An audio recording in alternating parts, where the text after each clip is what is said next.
Welcome to the second final day for the closed qualifiers official broadcast for the FISSURE Playground 1 Dota tournament presented by FISSURE. We're getting down to the nitty gritty. We've only got 4 teams that remain.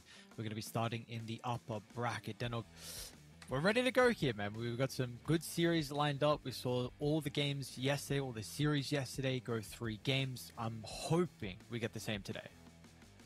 I do too. I mean, it's going to be really exciting. Like we're saying, we're starting out in the upper bracket. Top 3 already guaranteed for both Enigma Galaxy and Avulus, our first 2 teams of the day, as we can see on the bracket there. And they're going to be joined by one other person in that top 3, whether it be Mouse or Zero Tenacity, who got the upset going up against Team Secret yesterday. So, you know, really showing that tenacity that defies their name, which is good to see. But you know what? You got to have these up-and-coming, these surprises to really make it an exciting qualifier. And it is indeed that, right? Because there's only one spot going through. No second place, no runner-up, no participation medal. It is 1 or nothing. Yeah, 1 or nothing. And like you said, some of those underdog stories here for Zero Tenacity in particular. Exciting to see if they can continue with their run, because you've been mentioning, right, Dard is playing in Serbia at LeBron's house, correct? So, you know, this is a team with a lot of different nationalities coming together, you know, South American in Dard and trying to make it work. And we're going to take a look at the schedule and see that, of course, they will be playing later today versus Mouse. We're going to be starting with Avulus versus Enigma, which is really exciting for me. Enigma with a 7th, 8th at ESA 1 Bangkok. With that being said, you know, 12 teams. They did make it a playoff, so you know, we got to see at least Enigma play at the playoff stage, but wasn't able to convert that into some more series in front of the crowd. But Avulus, though, they looked really good. They placed 5th, 6th at ESL 1 Bangkok, so this team is definitely on the rise and growing in strength. It feels like with everything, every single online tournament, because they have been playing a lot of online tournaments and all the qualifiers and all the other lands that hopefully they're going to be able to make as well. Yeah, it used to be like the C mids and the C pos 1s were all the rage. You know, all the European teams wanted to try and get them and like mold them into their image. Now it's people that have gone over and played in SA, right? You know, you've had Hector try and join a few teams. You've had Parker, obviously, with Team Secret recently. Smiling Knight, even though he's not from SA, he still did have that big stint on Thunder Awaken at the time. And of course, Dard, who we've been mentioning for Zero Tenacity. So a few comparisons between Avulus as well as Zero Tenacity in terms of like their overall experience, at least in the competitive scene. Yes, definitely, without a doubt. It's exciting to see the region in South America get that spotlight. Of course, we saw, you know, thanks to teams like Beast Coast and Thunder, and then EG picking up that team as well. So being able to really show the scene how strong this region can be. Heroic is a great example, without a doubt. So we'll hopefully see the players continue to rise, and for these South Americans, I guess we can, like you said, kind of include Smiling Knight, who's looking really good. Like, honestly, I really enjoy watching him, watching Avulus play as well, and we'll have to see how they're going to be able to perform versus Enigma, who you had the opportunity to cover them right on day 1. Wait, did you see did you get 1 or 2 of the Enigma series? Just the one against Zero Tenacity, where they look really good. I mean, Tenacity, I am not going to... It's hard for me to get a gauge of like how good Enigma actually is, because I feel like Zero Tenacity just lost the game in both of those drafts. They had like 0 lockdown, and Enigma was able to do whatever the hell they wanted, just walk away from any bad fights. And thankfully for Zero Tenacity, they've kind of fixed that a little bit. They're still in the tournament, albeit in the lower bracket. I didn't get to cover the series that they played up against Mouse, though, where it was a pretty comfortable 2-0 for Enigma Galaxy. Yeah, that it looks like 41-minute victory, 29-minute victory for them as well. And it does seem like Enigma have a bit of a unique style, so to say, compared to maybe some of the other teams. At least in particular, they were the ones first to play the Earthshaker on Miracle, and what we saw at ESA 1 Bangkok, and then some other people have been attempting it. As we get to see the coin toss and at least where the side's going to be. So Enigma on Radiant, Avulus on first pick. So we will see where the draft is able to come into play, you know, with those heroes that Avulus favor and Enigma favor as well. But what else do you think of when you think Enigma? Like, what are some of those other heroes that you feel like this team prioritizes more than maybe some of the other teams? They've been spamming a lot of the Ogre Magi lately, which I'm always a fan to see. You know, like, it really does fit with the style that they like to go for, in particular, going with Sumail's heroes that you've been talking about, right? In my opinion, he's not... Sumail Storm Spirit, enough said, right? Everyone knows that he can play the Storm Spirit, but it's these heroes that can absolutely crush the lane that I'm going to be looking out for in this series in particular. You just have a look at when they 2-0'd Mouse, right? He played the Sniper and he played the Lina. Not too many people can win a lane against that, and we've also seen his Tiny, we've seen his Monkey King, and that's really where you start to see the Miracle POS 1 Earthshaker come in, where he just rushes that Aghanim Scepter, so he can kind of be that pseudo mid laner. Like, yes, you can still carry, of course, with the what is it called, the slugger, little slugger facet, where you can, you know, look to farm off the back of that, but you do have that backline dive still from your position 1. Yeah, so it's going to be interesting to see, because so far we have got the Lina banned out in a vast majority of the games. That hero is getting first phase banned, so I have to imagine that will be the case in this series. And then where the Sniper fits in. With then that being said, Storm has been playing the Sniper a lot too. We've seen Avulus also prioritize this hero, so maybe heading into this series, we could see it picked up in the first phase and overall first pick as well. You'd have to imagine the Invoker's getting banned out as well, though, right? Because, I mean, it's Storm, or Invoker, like, that is the thing that you're really looking out for. But Sumail's super capable as well, and there we go. Last ban of the entire phase, and that is a very quick Batrider pick. So, of course, I really rate the way that Eki plays the Batrider. I think he is able to, like, cut the waves very effectively, take a lot of attention away. I don't like Batriders that just sit back and, you know, farm super passively. You're a support, right? If you die, you die, but it's not the end of the world, you know? And it's about the space that you're able to create, as well as be effective early, mid, and late game. So the way that he plays it, really enjoy it, and I'm expecting that we might see a few rotations towards that mid lane, because they banned the Sniper, which is something that I would do against Sumail 100% of the time, but they let through the Lina, so that's certainly danger stations if you've got the people that are able to, you know, get in on top of her and gank her many times in the early game. So now that we already see the Lina, I mean, you have mentioned, I think, early in the qualifiers that this hero has the capability to be flex. We can get it in the 1, but it is predominantly your mid laner. Do we want to see Avulus just go for the Stormer hero early? Because we have started to see when a team picks the mid laner, the opposite team will go for their mid laner early, just to, you don't need to worry about it. You already know what the matchup is and just go for the lane matchup. So are there any heroes that kind of come to mind already seeing the Lina that aren't banned that you think Stormer will be telling them? I think you could very easily just go something like the Puck for sure, but I don't think you necessarily need to pick it now, right? Like, they've got the last pick of the second phase, so that's really where you want to get this hero locked in to not only have a better understanding of, is this Lina actually mid, but also just ban out some of the bigger counters for the game overall. So I think that sort of thing can wait. And yeah, I think it would work in that sort of scenario. Just interesting ban of the Spectre as well, right? You just don't want these heroes that are able to instantly get in on top of that Lina and look to try and burst it down, because you do, regardless of if you're playing at position 1 or position 2, go this kind of glass cannon sort of build where it's up to the rest of the team to protect you. So that's what the Shadow Demon's role is going to be in this game. I wonder if they're going to go even more of something along those lines, whether it be, you know, the form of a stun or just a big tanky body to stand in front. Yeah, you would definitely have to imagine that that's going to be the case. Unfortunately for Noob, some of his better heroes in the offlane aren't available. We've seen a lot of the Primal Beast, a lot of the Mars. Pango is one of the other ones that we've been seeing a lot from him, but doesn't kind of fulfill the role that you are asking for. It can with, like, Rolling Thunder, creating chaos in the fight, but still is maybe more of a counter initiation-esque type of hero than maybe like the beefy man that you're wanting. Yeah, and I think he just wants a little bit of a better indication of what the lane is that he's going up against, right? That's why I like this Tiny. You don't know if it's mid, you don't know if it's position 1. Same sort of thing that Enigma Galaxy are trying to do to them. Lots more damage over time. There is some dive potential, of course, with this Phoenix. Who knows? Could be the mid Phoenix that I've been hoping for these entire qualifiers, but much more likely to just be played as a support, of course. Seneko, very, very good on the hero. 10 seconds. So you do already have at least a decent way to be able to deal with the egg in the Lina, but I don't know if that is still the case if you're like the Magic Lina from playing on the outskirts. We'll see how else they look to address it, because at the moment you see the team fight would be favoring Avulus. I think you have to say Lina a little bit more like quick single target burst, get in and out. But Avulus have like, yes, single target with the Batrider and kind of the Tiny, but these are low cooldown abilities in regards to Tinies, and the Egg really, really solid inside a team fight. So I think Nigma maybe need to decide if they want to go down this team fight route to be able to combat what Avulus have already.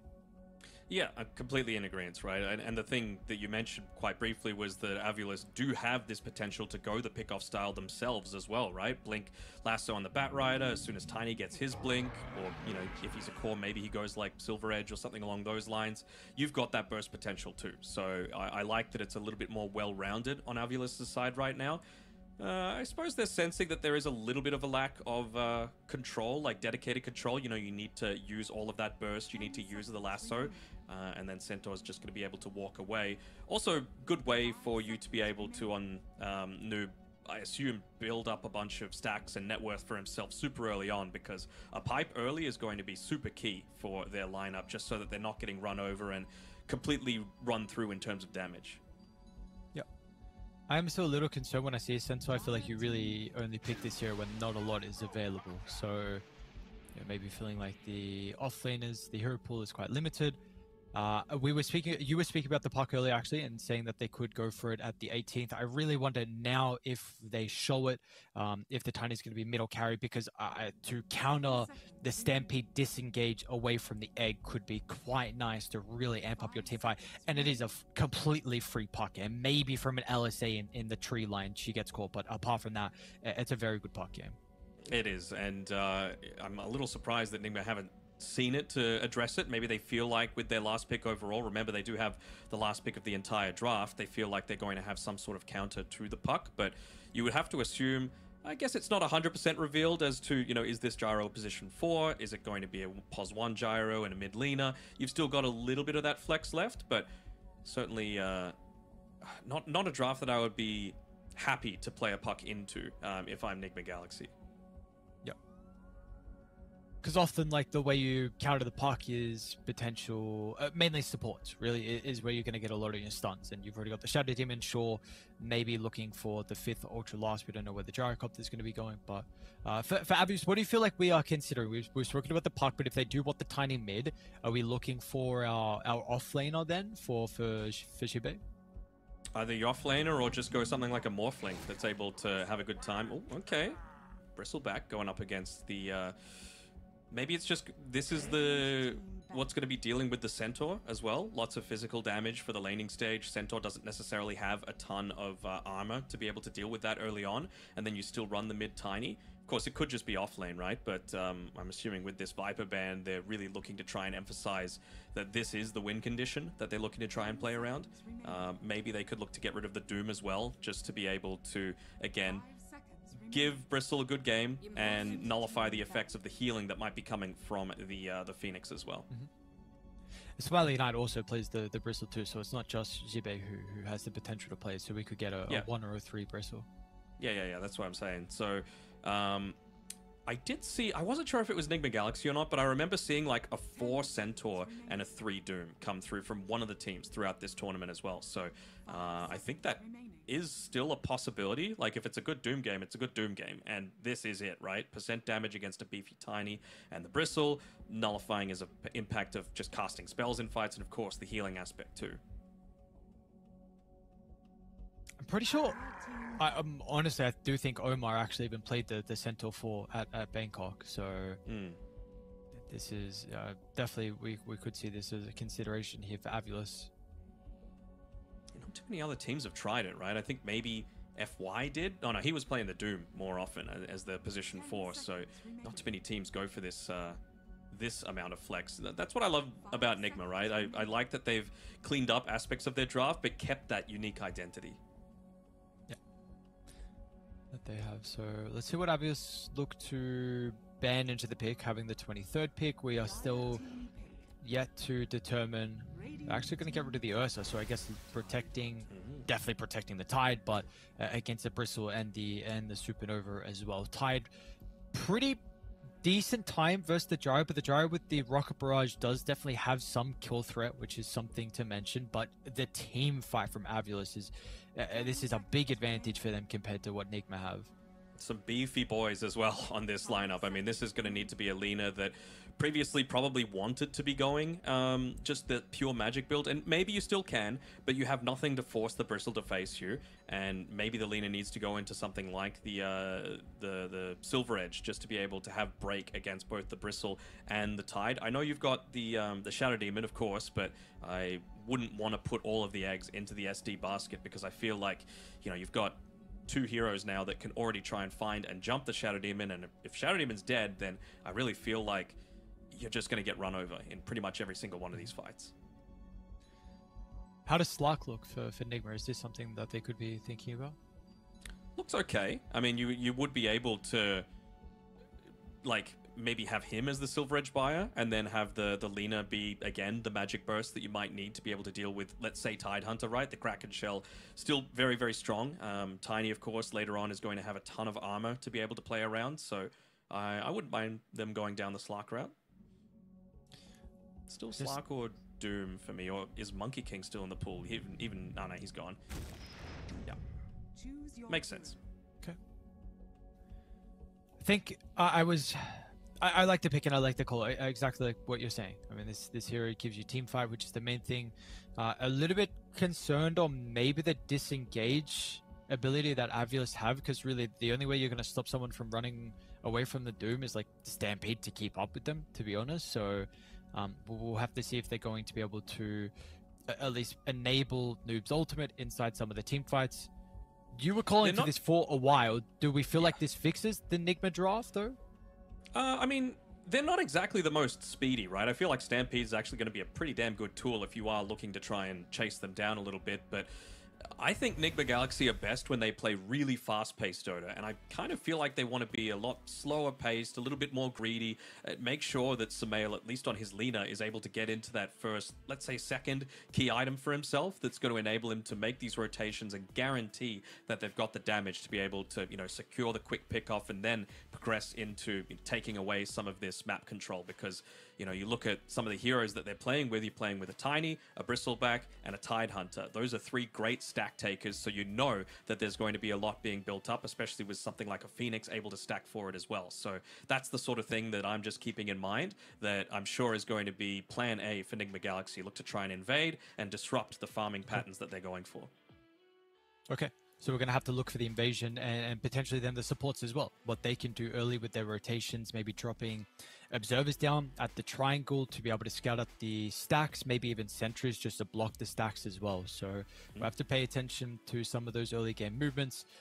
What is the path to 6? Well, firstly, okay, who do you think has the advantage here? Do you feel like it is clear cut, or do you think we have a relatively even draft heading into our first game of the day?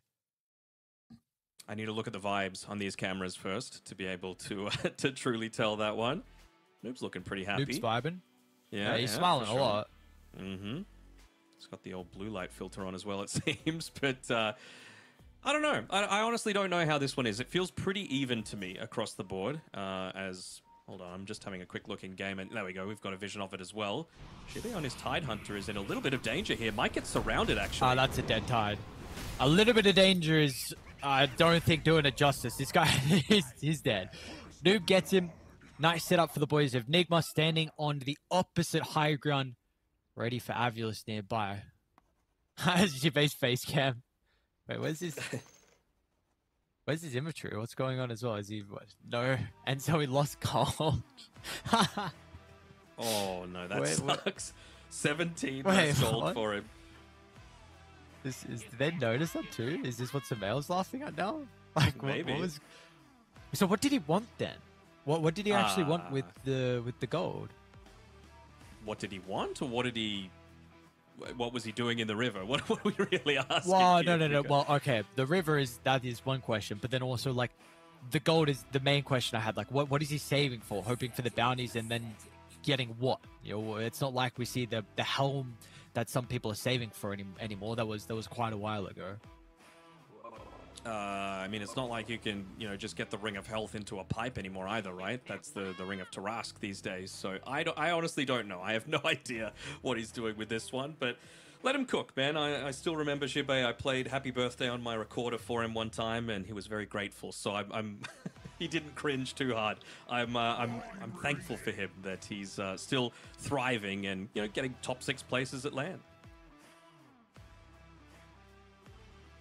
Been around for a while as well. No, I feel like I've always seen Jibe's name. Let's see. Let's take a look. Where can he was on the 5-men like full Swedish roster that they had with like Chessie and a few others. Remember that one? Let's see. First, that was the first big tournament. 2017. That was the first big tournament that Team Spirit actually made themselves known, I guess you could say. And that was as Yellow Submarine. I think they were playing with So Bad instead at the time as their position 4 instead of Mira, but they still got top 6, top 8 at ESL 1 Germany. I want to say an online tournament during the COVID era. Now, let's see. So, are we speaking about? What team are we speaking? Oh, Yellow Submarine. We're speaking about. That was Spirit. Yeah, that was like before they became huge. Speaking of huge, like Yatoro, have you seen some of the stuff that he's doing? So first and foremost, he's 16k MMR, and since becoming 16k MMR, wait, is he? He's got like a 88% win rate ever since he's become 16k MMR. So next month's coming. I always try and keep myself like at least half of the MMR of the best player in the world, and he's not making it easy right now. Like I'm 7.5 or something, and I'm like, come on, man. Is he first 16k? Yeah. I didn't even. When did that happen? I didn't know he hit 16k. He went off as well. He did his own. He did his own CS:GO. Played at the All-Star game. I don't know if you saw that in Shanghai, I believe it was. So he's doing side quests over there too. Mm-hmm. I think he met up with a few of the China Dota boys there as well. I saw like maybe an Arme and all that. They were hanging out watching it. Yep. There's got a bit of a fanboy in him for all the China players. I mean, of course, we know the Arme and it's mutual. Toro story. Yes, it is indeed. I mean, when you win two TIs, it's got to become mutual. Like, game respects game. You win. You will appreciate greatness in Dota. But let's get back underway here. Bit of a pause, but we're ready to go. So to keep tabs of what has happened, Seneko, can they get the stun from Omar? Just out of range by the looks of it, so he's going to be fine. But to keep tabs, we had that first blood before. So unfortunately, Jibe was, I believe, gave that over to Noob. So the Doom's going to be starting with the gold advantage inside the lane. And he's since bought items, so that's always a plus. Just standard Tidehunter items, couple of gauntlets, couple Iron Branches, Tango, and a Quelling Blade. So maybe just a bit of a forgetful moment coming through from him. So you were saying as well, no, you can't. Not in this series in particular. Upper bracket here, you do not want to drop to the lower bracket. We see Zero Tenacity being able to take games off some very difficult teams, and Mao's, with the new roster, potentially trying to make that lower bracket and get some revenge from being knocked down. So no, you cannot continue to make too many mistakes. I think you were about to ask me a question before I so rudely interrupted you. Yes, how dare you? I'm trying to remember. The question was, we saw, you were speaking to start the game and start the series, you were speaking about Sumail and just his ability lately with being able to dominate the lanes. How concerned are we for Stormstormer on the Tiny? Do we feel like this against the laner should actually be okay and be able to get a decent amount of farm considering how strong the laner is in the lane? I think you'll be okay in the lane, but the thing is, if you just leave it as Sumail v Stormstormer, it's going to go Sumail's way, right? Tiny, 0 armor to be able to start the game. So, once he gets a few of those levels, he has 0 agi gain coming through as well. Until he's level 6, he's just going to get peppered from long range. So it's really up to the rest of the team to make the rotations towards that mid lane. And lucky for them, you've got Eki and you've got Seneko who are able to, go for the dive, go for the flame break, go for all these sorts of plays that are going to enable them to, really get up in Sumail's face and make it so that he's not able to just dominate this lane. Okay. Did see top lane as well. Low. Yeah, he's very close to dying, man. A little bit close there for comfort. Bottom lane, Miracle. Charging Eki down. Jibe's going to attempt to stop this with the gush, but GH is in range, but the banishment will stop the escape. Acid from Nigma sends an opportunity for them to be able to make a goal with the Batrider once he was just slightly out of position. Hold on, top lane is in a very weird position right now behind the Radiant Tier 1, and they're looking to go for a bit of a dive here, but who's actually diving onto who? You've freshly got level 2 on the Phoenix. Do they really think they can do this? Like, Smiling Knight's fine. What is this attempt? You're not killing the Bristleback and... and they're missing a full wave under the tower as well as a result of that attempt from Nigma. I don't know. This was only one in the quills as well, but it's kind of crazy. Mm-hmm. Really abusing that fact, and yeah, like I said, as soon as you hit up onto that level 2 on the Phoenix, right, it is a pretty decent amount of damage. 80 damage per second onto the 2 heroes at level 2 is nothing to shake a stick at. Dire's courier has been killed. What's Seneco's courier doing? Made the Smell gonna... Okay. It's a fairy. Is Samael actually dead? Yep. What is he doing here? This is what I said. Dude, if it's going to be Samael v Stormstormer alone, this is what will happen. But as soon as someone rotates, the story changes. So, you know, just getting a little bit too cocky, forgetting perhaps that there's more to Dota than just the mid lane. But you know what? He was doing his role. He was getting in this face and bullying as much as he can. The downside, though, with this, Stormstormer was able to get a good amount of the full creep wave, push the wave under the tower, so Samael lost a little bit, and Stormstormer is taking away the opposing bounty rune. So, doing a nice little job of efficiency with that movement coming through from Seneko. He does get the water. Okay, he does get the water. Thought Samael was a little bit closer. Unfortunately, it's just gonna eat half his damage. So down low goes Stormstormer. That is fine with the resources. Do see though Nigma. You know, all 3 cores sitting pretty in regards to the net worth. I mean, we are very early into the game. They're pinging Samael again, but this ward is going to spot out the movement coming through from Eki. They might have even seen the observer ward that he just put down as he's looking to make his movement over. Top lane. Stormstormer Again top. onto Smiling Knight. We saw what happened previously. They're going to be able to turn it back around by the looks of it. Smiling Knight will try and chase down Centaur. Noob is going to get back to the safety of the tower. Looks like he will not tick out to the Fire Spirits. I do not believe 30 health. There's about 50 million bristles in him as well. At the same time, they did go for a bit of a play onto Samael, but his positioning was solid. And again, that Observer Ward ended up saving him, just making sure that he was playing to the left-hand side. Got a little bit of assistance coming through from GH as well, just to give that extra little bit of backup. Ooh, nice micro with the courier there. Miracle making sure that he doesn't lose this boots of speed. Very important. Okay, maybe this time they'll get it. Seneko actually... Okay, I was going to say maybe going to get some return kills, but not the case. Nice little revenge onto Smiling Knight, who was starting to get to a potential danger stage on the Bristleback, being able to stand strong against the double melee from Nigma. Oh, hold on. Seneko up top. He doesn't have the movement.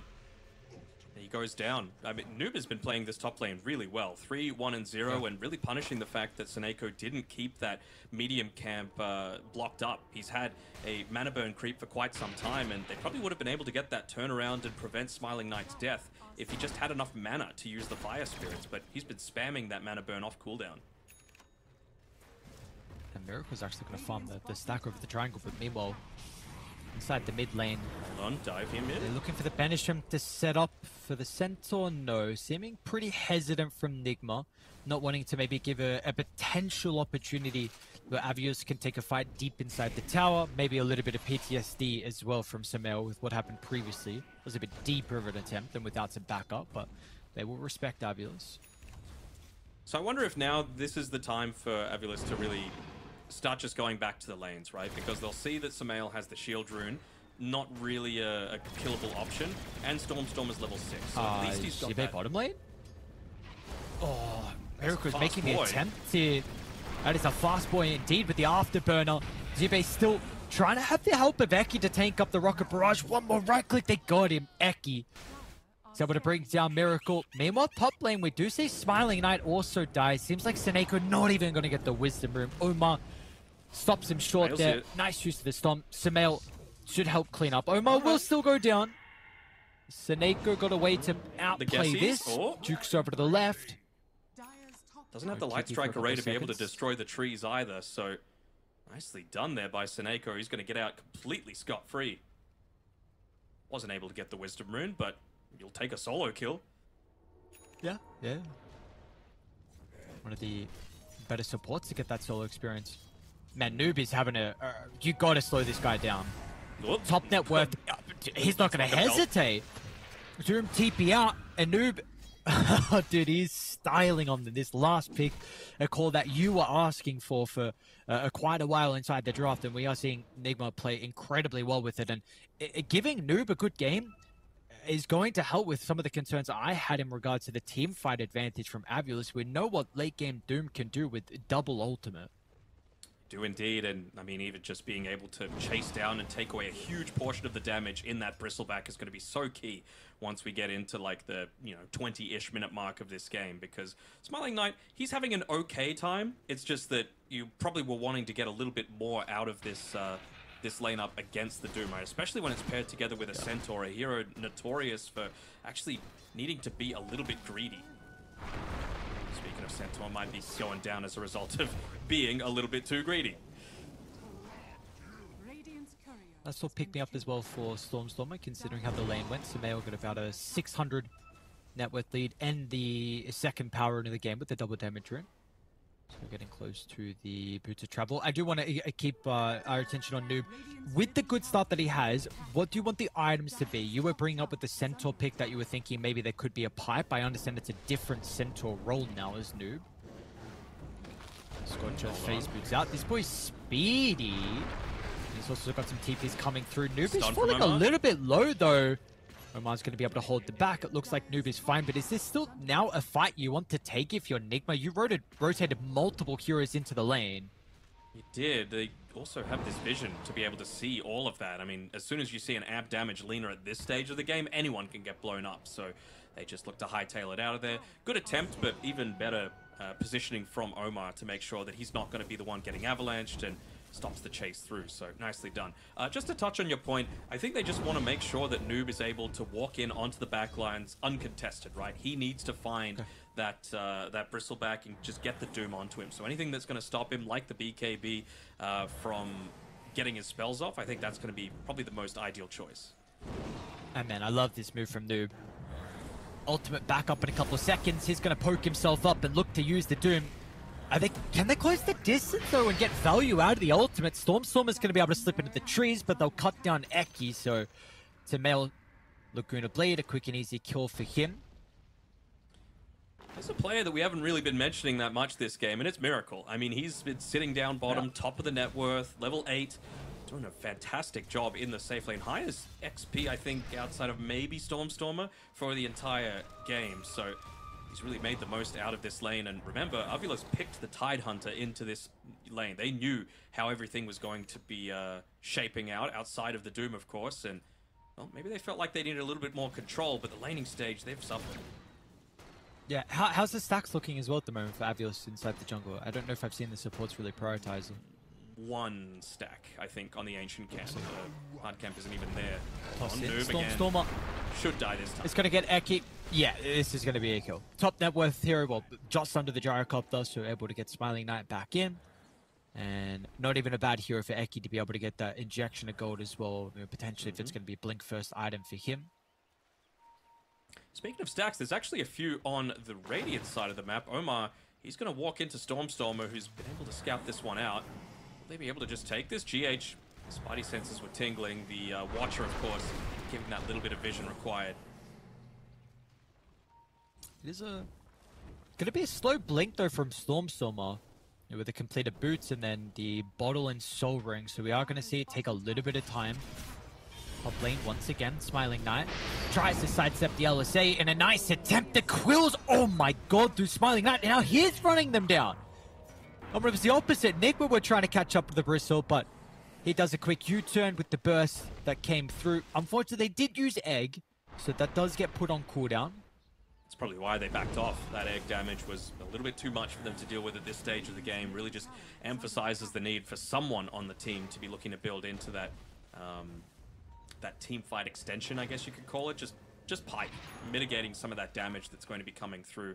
Yeah, I mean, I suppose later on it's Bristleback that you're really the main concern, but everyone else at this point is dealing magic damage. Feels like they, now with the rotation out of Miracle, should be able to secure Dire structures the off lane. They will get a tip in from Stormstormer. Miracle showed inside the creep wave. Miracle feeling maybe a little bit safer than what he truly is. That's where the Stampede, I suppose, is able to come into play from Omar. So he Miracle's just able to picked get up out. his level 6 on the Centaur as well, so maybe that just caught them off guard. He was pulling the mid creep wave at the time, so they thought, okay, he's level 5, no way for Miracle to get away. Was the right choice in that scenario, it's just that everything lined up perfectly for Enigma Galaxy. Could get a little bit awkward here with the potential fight, Noob. Ultimate out onto the Phoenix, looking to try and take him out of the equation. Probably, I mean, yeah, like you said, it's a freebie, I suppose, but he had no egg. I don't know how actually worried they needed to be of him, and now with Doom on cooldown, we don't have Lasso just yet on Eki. Omar, more tanky than you would expect. 1500 health, they're doing their best. GH is going to be able to hold back Smiling Knight from continuing the chase down. Meanwhile, Samel, Lina, importantly, is out of mana too, but maybe this is where Miracle is able to come into play. With the damage from the Gyrocopter, not enough for the Bristlebacks, able to get out of range of the cooldown. It's still looking really messy. Multiple fights breaking out on different fronts. You got Seneko over the west, isolated away from the team. The resources really from everyone isn't there. Looks like he won't be able to get in range, so for that Ravage potentially could have been the ability to really get Avulus a big advantage inside that team fight, but Enigma with the read, they're going to look to leave the area, recognizing this is not a fight that they want to continue to take. Miracle has to be a little careful here, though, although this might actually be bait with Omar looking to back him up.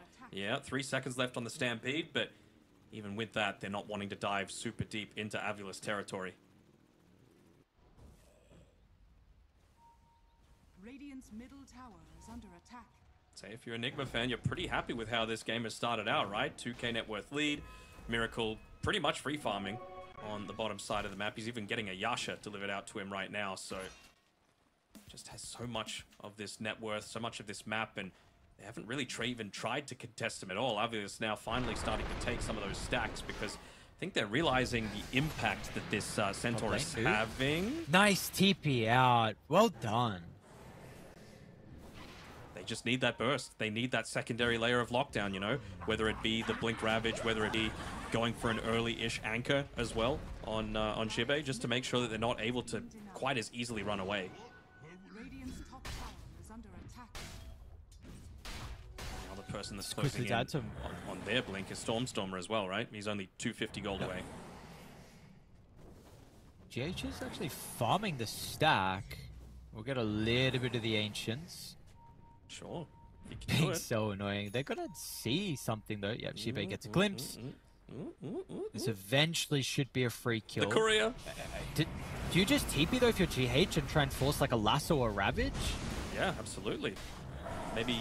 No, he's already used the disruption, so we'll just end up going down. But it's a lot of space being given to your team. At this point of the game, it's not really Shadow Demon that needs to get into that big item for himself.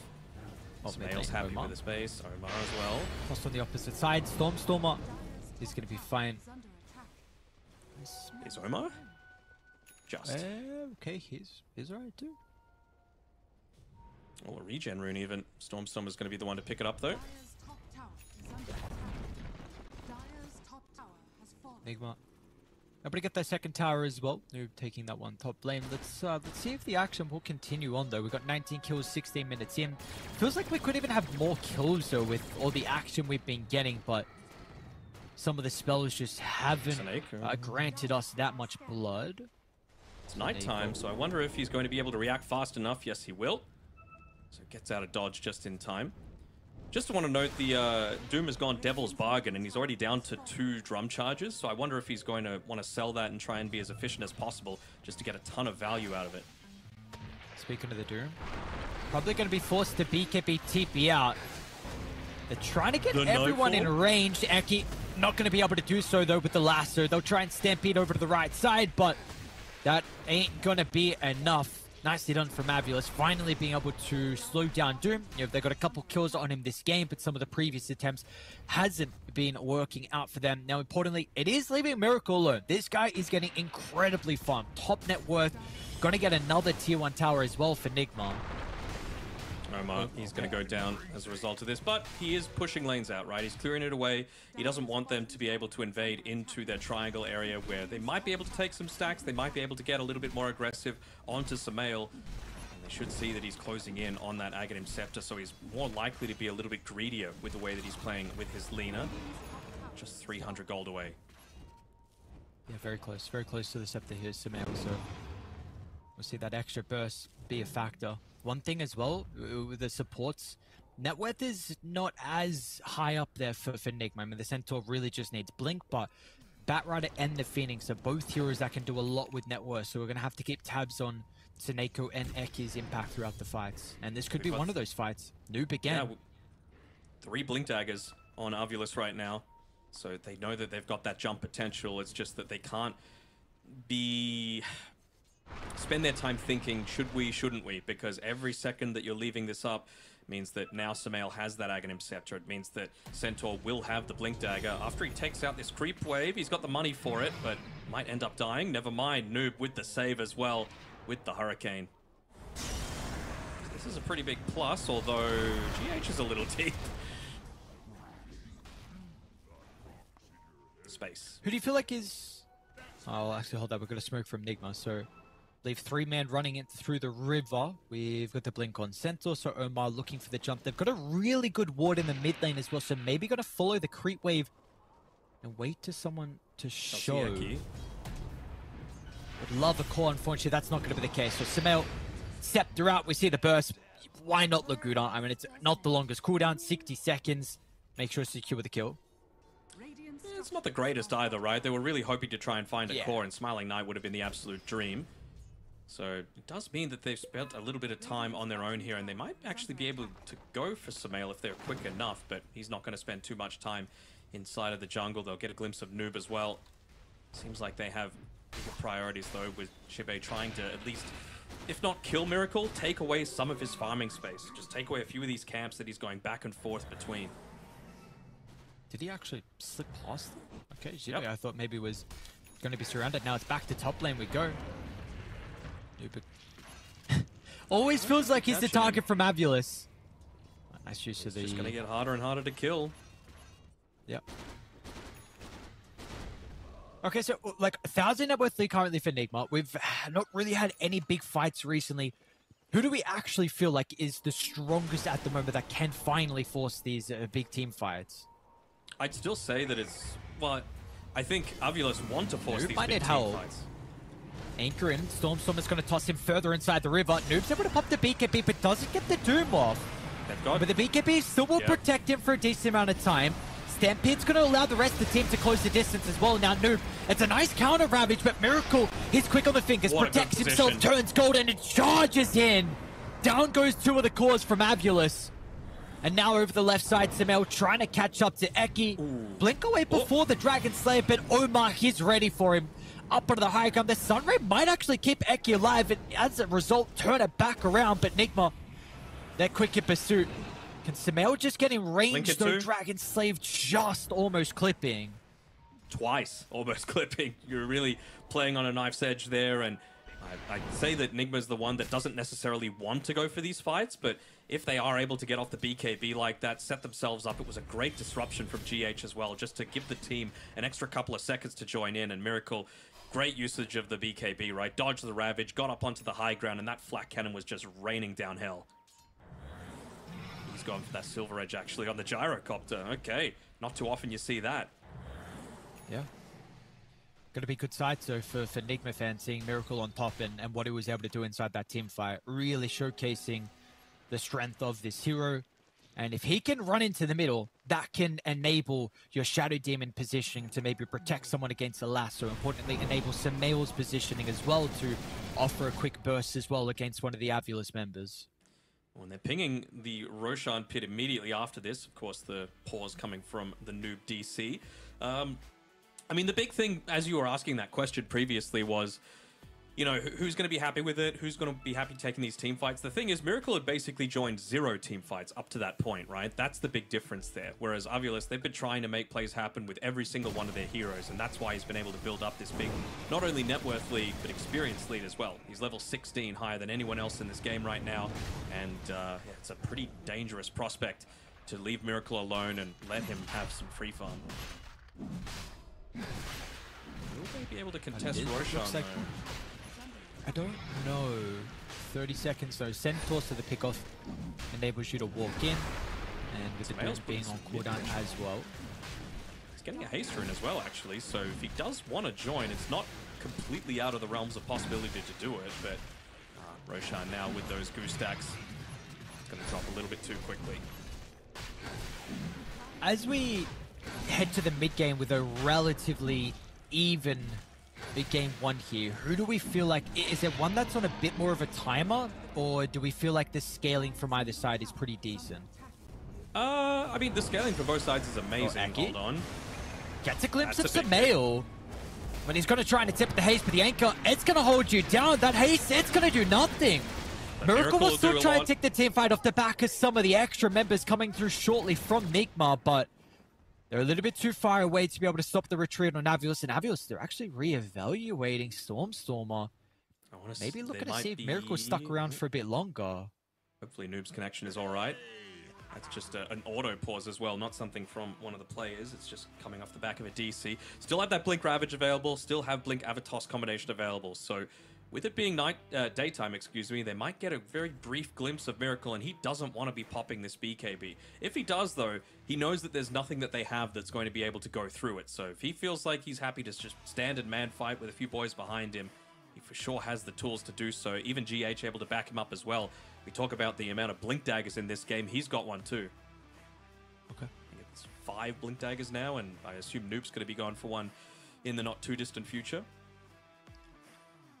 Now that we have a pause, though, can we let's take a bit of a deeper dive into the late game? You know, looking throughout the draft, I was expecting Avulus to probably be favored in that regard just because of their team fight. But again, we've seen Doom is going to be a threat as the game goes on because his net worth, the Gyrocopter as well, because I mean Miracle's top by a long shot. So, do we actually feel like there is a team that is favored or has like a higher percentage at being able to come out on top as the game goes later? As the game goes later, I would probably actually say Nigma is going to be the one ahead. Yes, okay. You've got 2 amazing supports on the Avulus side, but the thing is, you are going to get into these big items that are enabling you to turn things around, right? You're going to have the Silver Edge available on the Gyrocopter. You're going to have 100 to 0 burst on the Lina, which we've seen through like a Scythe of Vice or even a Silver Edge of her own. You're going to have Doom with potential Refresher coming through as well, right? And these are things that just completely disrupt what Avulus have. You can have all of the team fight in the world, but if you're not able to pop any of it because you're just getting burst instantly, then what's it all for? Okay, so how do you itemize then if you're Avulus? If this is the one thing, if this is the thing that you're mentioning and being concerned about the burst, what are the items that they need to be considering? I don't think they can be affording to get too greedy right now. I think they just need to be looking to try and end this game as quickly as possible. So, you know, they are getting pretty close to a bunch of different items. You've got Pipe of Insight that's about, I want to say, 1,000 gold away on the Tide Hunter. You've got BKB queued up next, but going to be quite a while for Bristleback. Tiny closing in on his BKB, and a Your Scepter for the Phoenix. So these are the sorts of things, especially while you've still got this Aegis for 4.5 minutes and Samael's on the deck, that they just need to be keeping on pressuring forward, getting some deep vision up, taking away some of these towers, and stopping Miracle before he's able to get into these big items. Okay. Let's see. We're going to get the game back on the way. And speaking of Miracle, we have to keep in mind he is taking the Lotus. I don't know who pinged his location, and maybe because of the pause, Avulus were able to see actually the Lotus location. And I know there's maybe. Yeah. The thing is as well, I think Dire did actually. I think the observer changed to Dire Vision and had the defender thing on the Lotus, so maybe they do actually know. Okay. I mean, the thing is, Avulus doesn't have bad late game as well, right? But they don't have anything at this point in time that's going to stop the Doom from, you know, destroying their lineup, basically, is the main concern. As there we go, Stormstormer. They He's both going for the know. chase. Again, Like you said, though, GH. he can BKB TP out. Is the damage already too much? Miracle will finally use the BKB now. And he's going to be fine. Everyone gets away, but that's a valuable BKB charge being expended, and well, they're going to look to push in at this lane a little bit. Although Miracle did just previously shove that lane out as well, so you're not going to be able to convert to a tier 2 tower. You're not going to be able to immediately make the most out of this Aegis. Getting a brief glimpse of Smiling Knight, I think, was GH there, as he's yoinking away some of these ancient camp area. I know you were mentioning some of the items from Avulus with going back to the pipe though and Tide Hunter. Do we feel like this could really turn the fight in their favor with the damage mitigation as Omar's going to go down mid? But because Nigma at the moment are like pretty much all magical, so do we feel like this Tide pipe is really going to be the thing that can at least that X factor in some of these upcoming fights? It'll for sure help out, right? Like, there's no question about that. But the thing is, like, you're getting to a bigger point on a lot of these other heroes where it's actually going to get just ripped through super quickly. Like, it's a good item, don't get me wrong. There's a reason that people will, like, delete this item from the game, but it's only 400 damage that you're absorbing, right? So if you're just focusing in onto one target, you're going to be able to kill that one target. Whereas if it's going back the other way, like I said before, GH has got his Blink Dagger. So as long as he's playing really far back, if you're looking to all-in commit onto someone with, you know, Blink Avatos, Blink Lasso, all this sort of stuff, a Blink Disruption completely turns things around. Maybe you get to pop your own BKB, and you know, eventually you're going to get to the point where Satanic can be used, and all these sorts of things that just enable you to survive that little bit longer. Okay. Another interesting item that was being queued up by Seneko was the Aghanim Scepter. So, you know, that's kind of their version of Disruption, I guess, just to be able to, you know, put him inside the egg for a little bit of a save, but he's gone into the Scythe of Vice instead after the Yule Scepter. Okay. I was going to say, do you really want Scepter this game? I feel like you may be concerned about the egg staying alive. Yeah, for sure you are, but like, I feel like you're also concerned about someone getting blown up and you having no response to it. So maybe the best answer is actually going to be like Yule Scepter into Wind Waker as opposed to the Scythe of Vice, because they've got enough Blink initiation, right? I don't think you necessarily need Seneko with that Scythe. You know, Blink Lasso, Blink Ravage, Blink Avatos combo. That's the aggression that you need. I just don't know if they have enough when it comes to the defensive side. You know, that Doom gets layered onto someone, Sunray's not really going to do anything. So what hole do you think he's trying to fix them with the Hex? Because like you're saying, you do have a lot of initiation. So what is he thinking that the Hex is going to provide them that what they have currently won't? Maybe just fear and forcing early BKBs to be popped so that you do get more value coming out of, you know, these other core ultimates that you've got. Okay. We'll have to see if this will continue with the route that he wants to go down. Reconnect once again from Noob. Hopefully we are all sorted. See if we've got the G's coming up shortly. Just, okay, Jibe's out of his seat. Never mind. Noob says go and caps. Jibe maybe putting a jacket on. Is it cold in Sweden at the moment? I assume so. It's the middle of winter, probably.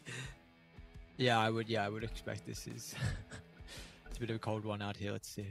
All right, we're back on the way. Yeah, you got jumper on. I mean, out in Germany, it's like 4 or 5 degrees, so on a good day. So I think anywhere else in Europe. Oh, it's pretty cozy. It's pretty cozy. The heating's good here. That's the main thing. So inside you're fine. You walk outside, you're not happy. Eki. They'll take a freebie into the That they will. Very nice. Now Although, is it free? Is it a freebie? Okay. A lot of nuke from GH with the poison being able to stack up. That took a little bit longer than expected because of that pipe as well, right? We saw its impact there. Even with the Demonic Purge, you're not able to get rid of it. It's just one of those persistent things that stays on, not like the Crimson Guard.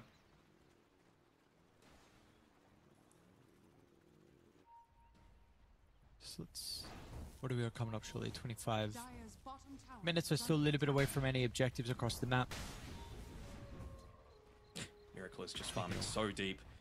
And of course, you know, GH I think Miracle's pub name is GH2, so it just goes to show how close these guys are. Any sort of interview, there's always a lot of bromance coming through from the boys there.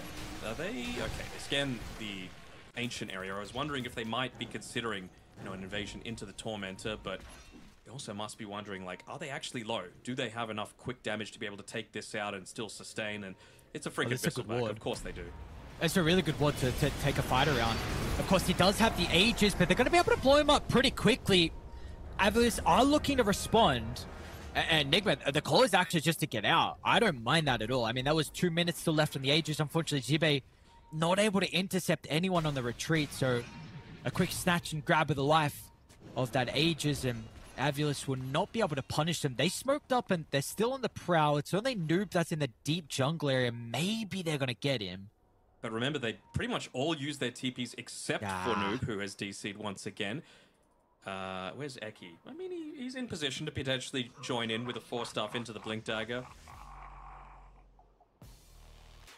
Good to know there's good vibes coming through. Yeah, these are all good lads out here. Is he crashing or is it a packet loss problem? Yes. I love that when you ask a double question and someone says yes. I'd actually like, what? What do you say yes to? I asked you 2 questions. Like yes to what? Yes to the first? Yes to the second? What 2 options I should have? Yeah. You want this? Yeah. Like, yeah. Okay. Yes. Yeah. Cool. Okay. Thanks. Thanks for your help, bro. Really nice. It's a good way to get children to do things that they might not want to do, right? You just give them a choice between one of 2 things that they don't want to do either of them, but you give them the illusion of choice, so they're like, oh, okay, I can pick something. Has that worked on you before? What is? Yeah, yeah, potentially. Got him. Is this from your dad experience? What's going on? I'm not you're not telling me something? Well, you not kids? that I know of. I've got a niece. I see, okay. Looking forward to spoiling her with presents over Christmas. Yeah, talking with you. That's my experience dealing with children. Come on, man. I'm not that dude. I'm about to be 25 soon. Don't say that's old. Okay, I don't want to hear it. Going through quarter life crisis, guys. It's pretty messed up. Oh, it's actually pretty messed up. Yeah, as soon as you get a 3 at the start of your age, that's when it really goes downhill. Oh, come on. All right, we got to cheer. So, again, Noob was the target, I believe. They're still going to go for him. He did jump over the top of Noob, though, unfortunately. Eki can get him. They're kind of around the area, and yeah, you're right. Eki's going to be able to get him, and so that attempt onto the Aegis life, it was cute. But Noob stuck around. Maybe, honestly, I probably don't blame him considering where he's farming. He left everything to be able to go deep inside his jungle. Unfortunately, not safe because Avilis is read. Now they take a tier 2 tower and maybe even wanting to force high ground because they have a really good ward inside the base as well that they would love to use. Again, this is what they need to do as they go Ravage. No hesitation, Jibe. Jump in with the Ravage, and that is a dead Samael who doesn't have a buyback. And you also don't have TPs on multiple people. Miracle actually can't get back for the next 10 seconds. So they're going to keep this pushing forward. This is exactly what Avilos needed to do, right? Don't let them get to this really critical state and, you know, recognizing, hold on, they've been able to find someone. No, never mind. But yeah, everyone had used their TPs away, right? So they knew that there wasn't any sort of backup that was going to be coming. So Aegis or not, let's just keep pushing down the lane, and it's the perfect strategy coming through. Just that Seneko impact, huh? Yeah. Yeah, really cool call. I don't know who made the call. And maybe you wouldn't expect it. I'll hold that. Noob trailing the 5-fly. Looks like Eki quite low. Cool. Got a glimpse of it with the missile, and yeah, Noob's going to be able to get him by the looks of it. But yeah, I mean, the lane was kind of pushed in as a result of it anyway. They were going to take the tier 2 minimum, and then they just end up getting more. They go for another smoke actually coming in, and, well, Samael has that Boots of Travel to be able to join the rest of his team. That is the thing that's warranted. It's the Wisdom Rune that they're looking to try and use as a bit of bait there, and they'll see that they're in the area with the Watcher already being able to cover that. TP back, yeah. They see him briefly under the vision. Do they have the catch he's gonna required? I'm not sure if that's the best option. He's got Blink Dagger though. How quick is his fingers? Oh. Yeah. BKB TP still on cooldown for Stormstormer. He's gonna need to use the BKB, I think, with the missile. Is everyone else starting to run over? They're all gonna A be little bit slow as Abulus. Jibe is here. You got Snake up with a high ground. Look at Bristle's Jibe's not, position, though. just going past the Tiny. Looking to act as a bodyguard. Stormstormer moving in aggressively. BKB TP out. He wants nothing to do with this fight. Like you were saying, you didn't have the Bristleback, who was really low on mana, so Smiling Knight not wanting to fight, but Nigma, they're the ones that want to take this engagement. They feel like there is an opportunity, a window for them to be able to capitalize, but they're actually not going to get anyone, so Avulus potentially escaping danger.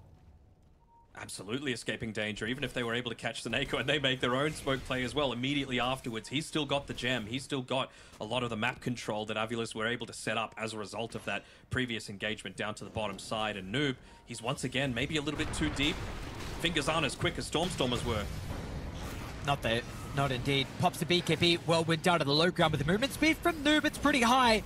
Eki's going to go for the attempt, and once the BKB is out, they'll be able to catch up to him. Yet you get a 1-for-1 Samel showcasing his burst potential, but Smiling Knight is catching up. This Bristle, once you get the goose, you're in trouble.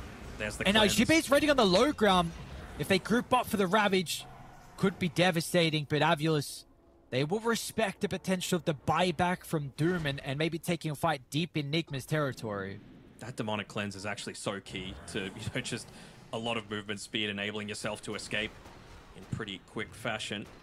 Looks like Samael, he's got the Aether Lens picked up now, so I wonder if he's going to go E-Blade just to really go for that full burst before some of these pesky BKBs are able to be popped, because it feels like he's not really able to output the amount of damage that he's hoping for in a lot of these team the fights. high ground ward. They Oh, see all three. Oh, no. GH Just a is dead. vision. And he's just going to be brought down. What? No, Stormstormer actually doesn't get the toss. And he's going to be able to get the blink away. Now, Miracle No is well way. inside the middle of the team fight. Lasso with the egg. Miracle, can it charge away? They're going to be able to bring him down. That is all their damage. Nigma. Now, they have isolated Stormstormer over to the right side, so we're 1-for-1, but I don't know if they're going to be able to Still no escape to Doom. tell the tale. The Smiling Knight, there's not much that he needs to fear. Ravage out from Jibe, clips the Centaur over to the right side as well. You are not going anywhere, says Jibe.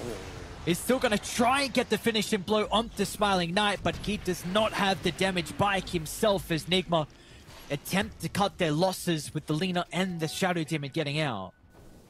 That was close, though. I was wondering maybe that Stampede came a little bit too late while Miracle was on the run, but I think Omar was just being controlled up incredibly well. Nicely done, though, with that quick movement to put his body next to GH's to make sure that he was actually the one that got tossed up instead of the Shadow Demon. That enabled him to prolong the fight a little bit, get the Blink Dagger away, pop the pipe, but GH was prioritizing his own life, understandably, but it just meant that Miracle was left on his own. Which really shows the importance of killing this Shadow Demon, though, right? Who's parking himself underneath the Roshan, so it's a very ballsy play for GH if he was wanting to go for it. Don't think he has... Oh, maybe the Observer Ward does give a bit of an indication that they're coming down towards that general area. 3 seconds until 3 heroes from Nigma Galaxy are going down, and there's the confirmation. He doesn't go for this play, does The Gush? Okay. He doesn't they use go another for this, Gush does he? with Titan. Come on, GH, you could do it. Hasn't timed it. Oh, he tried. I mean, he did... Dude. He got so close. What's going on in the river? Centaur? Okay. Okay, that's not I as almost thought good. he got it. How does it know that? How can you act No, like... What, he waited is this man until just play so after much it was Dota? He waited until after it was taken. He didn't go for the Roshan was it? snipe. Okay. He just instantly blinked in after the fact to try and snatch it while it was on the ground, just hoping that they would take a little bit of extra time. Wasn't that pathetic, Alright, Eki? Come okay, on. never mind then. Tower is under attack. Dude, was a I good don't attempt, know. I thought. I thought he actually timed it like perfectly, Nah, but I got some delay miracle. Gushed up, Jibe. Radiant's Wait, middle Noob's actually... Did they get a glimpse of... Okay, he's behind Oh, the tree. Miracle! They interrupted his TP! He's not here. They had the Observer Ward to see him. And now inside the base, Samael. Toss back. They're going to wait to stop Sumail from retreating. Flame Break drags him closer to Avulus. No He's got no again. buyback. The Tidehunter is stalking the Gyrocopter as well. Storm is still going to be able to get a catch of another one. Dude, they are outplaying Nigma at the moment. They're hoping Miracle's going to be able to get back. He's just crawling closer towards the territory of Nigma. Such a good job. What was that even? Was he going for a rapier? It looks like it was the thing that was queued up. Luckily, he didn't have the full thing completed, so it wasn't completely lost. But still, with that Roshan's banner that GH wasn't able to steal, they keep the creeps nice and healthy and end up taking that second lane of racks. I love the fact that they picked up the tempo like this. It's what they needed to do. They can't let them, you know, get into their buybacks or these break mechanics. You still don't have any break right now on Enigma Galaxy. I think that's the other big issue, right? Miracle was going for it, but he's had to pivot away, just feeling like they need raw damage to be able to get through every other hero that doesn't require the break. And GH, he's probably dead. Never mind. Quick fingers on him indeed. Yeah, still two components away from being able to finish the Aghanim Scepter. I was going to say, I was going to ask the question. I don't know if I have the opportunity because Avulus... Yeah, they're keeping the pressure up. They got multiple people huddled together inside the river. Sumail is not with the team currently, and it looks like Nigma not feeling like they can take a fight around their outpost with that observer ward. So they're going to back up, look to set the formation up inside the base. We've seen Avulus previously drop an observer ward and use the vision to get the jump, and that's perfect. They got both the heroes. The Gyrocopter just chain controlled and brought down. No buyback for Miracle. We've seen his net worth just have no effectiveness inside this team fight. Sumail's caught on the low ground as well. It felt like Nigma never got to play Dota. These past couple of fights, just going in one by one, never getting the full 5v5, and Avulus, they're going to be able to get Noob outside the base as well. Stormer doing it by himself. You got a buyback on the Shadow Demon, but you do not have buyback on some of your cores. This is the sort of Batrider performance that I came to see, though, right? You know, you might look at the kill line 4, 9, and 14 and say, oh, he was just chain feeding, but no. It was always in preference of all of his cores dying. He's got to do something, man, or it's going to be mega creeps. I think it won't matter either way. Does not look like it, unfortunately, for Nigma. He's coming back in. We actually get to see them. They have not had they've had one group up fight that they won convincingly. The first one that Miracle joined, right? Ever since then, it's just been the supports being the difference makers. Is he going to dive the fountain? He's thinking about it. Maybe Sumail. They'll take that. Get a glimpse of him. GH, is there going to be a banishment to be able to protect anyone? Sumail caught outside the base, the leash as well, with the anchor holding him away from the fountain. Smiling Knight is falling pretty low, trying to run away from the flak cannons. He got the health to be able to sustain through what he does. Smiling Knight, he will live. Importantly, Miracle's back alive, but with these back-to-back deaths on Miracle, we just feel like he's tickling Avulus at the moment. We need this rapier. Need the rapier. It's I'm just keeping an eye on it. That's where the courier's going right now on the left-hand side of the map. He needs about 30 gold to be able to pick it up, but look at where all of Avulus are. I think they have an idea that it might be coming, and they're going to snipe the courier once again. Nigma coming out, though. Noob out of the base, looking to try and get some revenge on the courier snipe. He needs to walk up to the shop. 7 gold away. 2, 1. All right, rapier up. And we got it. Nope. Smoke pop. Some big items as well for Avulus. They're going to jump in. in. Go for Smiling Knight. Noob. No, he's not going to actually go for the jump. A little bit hesitant. Their base is also something that they need to be cautious of with the creeps starting to funnel in shortly with the Megas. And Miracle will TP back, importantly, keeping this rapier. And they do not actually, they do get the interception. GH, the front of the defender's gate. That's him gone. That's a dieback as well. So 4v5 for 70 seconds. Yeah, and with these lanes just pushing in, I almost wonder, Sumail's the one that's dealing with him a lot of the time. Could they even go for a big wraparound and find him when he's off, you know, doing his thing, thinking that he's going to be able to boots of travel in? Stormstormer looking for the toss back as well. Actually goes for it up in the air. Now they're looking to play it. They cut down Stormstormer. And the Doom as well with the Phoenix. It's a pretty good target. Egg and Sun Rate vital to Avulus. They get the buyback out of the Tiny. Ooh. Nice blink away as well. Eki unable to get the lasso. We need to see Miracle and what he's able to do with the Rapier. decent amount of damage. They have been able to Just take BKB control bombs. and blow him up previously. They're going to try and do it once again. It's the finish, but there it's not. He doesn't even get to right click with the rapier. They Now Bristol's snag got it it. right in front of the face. A snatch and grab. There goes your item. There goes your last hope. And Avulus, they're going to be able to take game one. Thrones exposed. Omar, he'll make the attempt. Samael doing whatever he can. But the Laguna Blade, it's still on cooldown. He doesn't have the raw burst to be able to keep them in this game. Second Ravage from Jibe. Refresher popped, and that's going to send Nigma all into the grave. Ultra for Smiling Knight. They want more as well. Some celebratory kills to get the rampage. What a way for Avulus to start our night. Yes, indeed. And I mean, this is a really solid team performance coming out from the Avulus boys, showing that their performance at that recent LAN ESL 1 Bangkok was not a fluke. You know, they were able to really pull it together when it was looking a little dicey for them, right? It was a 2K net worth disadvantage that they were playing with, but just one too many times people were getting caught on their own, and it just led to this big snowball, right? They just wanted to have that slight advantage where you don't have the save or you don't have the initiate. You don't have that threat of the Doom going in onto either the Phoenix or the Bristleback. And my issue still is that no one had break that game. So they felt like they could just continuously run at you and there was nothing you could even do about it. What do we feel like? Also, you mentioning about the break, but what else was going on for Nigma? Again, I was trying to say it multiple times throughout that game. Like, I don't know if we saw them take a proper 5-on-5 fight. Yeah, it was literally just that, like, I don't even remember what the minutes were, like maybe 12-minute fight where Miracle shows up, joins in, pops the, it would have been later than that, but he popped his BKB, turned around onto the high ground while the Ravage was coming in at him, and they were able to, you know, get a big victory off the back of that. Other than that, it was really just Seneko and Eki in particular, I feel, that were doing a great job cutting the waves, making sure that Nigma were never able to, A, make their own aggressive plays, and B, it made sure that they were revealing themselves on the lanes, which meant that there were a lot more successful gank attempts that then followed up from Avulus, right? It's not always about the play that you're doing immediately, it's about the one that follows, and it really felt like it was a snowball effect as a result of how the supports on Avulus were playing. Not the most, you know, impressive score lines, but in terms of what their impact was, it was absolute peak.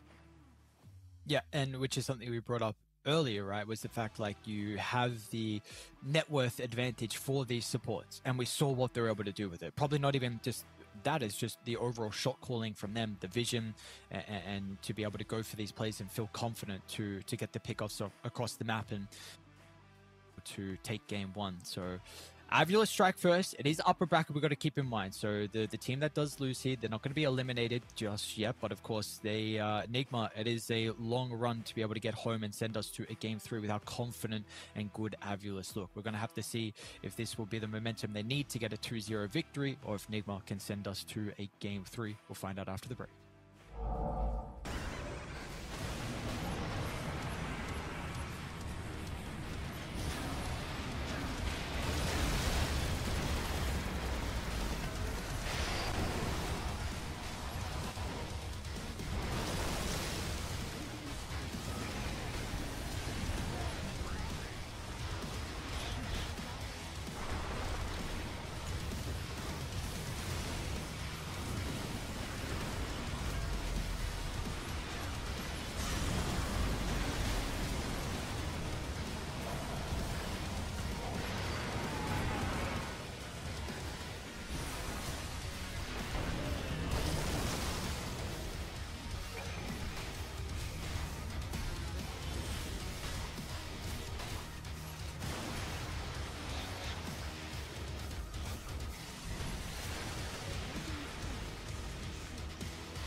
back with the official broadcast for the FISSURE Playground 1 Dota Close Qualifiers. We're going to be getting into the action for Game 2 with Avios taking on Enigma. This is the upper bracket finals. We'll have our first team cementing their place in the grand finals shortly. Maybe this game, or maybe the game afterwards, if Enigma are going to be able to send us to a Game 3. They had the first pick, looks like, with the decision for them. Avios looking to try and play around with the Radiant side. Let's stick on the topic for Enigma overall, though, Denog. What do we need to see a little bit different for them? Because it felt like they were in a position for success. Noob, you know, we saw the dive under the safe lane tower, sorry, the off lane tower, right, for Radiant, where they got the double kill on Smiling Knight. And then after that, Noob bodied the lane. You know, he looked really, really good. You had Miracle top net worth by like 3,000-4,000 for quite a long stage in that game. But we didn't really get to see them play Dota. So what do we want to see differently? It felt like it wasn't a drafting issue, right? Because I think you were saying, like, you know, the draft, and you favored them heading to the later stages. So was this an execution thing? Was this a play thing? Like, what are we talking about here? I did favor them heading into the later stages. I think the issue was that, and it was kind of surprising that it felt like Enigma were the ones that had catch issues, which is kind of surprising considering they had a Centaur with a Blink Dagger, they had a Doom with Blink Dagger, but it never felt like they were able to truly get on the front foot and use them. Like it was three forms of initiation coming your way, and eventually it just came a little bit much, right? GH, I think it really started to go in Avulus's favor when they were able to catch him out in a couple of, I think, 3 different team fights where Miracle suddenly didn't have that safety net. He didn't have that ability to, you know, have a demonic cleanse on himself or a disruption from someone that was trying to get hit into his face, right? It was a little bit of the positioning coming through there, because I really feel like Miracle at that point was still, what, 2,000-3,000 gold ahead of the enemy team. He still had a good amount of damage that he could have been outputting, and because those team fights didn't do too well, you didn't get that follow-up item progression. You know, Sumail, he was dying back to back to back after freshly picking up like Aetherlands and an E-Blade, never really saving the buyback for himself, and it cost them. You know, they ran out of damage in a big way. I also want to add, I'm not entirely sure how much of a factor this is and what the item build is required for someone like a Gyrocopter, but I do wonder if he went something like Scepter with the Satanic this game, if he could have actually stayed alive from the side gunner lifesteal through the lasso or through the Ravage as well. Of course, if you activate Satanic, I'm sure you're going to be able to stay alive, but even if just the passive lifesteal with the Satanic maybe was enough to not get blown up and have the Shadow Dim be able to banish you. With that being said, maybe he needed some of the other items. Maybe it was a bit too late to go for that. Regardless, it's game 1. Let's hope that Enigma are going to be able to put that past them and look to try and make amends and head into game 2. We're going to see a pretty similar bans. Was Magnus banned in game 1? Do you remember? Don't remember, sorry. I know the first 3 were, but yeah, really just looking to try and take away as much of that control as possible. This time around, Enigma Galaxy going for the pick that they've picked the most throughout these qualifiers, as well as recent tournaments. I think 8 times for 5 wins, I believe. So just gives them a little bit more of that stable body for Miracle to be able to play around, which is great. A little bit more of that steroid, which is always good to be able to have with the Bloodlust. And yeah, I wonder if Gyrocopter's the way that they're going to be going again, because it did feel like, again, they had a catch issue. Although Dragon Knight's been banned out, Alchemist has been banned out, so those are the main POS ones that can both dish out a crap ton of damage, but also have a form of control for themselves. Is it something like a Morphling, perhaps, that we could be looking to see from him? Remains to be seen. As for Avulus, I'm fine with them just going something that has some layer of flex, right? I think the Batrider is still totally fine in this sort of scenario, but if they wanted to even just open up with a Tiny, I'd be cool with that too. You've still got plenty of flex for your draft. Just in regards to what was banned last game, it isn't this one, it's the Nyx Assassin. So that's something we've seen Eki play a lot. Also opens up the Dawnbreaker potentially, where Avulus can pick it now and ban it. But there are a lot of other routes, like you're mentioning. I just want to bring it up because that was what was prioritized in game 1 with what slips through now. Sure. I mean, something else that Avulus has been playing a fair amount is like the Pugna plus a stun as a support duo, just because it provides a whole lot of extra sustain for your team without giving up too much on the team fight / pickoff. And yeah, maybe this is the avenue that they're going to be going down now. It really does feel like this is their one wood, I like to call it, the driver that they just pull out of the golf kit and look to smack teams with it pretty consistently. Dawnbreaker, is picked alongside it a fair amount. They pick the Bristle alongside it, which still hasn't been banned out, despite Smiling Knight going absolutely bonkers with it. And there really isn't a single pos 4 that you can look to get rid of, because they've run everything from a Nyx to a Tusk to a Lion to a Shadow Shaman. Doesn't really matter. Eki's going to be able to make it work. Yep.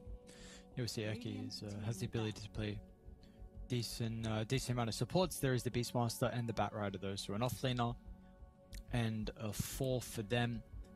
And we will see what Avius actually look to remove. Again, Lina, we saw prioritized last game in the first phase, a little bit different. Let's see if Avius look to ban it, because, I mean, of course, a lot of nuke versus the Pugna can feel quite nice, so there's no real save option. I definitely feel like this is something that we could be looking at for Nigma to be considering, or for Avius to remove.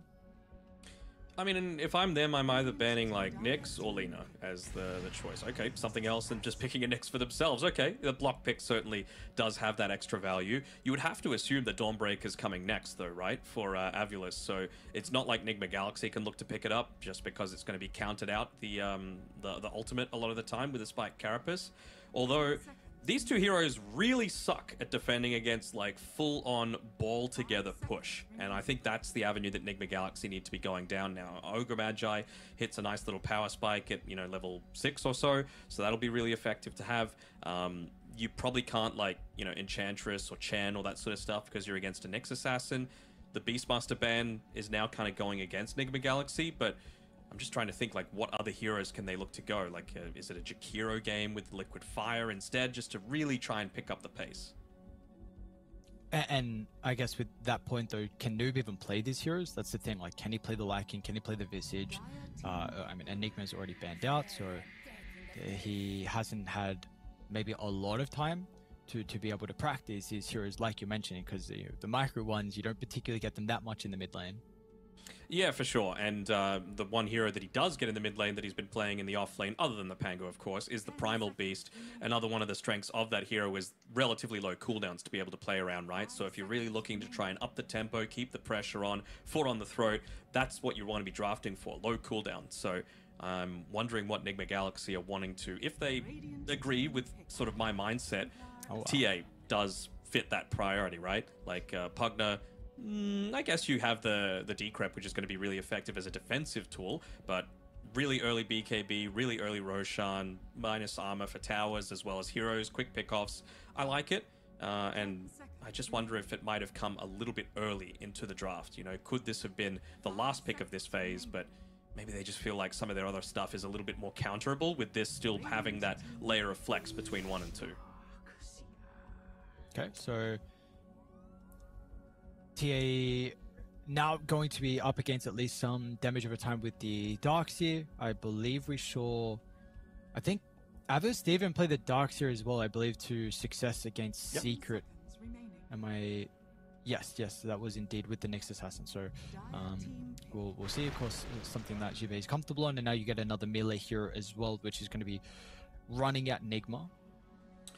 Don't know how I feel about this for the mid lane though, right? Like Tiny TA, that is pretty TA favored. Not as hard as it used to be, but like just having the refraction to be able to withstand a lot of the right clicks coming from the Tiny means the lane is a little easier. And you would have to imagine that they're not wanting to run a TA into a Nyx Darkseer. Like that's just a recipe for disaster. All of those refraction charges just being ripped apart by the Ion Shell. So what do you now pick? So do we this? I mean, anything with an offensive dispel, like it's not really meta these days, but can you offlane Brewmaster at this point? Offensive dispel for the Decrep, plus the Iron Shell, plus the Surge, a little bit of team fight control. You can be like pretty consistently active, right? You're not necessarily locked to your wall of replica. Just trying to think of these other offensive dispel heroes. I think overall I would like Noob's hero though. I'm a bit concerned that the offlane pool is getting a little bit limited, so again, Pango is another one as well. I need the control. I need the reliable control as well, right? That doesn't necessarily have that huge downtime. Like, is it going to be Mars even? I mean, he doesn't play a ton of it, but you know, you are able to as soon as you get like the Blink Dagger, just spear someone, try and create that gap so that you're not getting the save coming from the decrep, and then just blow someone up. Decent synergy between a Deso on the TA plus the God's Rebuke as well. Yeah, I like that. I don't mind that suggestion at all. So, again, regardless, I really want them to pick Noob's hero. So I'm a bit concerned on what the hero pool is like for him. So using a lot of their reserve time, making sure they get that perfect pick, and there is the Mars. Very good call.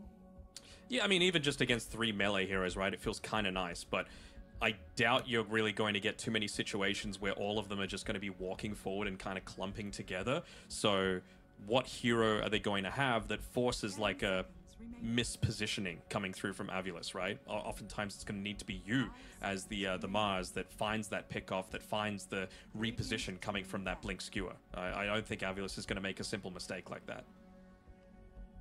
Like the Bristle ban a lot. There's something you said, right? They have played with the Pugner, and even though Mars has the spear to turn the Bristle around, I've seen Bristle just absolutely dumps the Mars inside the lane, and also, of course, you have the Darkseer combination too.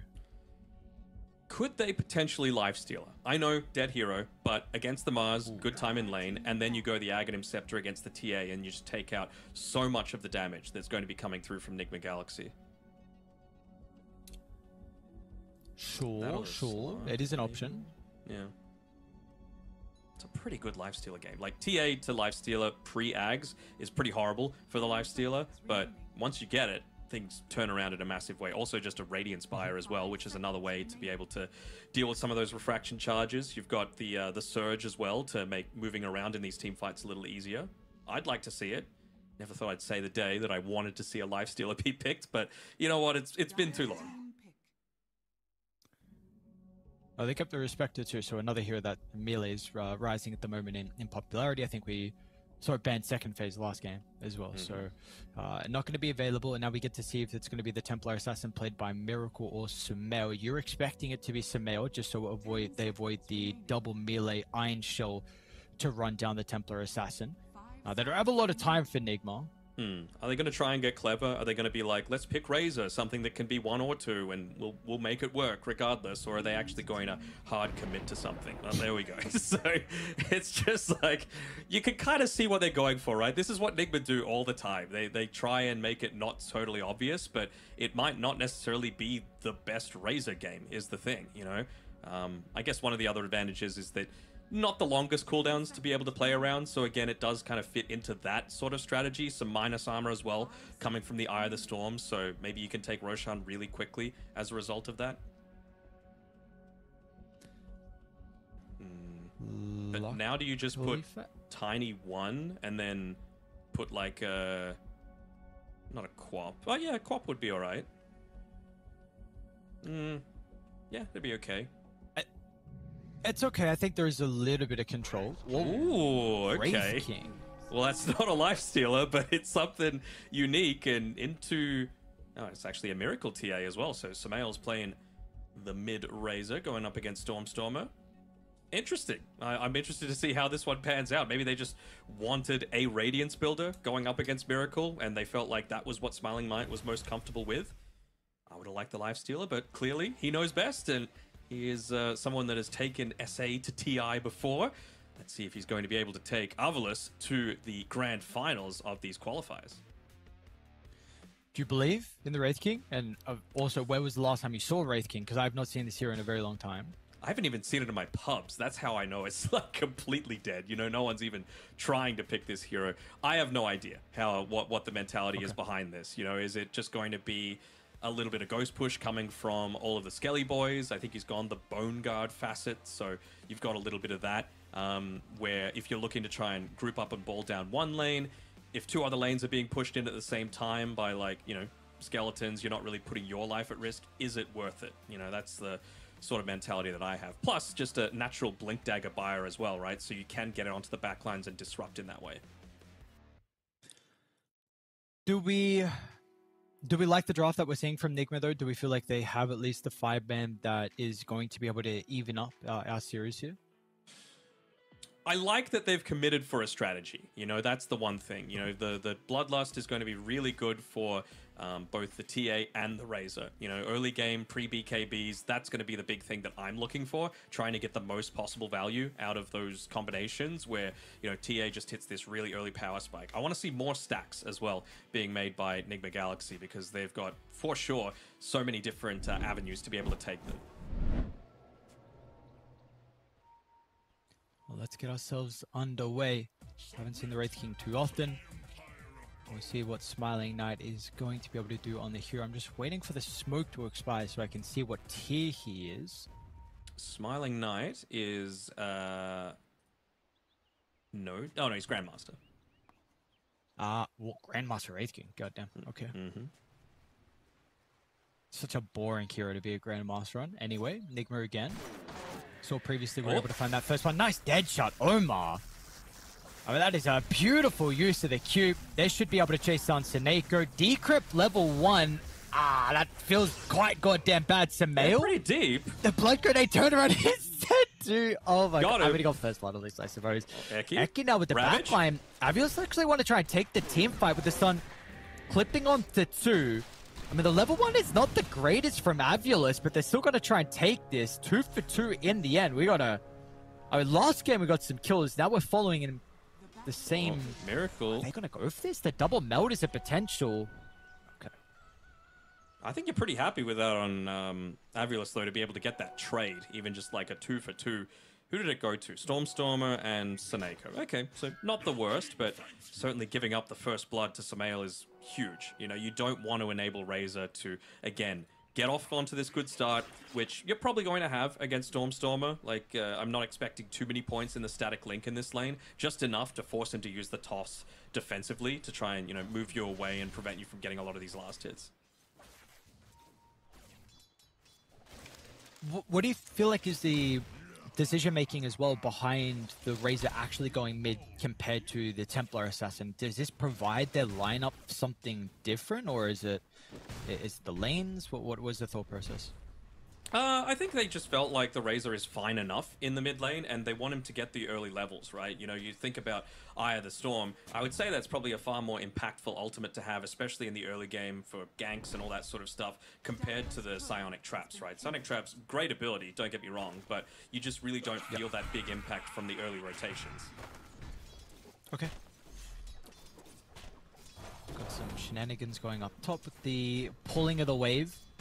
Level 2 is always really important for the Darkseid lineup, but they might be able to find it off the back of the kill on Miracle. Nice body blocks on Jibe, and now with another round of the Iron Shell, they are outplaying Enigma already to start in that lane. That is super important. Darkseid quite a weak level 1 and level 2. Can spike up a little bit with the extra spell, but once you get that second point in the shell, then really your laning prowess will start to show. I mean, an even weaker level 1 is the Ogre Magi, though, right? With the learning curve, didn't have any spells to be able to use, and Miracle, as a result of that bounty rune exchange, saw that he had leveled up the meld, so very, very smart choice there coming through from Avulus to be able to get that early kill and, you know, keep Miracle a little bit more pressured. Eki's in a little bit of danger here. I wonder if GH might consider bloodlusting himself just to give him that extra bit of movement speed. He does, but not going to be able to confirm unless he might still get a double ignite. No.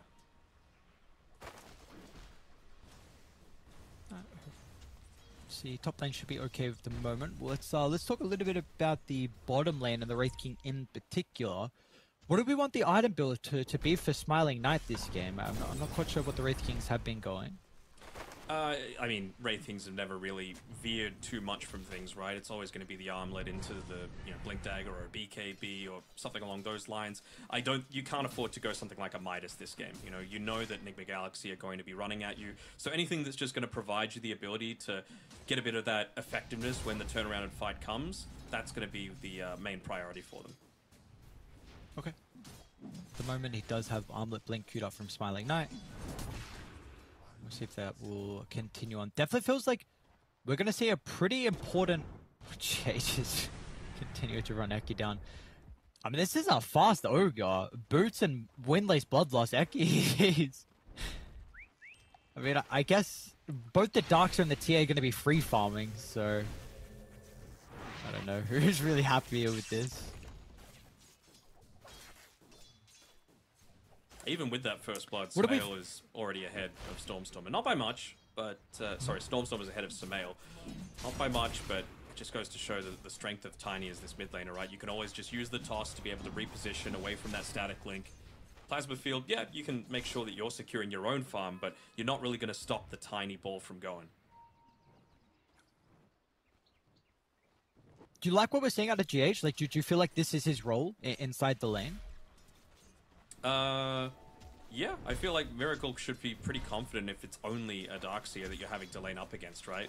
So as long as you can keep it like a 1v1 sort of situation, not get value out of the Iron Shell onto the next Assassin, then Miracle should be pretty free just to get, again, it's about getting that quick flash farm.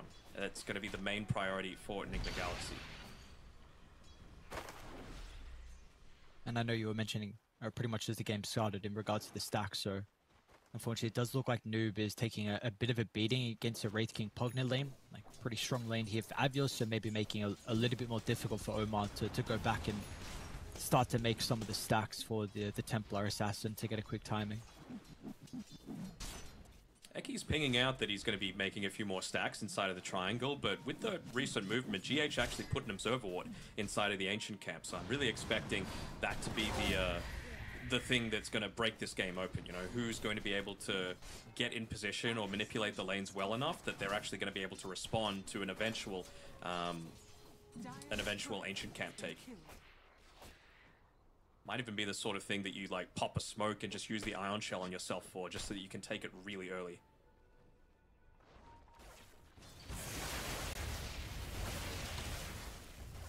I was going to wonder when we will start to see some of the supports Just watching mid, pay attention to the mid lane. Yeah, GH potentially creep looking wave. for the dive onto Stormstormer to help Samael. Like you're saying, there's a pretty big creep wave that they can use to tank the tower. Oh. Did he show? I'm not sure if he showed, but he wound back the big club. Gonna show now. They're going to go now, but they lost the creep wave. Omar will bit TP late. in. Maybe they're just happy with forcing out both TPs out of the supports from Avulus. Yeah, but GH isn't necessarily able to get back to the lane with any form of fighting prowess either. You know, Smel's like actually he's- running in. Sure. Trying to chase down Seneko. A little bit of damage at the static link does just expire with a dead pushes shot. him One more further. right click. Seneko actually lives. I think the raindrop minimized some of the damage from that dead shot. And just the extra runaway coming from the dead shot as well, right? Giving him the extra little bit of speed that he needed to be able to get away. Regen rune bottom is huge for Samael. Like, it's all about just keeping the pressure up. I'm going to sound like a broken record, but that's really what they need to do. It's what Avulus did well to really break that game apart in game number 1. We were talking about that big stack as well. GH, it's been spotted out by the sentry on the high ground, so it's going to be a little less contested now at this point. Miracle's doing a great job of farming in the absence of Shibe. Look at the emphasis though. Yeah, Both mid laners here. it's not just the mid laners. I'm counting 1, 2, 3, 4, 5, 6 people in the general area. Even Which at the mean- extent that, I mean, he doesn't have mana at all on GH. He's literally just an observer for this. The Ancient's pretty goddamn low. Stormsummer's gonna find so is a the great team. angle for the combo. Yeah, yes, the team is low and they're gone. Okay, so kind of just baiting the Ancients. Like, they were super happy for Enigma to go for this aggressive invasion into Avulus' territory, and they were well and truly happy to bring the Tiny over for the kills. How fun is crash landing? You know, it's just a fair spell to be able to do this much damage at this point of the game. Still no Wisdom Rune taken. Eki's going to be able to claim it now. Even get a stack off. Maybe. Okay. Up top though, Top Shibe. lane, big kill for Miracle. All right. I mean, Miracle is out of control. And again, it needs to be mentioned, though, he was really farmed on the Gyrocopter last game. I'll hold that thought because bottom lane, Eki, 8 minutes into the game, he already has level 6, I think, off the back of the Ancient experience. So Stormstormers haste down bottom. Will get the kill onto Noob, and there's a lot of skeletons as well. This tower, I think, will go down without some TPs Hold to on up bottom. top, With that they're being said, defending Enigma they're also trying to seize their own objective with the toss into the combo. Miracle trying to step over to the right side. The wall's going to be able to slow him down. Nice dead shot. Helps enable Miracle to get away, and will keep the Tiny from catching up to him in the end. And they get the tower as a result as well. So really nice defensive movement coming there from Avulus. Like you were saying before, like Miracle did get off to a great start in game number 1. I think the difference between the TA and the hold on. No, what a read. TP's into the mid lane, anticipating the gank onto Samael. Well done, Noob. I mean, that's got to feel so bad. You know, he dies down bottom, first use of the Vendetta of the game, sent back to base, but the read and heads-up play from him to TP mid and to protect his Razor. I know it's his name, but just the way that you said, well done, Noob, it just feels so toxic.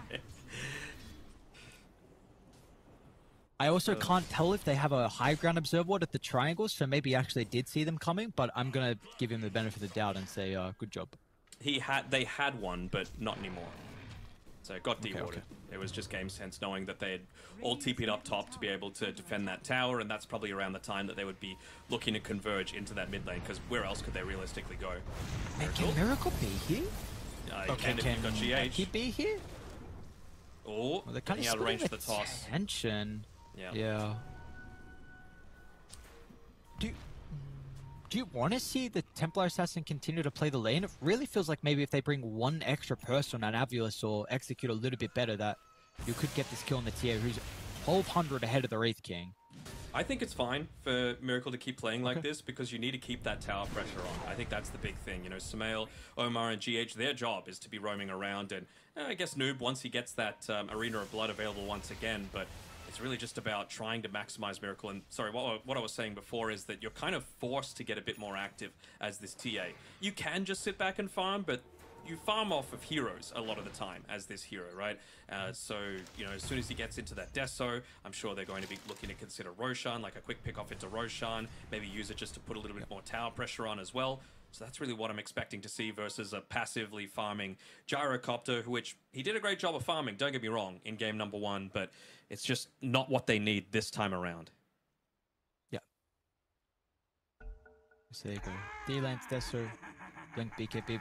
Shard is queued up actually pretty late for Miracle, so we'll see when he does decide to pick it up. Could be a really nice silence against the Pugner as well, life draining from the back line. Shibe's in the bait lake. He's putting himself down there. Is he in danger? The Assassin actually the one in danger. The wall is just only onto Miracle. If they got any extra heroes, tries to sidestep Eki, going for the stun. It's a little bit too late and off the mark, and a Miracle. Well, he's going to try and 1v1, but the Avalanche, that'll be in the favor of Jibe. Is still getting chased down from Omar. Dukes of the trees. Can he stay alive? Stormstormer will make sure the toss is there, and they are good for 2 for Avulus. So finally, they're going to be able to punish how aggressive Nigma have been playing in their own safe lane. Look at the Bone Boys coming as well, looking to try and take away some of this farm. I'm sure they would love to be able to, you know, just get good control over this top side of the map. And it's probably, you know, way too early for them to be considering Roshan. They really don't have the... Yeah. He's looking to play around that Invis rune. But right now it's just, yeah, maintaining control over your tower.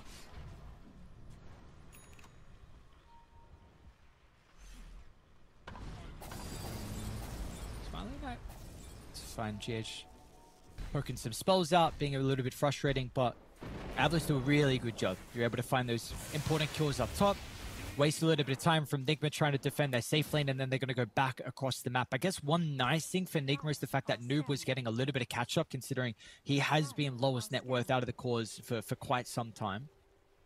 He has, but he's backing completely off. The threat of this Nyx Assassin coming through and just annihilating him immediately is very real, so he wants to make sure that he's farming next to the tower. Speaking of the Nyx Assassin, smokes up alongside Stormstormer. Actually might be looking to go for a bit of a backstab onto this top tower. They tried it previously. They're going to give it another go. Let's see if they're going to be able to kill Miracle Smiling before Knight. the TPs come through. A lot of it's going to depend on Miracle's positioning. There's the first TP from the Mars. The counter initiation. Is he going to be quick enough for the spear to disrupt? It's not there in time. Smiling Knight, back-to-back kills onto an important hero like Miracle and Ajibe. They're going to be able to get the drag back, relying on the body blocks onto Noob. Nigma It's just JH nearby, trying to do his best to stop the Tiny spam his spells, and looks like Noob is going to be able to recover to the tier 2 tower.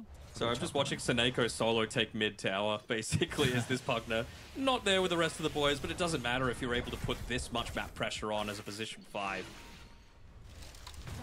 Love to see it. Talking about people that have been in the scene for quite some time. We were talking about Shibe before. How about Seneko? You know, he always seems to be able to make it work. Eki Jibe. Omar's looking for a kill onto Eki, sidesteps the spear and slips out of trouble. Another deep ward placed on that ancient camp area by GH, so they're putting so much priority onto this. Previously, they were able to scout that one out with a sentry. They're going to go for this kill here. Sentry up, no, for Omar. Oh, going for more. Toss forward, really? Had a point for the reincarnate if you absolutely needed to. Do we see the potential from Nigma to be able to start to defend their jungle? Because Avulus are really controlling this area with a lot of heroes and even observer wards as well. So do we think we can maybe even start to take the fight back to them, or do we like them just farming across the map? I like them farming until they hit their key items, and it really feels like they're getting close to doing it, right? Like, TA's got Deso, Samael I think has BKB coming out to him right now. Noob is like 300 gold away from his Blink Dagger, so that's the last thing that they're really hoping for. It's just about it's going to run straight to Samael, who just completed the BKB, but he might not be able to get it off. Okay, he does the burst. It's not enough at this stage of the game from the Tiny, but it's a defensive BKB. He will now TP out. Did they get a glimpse of anyone else, though? It looks like the rest of Nigma will escape to the east, but I asked you the question on when you're going to be able to try and defend and maybe strike back from Nigma, but using a defensive BKB is not really the way to do it. Miracle. Can he two-shot him? Okay, oh, he's going to be able like to put a point into the reincarnation. GH is going as well. Eki is stalking, though. Is Miracle going to get greedy to potentially farm? It's just Eki, though. Be careful. Yeah.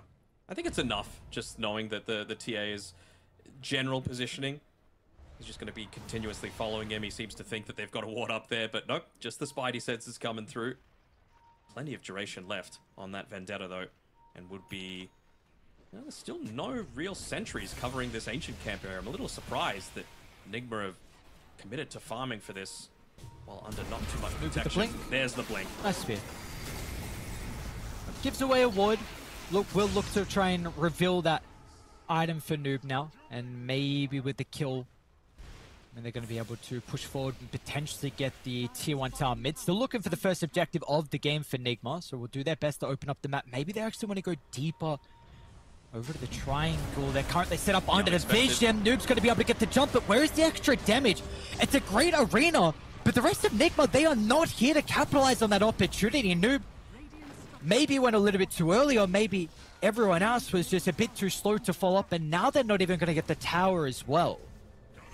That Arena of Blood is such an important tool at being able to take these consistent fights, especially pre-BKBs on the Avulus side. So, did he use the BKB on Samael? Okay, at least he still held that one, but yeah, like you said, they just weren't fully connected together as a team.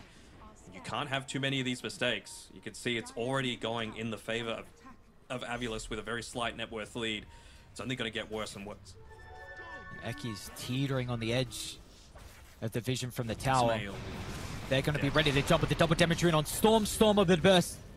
That will be enough this time before the BKBs. Now, Noob will tip, yeah, but you would love to have Arena now for this team fight, and with that on cooldown, it's not the greatest wall. Nice call. They're going to be forced to play behind it, though, and Nigma will have an opportunity to dance around. Stormer is actually isolated with the rest of the team not next to him. Seneko trying to do whatever he can.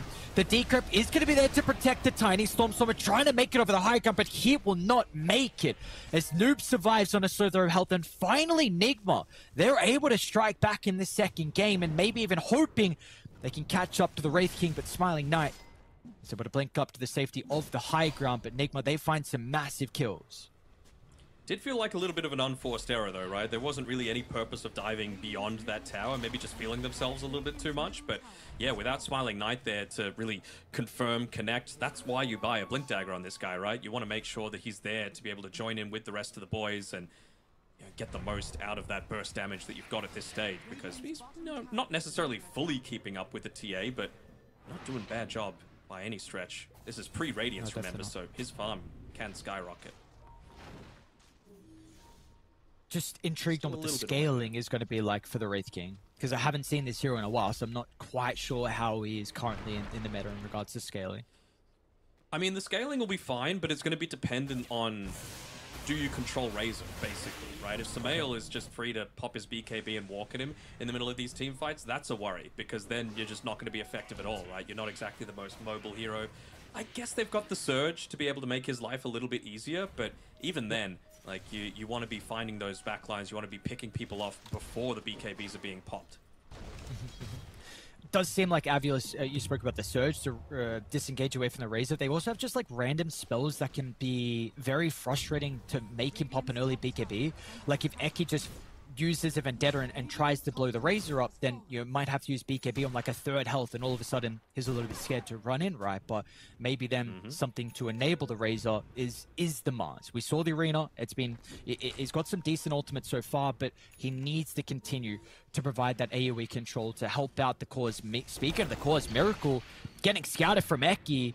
The rest of the team is slowly running over. Miracle just going to go for the Hail Mary TP out, hoping that no one was nearby, and well, he was correct in the read. They will be close enough, however, to get Omar. You get something out of it. GH was really deep behind enemy lines, behind the tier 2 tower in the top lane. Sorry, I'm just having a look at the other thing that I'm mindful of is just how Seneko is positioning himself a lot of the time as they find Noob actually on the bottom side. Defensive Arena used. How long took the blink on Stormer? See, 3 seconds. 2, 1. No clips. But yeah, Seneko going for the Solar Crest to be able to, of course, buff up his cores. Makes a lot of sense, especially 2 heroes like the Tiny and the Wraith King that have really poor attack speed to begin with. So if you're able to give them an attack speed buff, it's just more impactful, if that makes sense. Like Juggernaut, Solar Crest, not great on him, but Wraith King and the Tiny, of course, feels pretty amazing. And then beyond that, he's going for the Ghost Scepter, right? So making himself hard to kill. You talked about these annoying heroes and these annoying tools that they have. It's really Seneko playing that sort of draft to perfection, and that's what I feel like is the pinnacle of Dota these days. Just be hard to kill, be annoying as hell. Yep. Okay, so we've got some objectives going down across the map. Wisdom's a 1-for-1. Tormy does go the way of Nigma, I believe Shard over to the Ogre, but importantly, you got the Aegis on Stormstormer. First Roche, I think really the biggest deal is the fact that you have now more than likely Roshan spawning on your side of the map, and TA lineups really like to play around second Aegis. So the fact that Avulus should be able to control that second Roche on the bottom side is going to be pretty important if we get to that stage. And I'm not sure they really realize it, but I mean, the smoke is coming through. Hold up a second. GH, smoke's gonna pop. They get the toss back. All right. See you later. Even Eki's going for a Ghost Scepter, right? They realize so much of this damage is physical. Like a lot of the times you see Tiny hold on Omar. Okay. Not core kills, but still bleeding kills nonetheless, which will give experience gold and importantly some objective damage onto the tier 2 tower now. So what I was saying before is a lot of the time you see Tinies go into the power treads, right? It makes the Avatos combo a little bit more efficient. You switch to the int treads, all that sort of stuff. But he's actually gone phase boost this game as well. So it really is the negate physical damage draft that they're going for here. With the Pugna, with the Ghost Scepters, with the additional armor for the Tiny that's already pretty tanky. Speaking of, he's diving onto Miracle. The jump on a Miracle. BKB still yet to be completed. The refraction stops a little bit of the damage, but it's not going to matter. Avulus, all 5 heroes in an instant. Enigma, it's super similar to last game. We're just seeing them bleed 1 kill after another, never be able to play as the 5-man.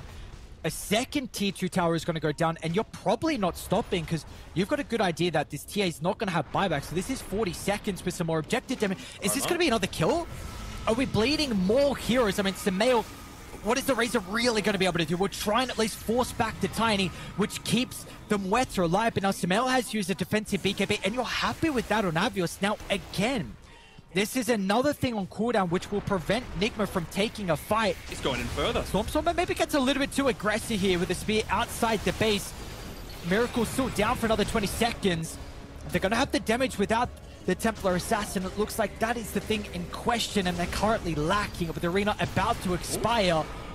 Noob BKB is going to be able to prevent the combo for the Tiny. Nice silence as well from Omar, but Stormstorm is going to be able to slip back down to the low ground. And it looks like they will be forced to respect the respawn on Miracle. Clever little play from Eki as well. He popped the spike carapace and ran into the wall, so he got a little bit of a stun in onto Noob there. Tried to get the follow-up, but it was a really good BKB usage. They were thinking they were going to go back to their side of the base, but Radiant, they were sticking around for someone to farm, and they're going to be rewarded with 1 kill. Almost a second on GH. The miss of the spear, Noob really went for it. And it went for the jump in, tries to go fishing, but Miracle wasn't here for the damage if it connected. At least Noob is okay. Miracle will now show himself, but again, he's got no BKB. He hasn't been able to farm Nigma again, dude. What is going on? Stormstorm under the tier 4 tower. Speed's going to be able to prevent them from getting the kill. They're probably going to at least be able to get Eki, but this is just messy gameplay. They're just using one spell, just trying to delay a little bit, but it means that when the team fight comes, you don't actually have anything to be able to withstand it, and the person that they're putting on the front lines a lot of the time is Stormstormer. You know, he's got so much HP already as the Tiny. 2 points in the grow, plus the Aegis, plus a Decrep, plus a heal, plus a Solar Crest, plus a Greaves, and all the auras behind him. It just feels like he's super unkillable. This game is just blown wide open. Again, it's another game. Miracle top net worth, but we are unfortunately not really seeing this net worth be a factor in this game. I'm even just having a look at the item choice coming out from Smiling Knight from his neutral item. Went for the Gossamer Cape, so he wants to be able to stand and man fight against that TA. It's one of the best neutral items that you can get for the entire game. Even if it went to 50 minutes, you might still be holding on to this Gossamer Cape, so will they be able to catch Noob is the question. Probably not.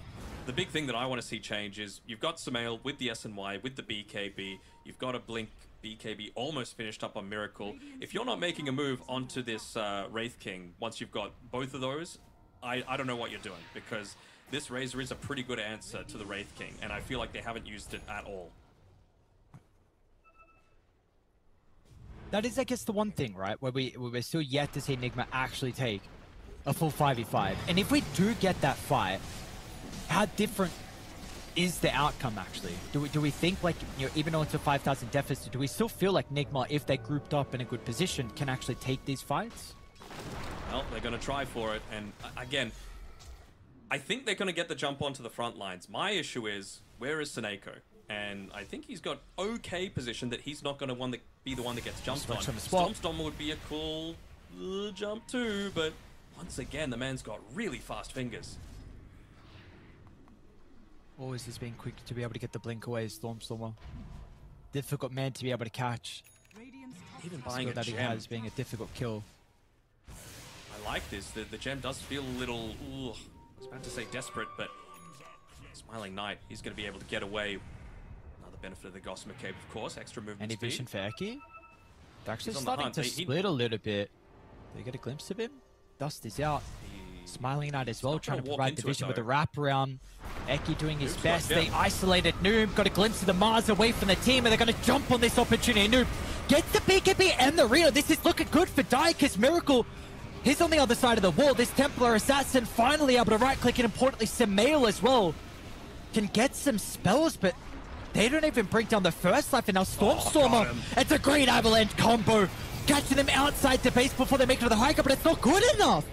It is not good enough. Finally, Nigma. This is a big opportunity, but they need to capitalize. They need to get more. Can you stop Smiling Knight? Deadshot is there. Pushes him over to the east. Sumail's going to be able to close the distance as well with the spear connecting against the tree. Finally, we see the prowess of this Enigma lineup. He's going to kill GH while he's in Wraith form? Don't think so. He'll end up falling down. So there you go. All it took was just a little bit too deep of a dive where Nigma actually had the lineup to find the counter initiation. You see the impact that that Arena of Blood has, right? A lot of damage coming across the board in a pretty even way. And the big difference there was that the Nyx Assassin basically did nothing in that fight, right? Eki was the scout, but it's so much more difficult to scout into that Gem of True Sight. Yeah. Signs of life. Signs of life for Nigma. That is the important thing. They've dropped this net worth lead down to 2,000 now. Miracle has a lot of gold in the bank as well. Level 20, close to the Nullify with the Sacred Relic now completed. Mweta had, I think, highest damage. Oh, Eki. Hold on, Scouting out He doesn't have Dude, BKB for no 10 way, seconds. Stormer, he's going to be able to jump over the top. Jibe stopping the retreat with the vacuum there as well. Maybe would have got out of range. Meanwhile, Smiling Knight also sees the lonely GH. FISSURE's a little bit frustrating for the Wraith King, but it is not an annoying thing that the Tiny needs to be worried about. Just the skeleton being the one to ruin his life, and well, with that, they end up claiming a gem for themselves. That is Eki's that's currently sitting on Stormer, and he's going to be the one hitting into this high ground with the Solar Crest, with the occasional Nether Blast coming through from Seneko as well. So still no glyph for... Actually, it's just come back up. Will they pop it? Yes, they will. Just to try and delay things out a little bit further. But, I mean, going up against a Nyx Assassin, I really don't feel that they can afford to split the map anymore. Like, we saw the effective fight, and it was when they took a full 5-on-5 fight, right? They've got the damage to be able to do it. They just need a little bit more information, and unfortunately for them, the only ward that they've got up is just in the top lane, which is not where Avilis are playing right now. They're just continuously trying to run at Enigma Galaxy.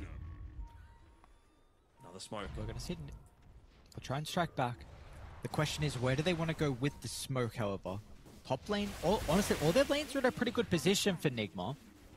They might be using Sumail as bait here. Noob charging forward. Avilis down on the low ground. There's going to be a double damage rune as well for them to use inside the team fight. Tonight? They'll try and turn the Storm with the BKB. They wanted the rune instead of getting the kill on the Tiny, so it's a little bit more messy. And once Sumail's BKB expires, Eki, he might be ready there with the burst damage. Sumail went too far. Tunnel visioned onto the kill, and everyone else from Nigma, they could not keep up. That was all because of Zibe, right? Gets in there, drops the wall, drops the vacuum, really disrupts a big part of that team fight while still maintaining himself as being that really tanky core himself. He's got the normal punch too on the Darkseer. You just see, even though you could dish out a lot of damage as Sumail, you need the boys backing you up, and you are a slave to your BKB, and it's already down to 6 seconds. Oh, they missed the spear. Oh, they might even get the kill on Noob now too. He's gonna try and stop. Yeah, that's not happening. Oh, he had the gem as well. Oh no. Not ideal. I liked the idea. I really thought that they could... The thing is, they don't have that defensive support. I guess maybe with GH, considering he's the one that got the Fire Shield, you know, he could have just been playing a little bit behind Sumail, four-staff himself in, use the Fire Shield, and maybe turn around the team fight as a result of that, but just kind of ran in blind. Miracle? No way. It's taken far too long. Blinkers continuing to be put on cooldown. And Eki with the burst refraction is on cooldown currently. Miracle's going to be able to get the BKB. What is the goal? Oh, it's a massive meld onto Eki. Now we'll try and TP up with the BKB. It looks like it will cover the escape. Okay. Still a BKB use though, right? Down to 7 seconds on Miracle. How long for Roshan? It's already back up actually, down on the bottom side of the map. So you have to wonder if that's something up for consideration for Avilis. Although they're going to be mindful of Noob having that Arena of Blood available once more. Like you said, no BKB now for Templar Assassin, so let's see if they do get down here from Nigma. It looks like they are aware. They're starting to smoke up and head here. And this is a massive Roche for this game. I mean, Avilis, it feels like if they take this Roche, it could be their ticket into the grand finals and knocking Nigma down to the lower bracket. Don't have any wards though, is the thing for Avilis. So they've got this high ground advantage, but they don't actually have a way to, you know, quickly get that scout out if you're going for a wraparound or a bit of a pincer move. At the moment, it's only Miracle revealing himself on the lane. Maybe even Noob trying to keep that mid lane pushed in, make this Roshan attempt perhaps a little bit more obvious, trying to catch someone out, but they do still feel a bit disconnected. on Nigma Galaxy's side, right? Like, what if someone did show up in that mid lane? What could Noob realistically do in that scenario? Not a big Do you damage agree with the dealer at call this to stage. give it up? I guess maybe they feel like they're closing in on a few of their next items, that you just focus on whoever doesn't have the Aegis. I'd still be looking to give it over to Stormstormer. Smiling Knight's got that secondary life for himself. I mean, we saw what the Tiny was able to do with the last Aegis, right? Like how aggressive he was playing with getting the jumps, tosses back, and really not hesitating, like you said, because he had that second life. So I really like the decision. Of course, again, you have a Wraith King. So we will see if they're going to be able to have as much success as what we saw when they had the last Aegis. Stormstormer gonna get a glimpse of Omar. And they're starting to TP in, but Omar's pierced the veil. He's gonna be nuked down. Noob's going to be in for the arena. Let's see if they're going to be able to turn to deal with Jibe. Pretty important for the team fight is the Darks here, and the rest of Radiant slow to connect as well. They're starting to funnel into the area, but the Wraith King looks like he's going to be forced to turn away. Meanwhile, Stormstormer doesn't have everyone else as well. They're on top of Miracle, but Stormstormer still trying to do the job by himself to deal with Samael. And without the assistance there, he's going to go down. That is the Aegis at the least. And a buyback. GH just going to be giving up his life. Not the worst, has buyback of his own. But again, a nice arena, really taking away that saving potential coming through from Seneko. Almost wonder if, I know you don't really want to give up a lot of your map control, but I want to see as soon as those Tormentors come available, Avilis prioritize them, just so that you get the increased range on the Nether Ward, so you can place it inside of the arena, just to give a little bit of that vision. Once it does happen, double damage. Smoke up, DD jump from Stormstormer underneath the T4 tower, and Omar has gone through one combo. Static Link now put on cooldown as well. Samael vacuum back close towards the damage output. He's got a buyback at the least, but such a big victory for Avilis. They're going to be able to force that out and get some objective damage. Full set of barracks for them in the mid lane. Oh. I suppose it makes sense to pop that one. It's going to get refreshed as soon as this Rax ends up going down. Snake was just going to put one more Nether Blast into it. He's teetering forward on the edge, looking for the combo, but the spear, it goes straight through multiple of the members, piercing the middle. But now without the Stunlock Miracle, it's a hope and a prayer that he's going to be able to get the damage out. It's a decent amount. It's good for the Tiny. Meanwhile, Smiling Knight inside the base. Eki's with the combo. That's done. It's perfect. Onto 3. Ravage. The Nyx Assassin, giving them all the control they needed. Smiling Knight was able to stand strong. 2 heroes without a buyback. 2 of the most vital heroes as well from Nigma. And they know it. They sense blood in the water. Avilis looking for the finishing blow. They're Still on to Noob under the BKB. T4 tower. He tried to start the team fight, but it's going to end with him, and this game is going to be done as well. Avilis just showcasing how good of a team they truly are. All cores in the grave. AC finished up as well. Even, again, the micro decision. Stormstormer, he's got a craggy coat. He's already got the craggy exterior. He's adding it. Yeah, it's just great combination. Great teamwork coming out from, by far, the favorites of these qualifiers, and they're showing why. They're going to be able to close this one out, put themselves a ticket into the grand final, into a best of 5, as they're not even satisfied with killing 4. They want the whole team. And they'll get it, and also the victory as well. We got a first grand finalist team. It's going to be Avilis with, honestly, a pretty convincing 2-0 victory over Nigma. I agree, you know, and I don't know what to say about Nigma Galaxy, right? They were really impressive in their previous 2 series. Yes, this is top 3, this is Avilis, this is a different beast to some of the opponents that they've played up against, but it really just didn't feel like they were on the same page a lot of the time. You know, you go this draft, which is very much this all-in strategy of, you know, physical damage. We're going to take the fights early. We're going to get our early BKB. They even got the first blood for Samael, but it never really felt like they had that true person to play around. Well, they did. They had the Mars. It just never eventuated, you know? They didn't get either of the Aegises. They didn't look to push towers early enough. And yeah, Samael, we saw in a couple of those team fights, was just out on his own, completely away from the team.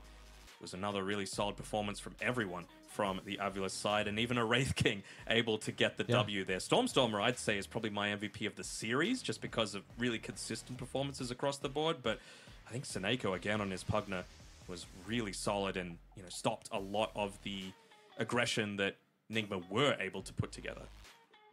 Yeah, I agree. Just felt like we can isolate some of the plays, but I feel like we can also do that and say everyone fulfilled their role in this game and what was required of them to get the victory. So 85 kill the participation from the Tiny, from Stormstormer. So incredible performance from him from game 1 into game 2 as well.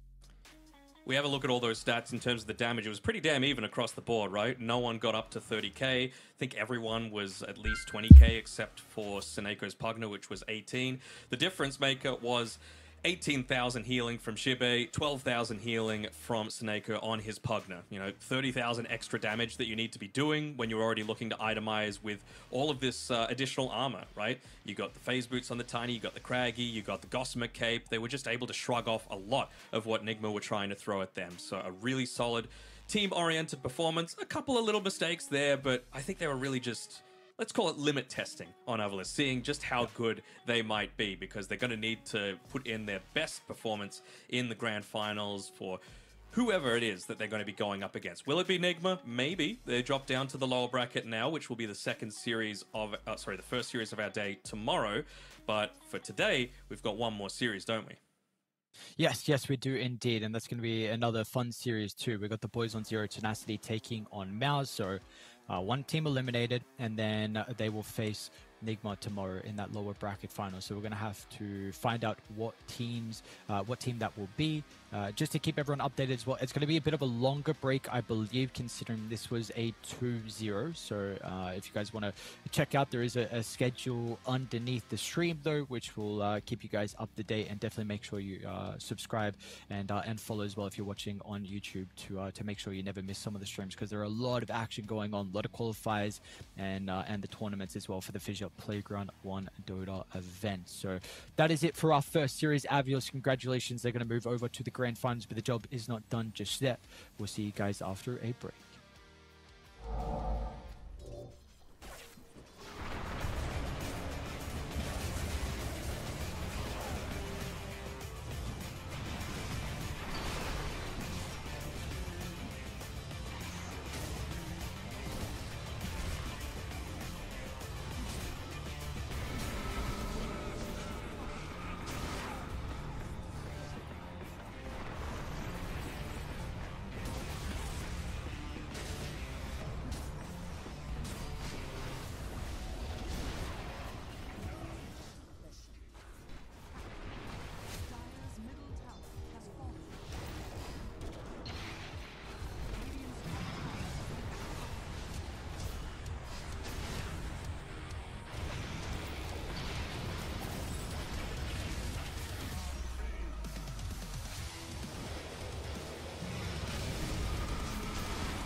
Welcome back, everybody. You are watching the FISSURE Playground 1 Dota tournament brought to you by FISSURE. And we are going into the second series of the day with our top 4 teams remaining in the tournament. And now one of those is going to get knocked out. It's Mouse versus Zero Tenacity with T-Panda and Harry Freak. Yep, and this is going to be an interesting one, right? I thought that the upper bracket one was going to be interesting as well, but no. But I would assume that Mouse and 0-10 are close to in power, so I'm hoping we get one close series today. 0-10, you mean like 0-1-0? Yeah, exactly. That is Okay. what. So when I hosted some Serbian leagues here, there was Zero Tenacity as a team there, and in League of Legends, and you can see that their logo is Z and then a 10. You Yeah, see I that thought it was is there? C10. Yep, and then so they would say 0-10 from time to time. You know, the old school Serbian casters in League of Legends. So that's where I have it from. Well, that makes a lot of sense, but they're definitely not missing out on their momentum. Their potential has been showing. They knocked out Secret. They knocked out Winter Bear. They lost to Enigma Galaxy in a 3-game series. It wasn't even a 2-0 straight-up win in the first round for Enigma, who have just been knocked into the lower bracket by Avalus. So strong chances are we're going to get 100% a rematch between a lot of these teams, because Enigma knocked down Mouse. Enigma dropped down Zero Tenacity. Now Mouse and Zero Tenacity are playing against each other's to play against Enigma Galaxy in the next round, then get to play against Avalus. So everything is open. But everything starts with the draft, right? So looking at Mouse getting a first pick, Zero Tenacity choosing Radiant, so the standard, the usual. But Harry, what is the thing to look out for in this specific series? Because I think Zero Tenacity looks good, but Mouse looked shaky yesterday, and they're supposed to be the favorites. Well, Mouse are playing without Nande. It's going to be low skill again. I don't know if it's a permanent change or if something happened to Nande, but when you're changing a player mid-tournament, sometimes, you know, that honeymoon period can come immediately and it can start looking really good for you, but I don't think it clicked for them just yet. Maybe it will. Mouse has been known to be a team that can rise really high throughout the tournament, and very quick as well, right? From a team that's kind of losing to even random stacks to a team that's winning versus the best teams. So I'm kind of hoping that they find their stride. It would be really not fun if 0-10, who are coming in as the underdogs in some way, if they would stomp them. I don't think that should be happening, and I'm hoping that Mouse will put themselves together better today. Exactly. I mean, tight matchup for sure. Both, again, an elimination series, so the only thing that will suffice is a victory and move onward. They both know it, and Zero Tenacity maybe had a tiny bit of time to prepare, maybe a bit longer than Mouse did, considering Mouse was playing the later series yesterday. But I hope that they've clicked. I hope this one little night's break has been enough to refresh Mouse, to try to find what is their comfort zone. How do they and where do they look the best? Because yesterday definitely was a pretty messy series, to be completely honest, with that Dragon Esports Club matchup. For sure.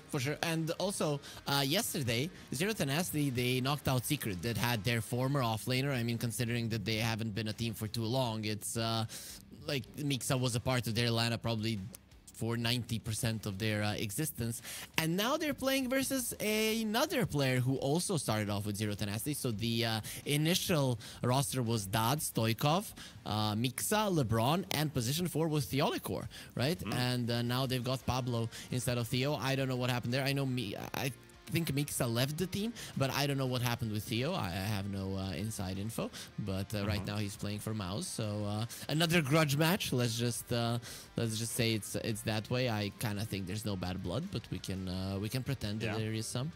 I mean, he still has that Zero Tenacity tag in front of his name as well, so this doesn't really strike to me as a team that's going to be tipping you a lot if you kill your ex-teammate, or you left another one and now you're getting stomped by us. Look at what you're missing out on, but who knows, maybe there's going to be some friendly banter going on between the two teams. I think we got some very nice behaving stacks here. Low skill, he's a true gentleman. Seen him a couple times. He's a very nice lad. LeBron, how could this guy ever be toxic? Like, Oh, you're wrong. You stayed with him in a room for 4 days, and then you got to meet the best of LeBron. You know, the happy-go-lucky, haha, I'm nice LeBron. But the competitive LeBron, that is like, he is like the end justify the means, right? That is LeBron. He's gonna scout everything. He's gonna learn everything that he can about you. And like if a true he pro thinks should.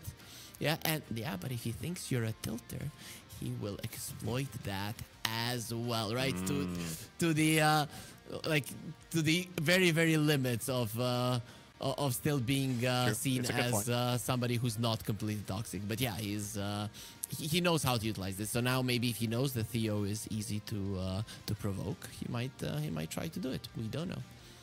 Awesome. Well, I mean, we do have a draft starting momentarily. I have an observer bug, so I'm going to quickly reconnect. But you guys will be able to see the draft on your screens just right now as we're going into our first bans and our first picks. So, Harry, name some contested heroes potentially for this series. Are there any, say, both teams have a Morta player, both teams have like a Willow player types of heroes? Alchemist. List me something here.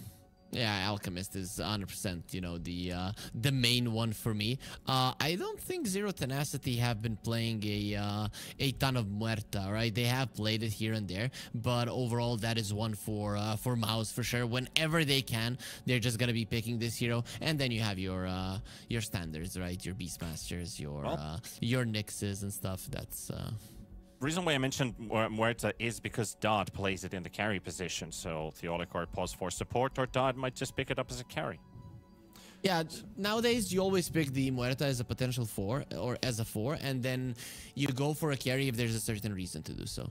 And currently in the meta, there aren't many reasons to play a Muerta carry. There aren't like super high physical damage dealing ones that you are gonna counter, or like Necros, Pugna appears here and there, but it's still a support. You know, not a lot of Ghost Scepters are being bought. So generally, a carry Muerta is something that really doesn't happen too often. So the Enigma goes out in the first phase, which I think is a little bit unheard of. Not the one usually using a ban on, but I guess with the Beastmaster out, that leaves 2 other heroes countering the Beastmaster in the pool that don't necessarily have to be picked anymore. So I think there's a very flexible draft going on here already in the first phase bans. Dude, Toby is just literally playing the Enigma. You only have 1 ban in the second banning phase as Zero Tenacity, and you probably just don't want to use it on the Enigma when you already know which hero Mouse went for. So you want that ban into a pick to be... You're banning something so that you open up a position for something else. And we do get to see a Gyro. A lot of the times we did see a Morphling as a response to this. But Magnus is still in the pool, right? Mind you. And that is a hero that they play quite a lot. But nope. It is going to be a Dawnbreaker. All right, the Dawnbreaker coming out. And at least this time around, it's not the... Dawnbreaker into the Nyx Assassin right after, which we were just like, why are you doing this? Make the game unnecessarily hard. That was game 2 of Mouse versus Dragon Esports Club. But Mouse have to ban it, right? That is the problem. That Mouse now have to ban the Nyx, or 010 are gonna get both of them.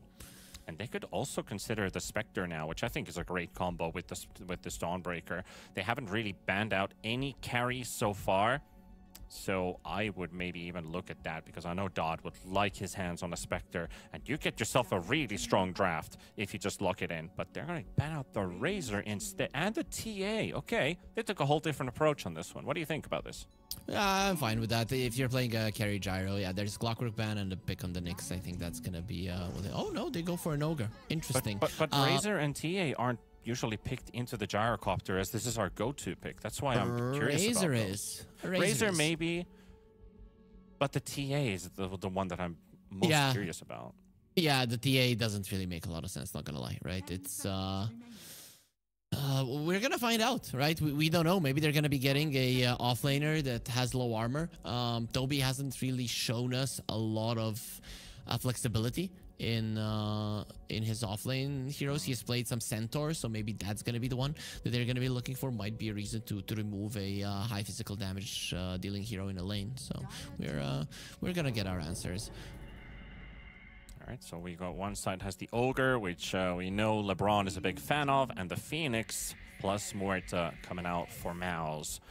So you've really got to look at those engagements early because that's double slows on the team, minus hit chance, and some pretty scary damage over time, and some and a bit of burst as well provided with this Muerta. We've seen how good Theolicor can be with this Muerta hero.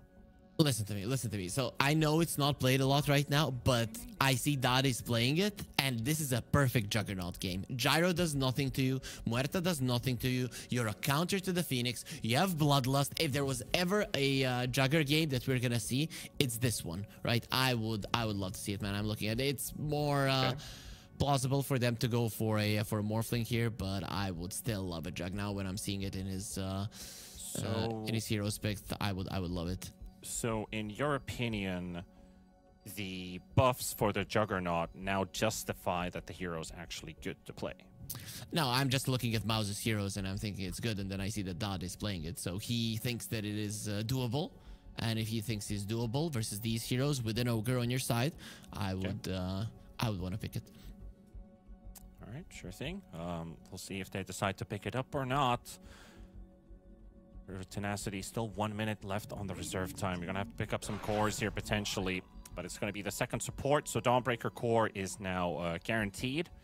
And with a Nyx Assassin out there, but Phoenix Muerta already picked for Mouse, you either play Phoenix core if you want that Nyx badly.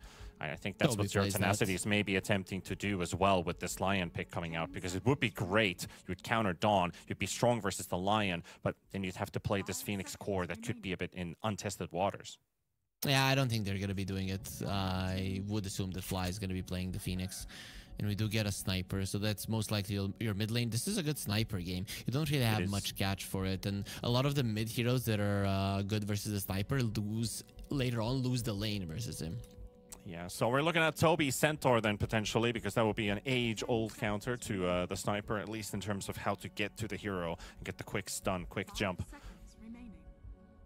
You could do it. Also, I wouldn't mind a Tiny here for Supreme. We know he plays it. That's a hero that can somewhat deal with the sniper, just because you have so much damage, so you don't really have to trade with him. They did play that Tiny yesterday, right? Because when they saw the Husker come out, they're like, well, we originally wanted to put the Tiny into mid, but Toby was willing to play it in the off lane. Just because of how the laning matchups went. So he was ready to sack his own lane so that his mid could get a better pick for himself. But it's going to be the Earth Spirit coming out instead. So Mouse, again, they either first or last pick Toby's heroes, and like they're going to stick with that trend. I think the idea here was to get a Blade Mail hero rather than get the Tiny, because if the Tiny jumps in, gets hexed up, he can die, but the Earth Spirit rolls in, pops the Blade Mail, and even if he dies, he's gonna be providing a lot of damage for his team. The only problem I have with Mouse is they don't have that concentrated damage. And remember yesterday how there were issues in the game of Mouse versus Dragon Esports, that nobody was dying, right? That it was Dragon Esports that had that lineup that couldn't really kill Mouse and barely won the game because of that. But I could see that being an issue for Mouse, right? Because you have all of these AoE damage, but who's going to be finishing people off? That's my question. Does Toby play Mars? Is that a ban here for Zero Tenacity? Toby hasn't played in pubs recently, but let me think. Considering you have, because I think you brought this up yesterday when I was asking for, they're probably not going to ban Mars because he hasn't played Mars, and you're saying every offlaner should know how to play the hero. He should, yeah. But I'm thinking maybe Magnus would be maybe be a better one. Any repositioning tool, buffing of the gyro would probably be better. And the center that you mentioned versus a Dawnbreaker versus a sniper just sounds like a good one. And it is a hero that provides that burst, that opportunity to murder somebody. I like the Primal ban because, like, I think they needed a bit of a mixed damage sort. Gyro's already got that too. Earth Spirit is majority of that is like magical damage plus the right clicks you get from your facet bonus. Then you have Phoenix and Muerta, who are mostly magical too. And they could build a tanky Dawnbreaker, but you want to get rid of the Ogre. You want something that hits the Lion. So there goes the Centaur ban we were discussing. Are they going to pick it? But they wanted to secure Supreme's mid-hero first. You still have a Doom.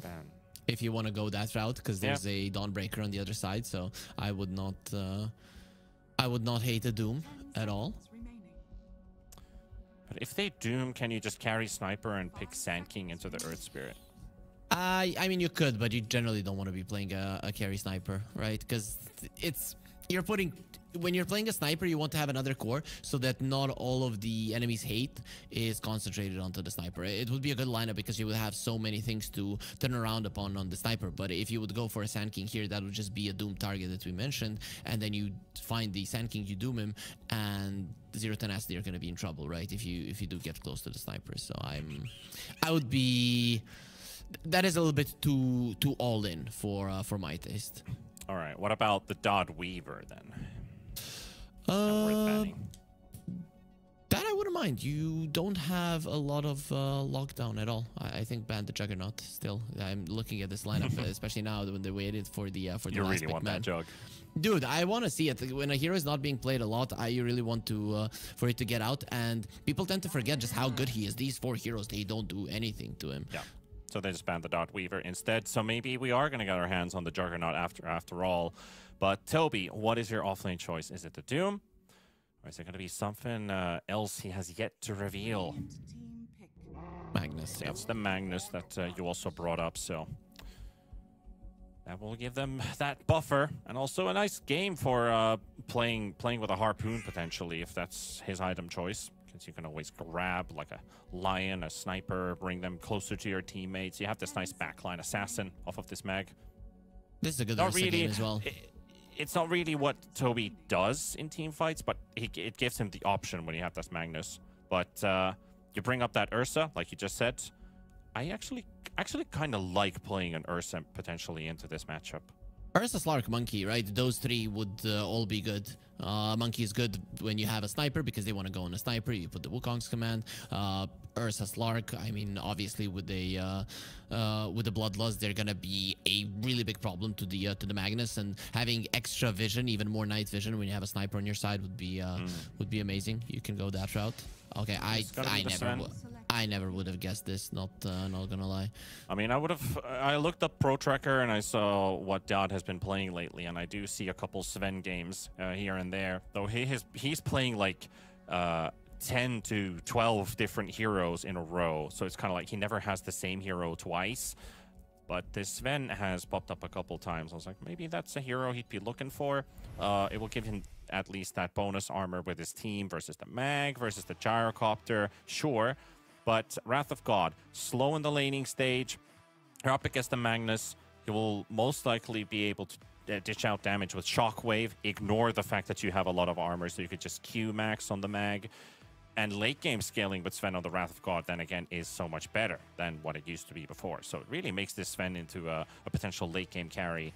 When before it was like good in the early game, good in the mid game, good in the late game, but never really excels on any. Yeah, I'm not sure about this. Sure, you have the Bloodlust, so your egg hitting capabilities are going to be better, but the Sven doesn't want to do it. So now you pretty much just have a Sniper who would like to attack the egg, meaning that you just need to control him.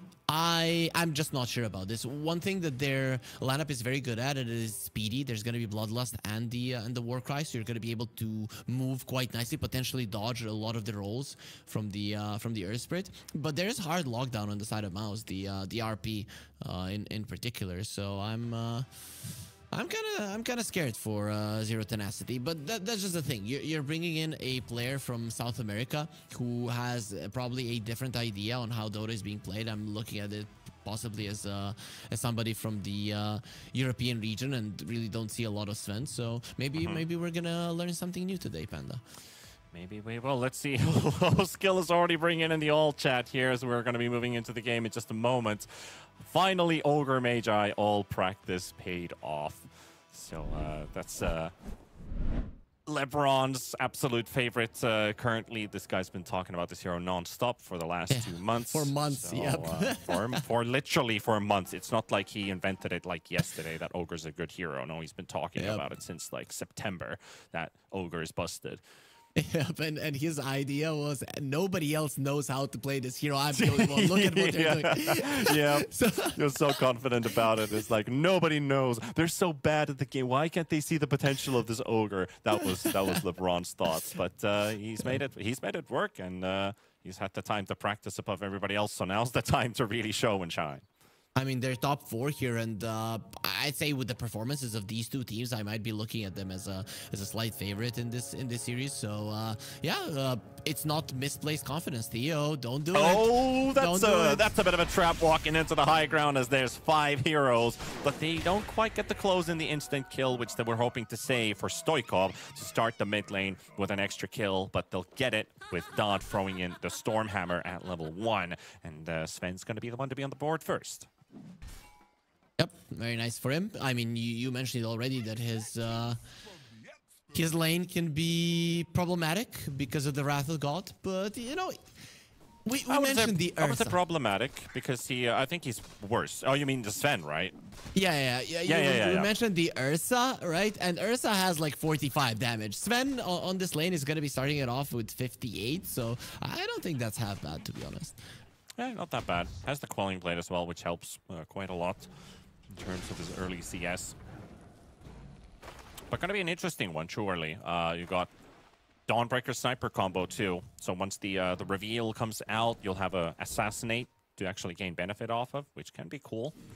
And gives you a nice little alert as well for Sven, who's farming at the 10-minute and the 20-minute mark. He's probably still hitting jungle camps. He'll get a warning sign about Mouse's locations. Same thing for the Sniper, who lives off of information. A hero that could never be put out of position, otherwise he's just fish food. One thing that scares me in this lane is that you have 2 melee heroes versus a Magnus, and your lane is already pushed towards his tower. So this can be a problem, right? You get skewered back, and you're gonna be in trouble. Luckily, you have Warcry, so I guess you might not be taking as much damage from the tower as normal heroes would. I loved how Toby was actually tanking the other range creep while the other one was hitting his own range creep. So wanted to halt the lane. Still gets to keep 1 melee creep as well, so that lane will continue to stay in front. LeBron's got no access to his easy camp, not even the hard camp either. That has been opened up by Theolicor. But LeBron's going to be blocking the hard camp, getting the easy camp open, but it's already 2 minutes in, so I think the Mag's very happy with how this lane started. Gyro is also having a really good time here. They're gonna be shoving in the wave. Usually the Dawnbreaker and the Lion are a strong lane, but you cannot get close to a Gyro and the Phoenix. There's just way too much damage, both concentrated and AoE. I mean, you could both die, or one of you can die who gets close.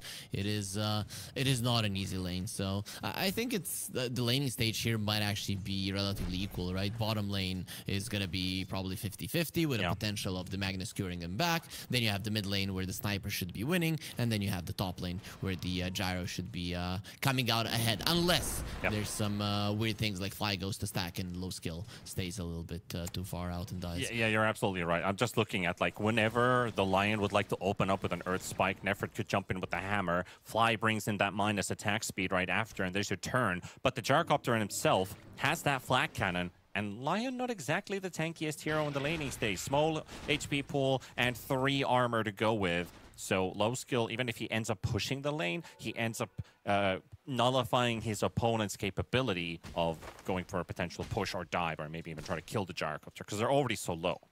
But they're doing a good job at keeping the lane close to their tower, and you can see that Pablo, as soon as he sees the flag, he instantly runs into the tower, so that's double the armor. Oh, Toby gets to push under the tower, got the Sven there. He'll tank a couple extra hits, but with this Muerta solo 1 HP, LeBron wants to apply the pressure. However, he does not have enough mana to cast the Ignite, and Dodd's still not out of harm's way, and Theolicor gets the kill, and LeBron's going to look for the trade on the Muerta. He'll get the Blood Grenade I don't think he's getting out. Toby has skewer ready. Actually just going to push him further and finish him with the right clicks. Another shockwave. And all of that mana spent on the mag, but that gives him XP on both of the kills and also gets 1 for himself. Yeah, and that was perfect for Mouse because they exploited when the Sven didn't have his Warcry. He used it earlier when there was a little bit of a skirmish, and then they skewered him back. And this is what we were talking about, 2 melee heroes versus a Magnus. You really, really need to be careful of this not happening. Though, from my perspective, I kind of think that Dodd could have ran away there. He decided to fight. He decided to go for a Stormhammer on Theo, and well, didn't work out too well. Lion low skill still doing a great job. 29 CS with the gyrocopter. Not as much on Nefrit, but not doing too badly either. Like, if somebody's having a rough time, it has to be Supreme with this Earth Spirit that Stoikov's been able to zone out. Already 12 CS ahead. But not a huge margin yet between the two. We're still in the early minutes. Toby taking a bit of a nuke there off of the over Magi, but Dodd is trying to circle around the Morta Silence, looking for an angle for a potential stun. Has to wait out the skewer first before he decides to jump in. LeBron's not happy. He was angling there for the double ignite, and somehow it went to the creep. I was 100% certain that he's gonna be getting both of the heroes. So I could imagine his surprise. Yeah, ignite works in mysterious ways. Fly also comes through the portal, so now we got some activity coming down into bottom as Dodd's been pushed away and Ogre's taking a duel with the Phoenix. He's one level higher, but he does not have enough mana once again. All of that spam, spell spamming has become a bit costly for this Ogre. Doesn't get the salve up. Lion gets hit by another Fire Spirit. Dodd's juking around. Fly salving up as well. Dodd will run to the Phoenix. He's going to dive away. Pablo goes down. LeBron, he does get the Ignite, but only on the Morta, not onto the Toby. And there we should have Supreme getting in for another kill. And Mao's 2,000 gold ahead here in the 6 minutes as they manage to find multiple in the bot lane. The X factor of the bottom lane, right? That was the lane that you were unsure how it's gonna go. That's just how it is with the potential of the skewer back, and Mouse did manage to make it work really well. Also, that rotation from Supreme at the perfect timing, right? LeBron rotating right now, it's not gonna change anything, right? He just came here to do a little bit of dewarding, but already the Third Spirit is gonna be happy despite getting kind of smacked in the laning phase. And it is a very minor thing, but Sven having Wrath of God, it just hurts his trading back capability. It take like minus 20 damage, really hurts. It does. He's gonna have a lot of stacks if Mouse do not contest it, but they do have a gyro. They have a lot of things to contest the stacks with, so I would. Fly has vision and sees those stacks now as well. You need a Solar Guardian as fast as possible, and then maybe even hold it, man. Just hold it for when they potentially come for those stacks. Look at a level 4, soon level 5 Phoenix. He could start maybe cleaning them up himself as well, but add in a +1, they can actually steal them away from Zero Tenacity pretty quickly. Nefrit's already used the Starbreaker. The stuns onto the Phoenix Fly goes a bit too deep, but if they can get the core kill, they've done their job. They've got Magnetized on Supreme. He will drop it onto Pablo, onto LeBron, but there's the sniper. Stoikov coming in, takes down the ES, and they will force slow skill away. Assassinate is active and online, but he's got raindrops, he's got 11 charges, he has a Lotus. That wouldn't really do much of a dent onto the gyro. We also saw there on the screen that Sven died as well. He got skewered back into the tower and the calling, and he just got taken out. So, despite that top fight going the way of Zero Tenacity, Mao still come out ahead across the map for sure. And especially if Dodd goes down again, he's going to be in big trouble. But there we have the Solar Guardian. Really give that extra regeneration for Dodd. He'll be all right with it, but Toby, low skill, and Theolicor, they will all get out. Fly also picks up the Invis rune, so I think they might even want to look to fight with this. They have 4 heroes down in bottom. They're gonna go. Walks into the Morta. That silence is maybe placed down as a bit of a zoning ability. Nefrit gets the hammer away, and he's so low, but the dots are too much to deal with. Planting the tree in the mid lane, Supreme. Got this one, but Toby looking for the skewer. However, he goes for the right click on the sniper instead. Didn't see he actually had a proper angle to push in the sniper. Nice sidestep from Stoikov to get vision, right? The tree was planted perfectly, so he was out of line of sight, but it is nighttime, so Sniper just moves a little bit to the left. He sees him for a second, goes for the assassinate. In some situations, people might try running towards that tree, maybe to cut it down, maybe to go around it. Can LeBron? No, he can't solo kill this guy. And Theolicor is also here, low HP, knowing that both of his spells are on cooldown. Toby on the chase. Supreme's going to be rolling in full speed. Flies here as well. Mal's just pressuring Zero Tenacity. They'll take down the captain of Z10. Yep, gets taken out. The supports of Z10 are way too low in net worth. Really, they're not having a good game, and you need that level 6 on the line now as fast as possible. Now Dot's being pressured again by Toby. RP almost went off, and now he has it. But Sven wasn't able to get that right click in time to finish off the Magnus. They'll get the Muerta. Stoikov will get a shrapnel tick after the assassinate landed to finish off the Muerta. Also 2 versus 1, the call down used in the top lane. Rocket connecting on Pablo, and low skill with the level 4 Rocket Barrage makes quick work of this Lion. If only he doesn't lose vision off of him. Nice Dukes going around. Nefrit, he's going to be here with LeBron coming into the rescue, and that's your carry. Gyro dead as well. And Pablo, that is the best time to use a voice line, if anything. 22 HP, literally one more rocket tick, and he would have died. Ankles have been broken. He gets level 6 on the line. Now you take a smoke. You go out of the base. You also have a Solar Guardian. Somebody on Mouse should die in the next minute or so. That's why they're going for smoke. That's why Mouse want to make an aggressive move. So they are the ones that are dictating the tempo. And I cannot believe the Lion hasn't smoked just yet. He's not even carrying it. Supreme is walking into them as well. But they are in fog. Sniper walks into them. Stoikov in huge trouble. There is the Solar Guardian. X also on top of him. Can they hit the egg? They got the Olikor out of the way. They don't have the attack speed. They're trying their best, but the egg explodes. And the Sniper and the Lion will go down to the grave. LeBron dropping low. Nefrit is also down to 1 HP. Toby, for some miraculous reason, survives again with less than 100 HP. And he continues to keep that killing spree streak alive. It's huge that they're ahead on Mouse, right? Because you could see there that they had trouble finishing off those heroes in the end, even the Sniper himself. But because you're ahead, this AoE damage, it's killing everybody, and you are getting the gold lead up and up. Once you get more of those items, it's gonna be a huge deal. Also, Magnus getting this early Blink Dagger before the mid lane tower falls is gonna be so hard for Zero Tenacity to open up any part of the map, because Toby will always be ready to skewer her back, especially during daytime. You're gonna be needing that nighttime for the extra vision of the Sniper to really put pressure on any of the towers. Yeah, this is very problematic for Zero Tenacity, because Stoikov knows he's on a bit of a timer. They need to get a quick item to get that map opened up as soon as possible. Sven's going to need space. He's going to need some items. And whatever happened to those stacks, well, at least the Ancient stack is still there in the triangle, but they're going to have to really going to need to farm that ASAP. He needs at least the AD as well. Lion, can he deny it? He's baiting. Yep. Very important as well. Ogre comes into the rescue. RP, though, catches both of them. Toby with that blink reveal. And that will set them up for both of the supports to die. Dot is willing to walk in, though, with the God Strength active. And Supreme only needed a couple extra hits. But with the silences, Stoikov and plus the Assassinate still on cooldown, we'll be able to take down the ES. Another 2 kills. Yep, he had the chainmail on the Earth Spirit. That's the reason he survived. The physical damage was super high, but you couldn't take now Pavis on the Phoenix as well. Just so many little things allow that Earth Spirit to get out. If you get the Earth Spirit there, it's actually not that bad of a trade, considering that the RP was used this way. It's another huge victory for Mouse.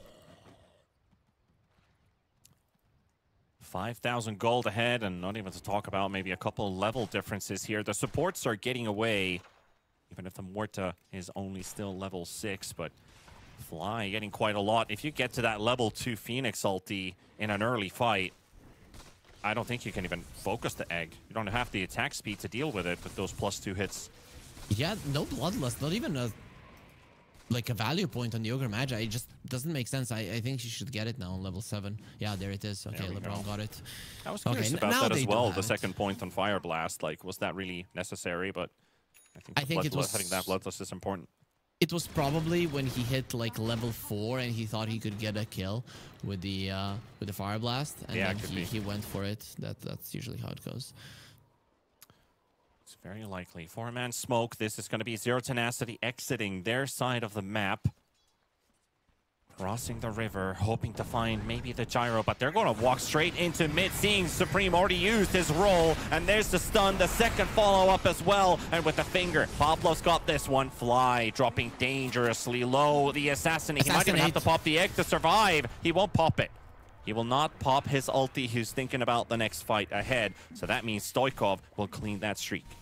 That could have been even cleaner for Zero Tenacity. Perfect initiation, but Pablo messed up a bit. He didn't stun immediately after the hex, so the blade mail came out, and that got him low after the finger usage on the blade mail, and also the Dawnbreaker low enough so that they can take him down. So Zero Tenacity, good idea, good timing. Just execution could have been slightly better, but still. Yeah, still you got to be victory. pretty clean. Like, if you want to really knock the wind out of your opponent and get that net worth tied as soon as possible, you really got to min-max every little bit.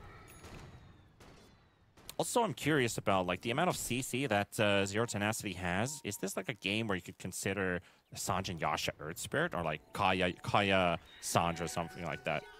Well, considering that only the SNY gives you status resistance, I would, I'd be okay with it. I think Gyro might get it at some point, but it is so very unlikely on the Earth Spirit, so you're probably just going to be getting a BKB and making sure that you're the first one who rolls in, pop that BKB. Even if it goes down to 6 seconds, it doesn't matter. Your idea is to go in, use all of your spells, destroy the formation of Zero Tenacity to open up the positions for a good egg and a good RP. Lion found. Roll in from Supreme. He'll just drop the Magnetize, won't hesitate or think twice.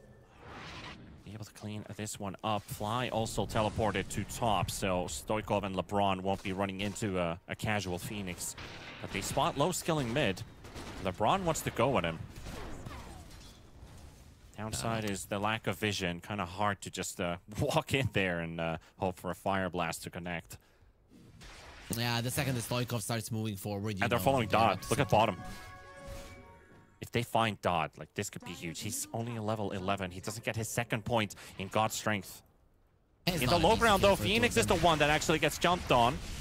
We'll start to get a couple extra hits in. The roll from Supreme will miss. Actually, the nice save there from Supreme kicks him out of the Solar Guardian. Toby, RP on 3, pushing them down, but Toby's got no damage. Follow-up, he'll just give his life away. Yeah, I'm not really sure what they were doing there, because they were going in with all of the AoE damage dealing heroes. No Muerta and no Gyro. These are the ones that are kind of going to be giving you that extra little bit of it. Yeah, and, that kill potential. Yeah, I think they were just hoping to find something, and then when they found a good opportunity for the RP, they went for it, not really thinking like what happens afterwards. Even though it looks cool, it just doesn't work out. Yeah, fighting under a tier 2 tower at 16 minutes at armor is a pretty sizable buff. Yeah, not advisable for sure. Not advisable, yeah. Especially if you're already a little bit lacking in the potential to finish them off. This mid lane tower standing is a big deal for Zero Tenacity as well, man. The sniper is big. That also means that we've got Blink on Lion. Huge. Huge, really. The way that the supports game on Zero Tenacity started, I was thinking that he's never gonna get it, but Pablo rushing it, smart move. Look at this. Blink save, but Supreme, can he catch him? Kick misses, dead shot connects, but he's just gonna be feared away. He'll not be able to get the Ravage off in time, so Nefrit LeBron just gonna have to give away the Lion. However, Fly, under vision, they need a stun for this guy, and they do. The multicast is gonna be enough to follow it up with a Starbreaker. There's a vision behind their tier 1, so Mouse could utilize that to their advantage. I'm not sure if they have any smokes, but now you know exactly where your opponents are at. Now, the one smoke that they have is on Fly, so no luck.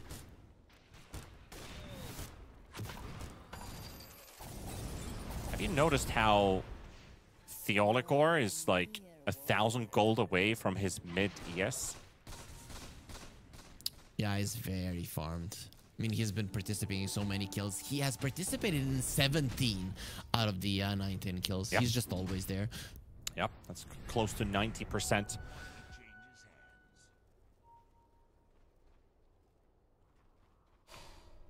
Supreme also just needs the recipe for that BKB. Gyro's got BKB almost ready. Magnus is BKB almost ready. We're going to have a triple BKB timing for Mal's. What does Zero Tenacity do to fight against that? I don't think it's advisable either.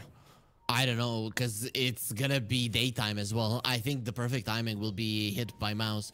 The thing is that mid lane tower of Zero Tenacity is still a very big position for them to hold. There's so many little places that you can hide so that the RP doesn't connect on you, and if you protect your sniper accordingly, you might be able to Radiant's top tower is at least hold out until the nighttime does come. Once the nighttime does come and you have the better vision, you can choose fights better. Thus, the BKBs are not going to have that much impact. But I would assume that Mouse, just as soon as they get it, if they feel like they can't get the mid lane tower, that the Roche is going to be their target.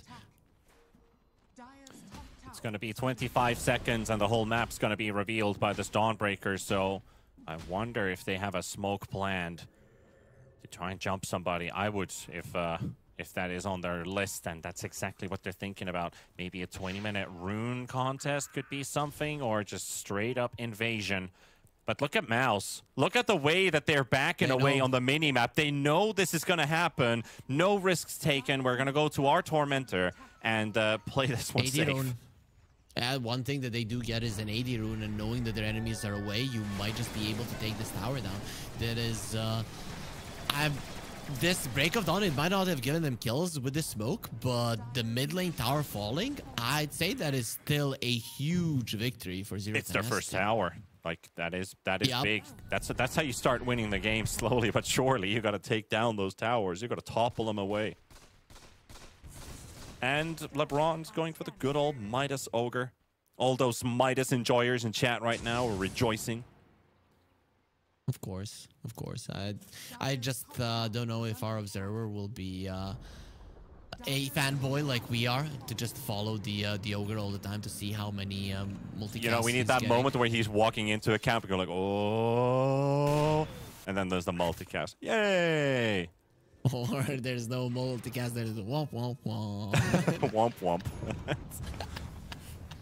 All right, Mal's gonna be entering the Radiant side of the map once again. They have found Dot a couple times behind this T2 tower, and maybe Every again. time.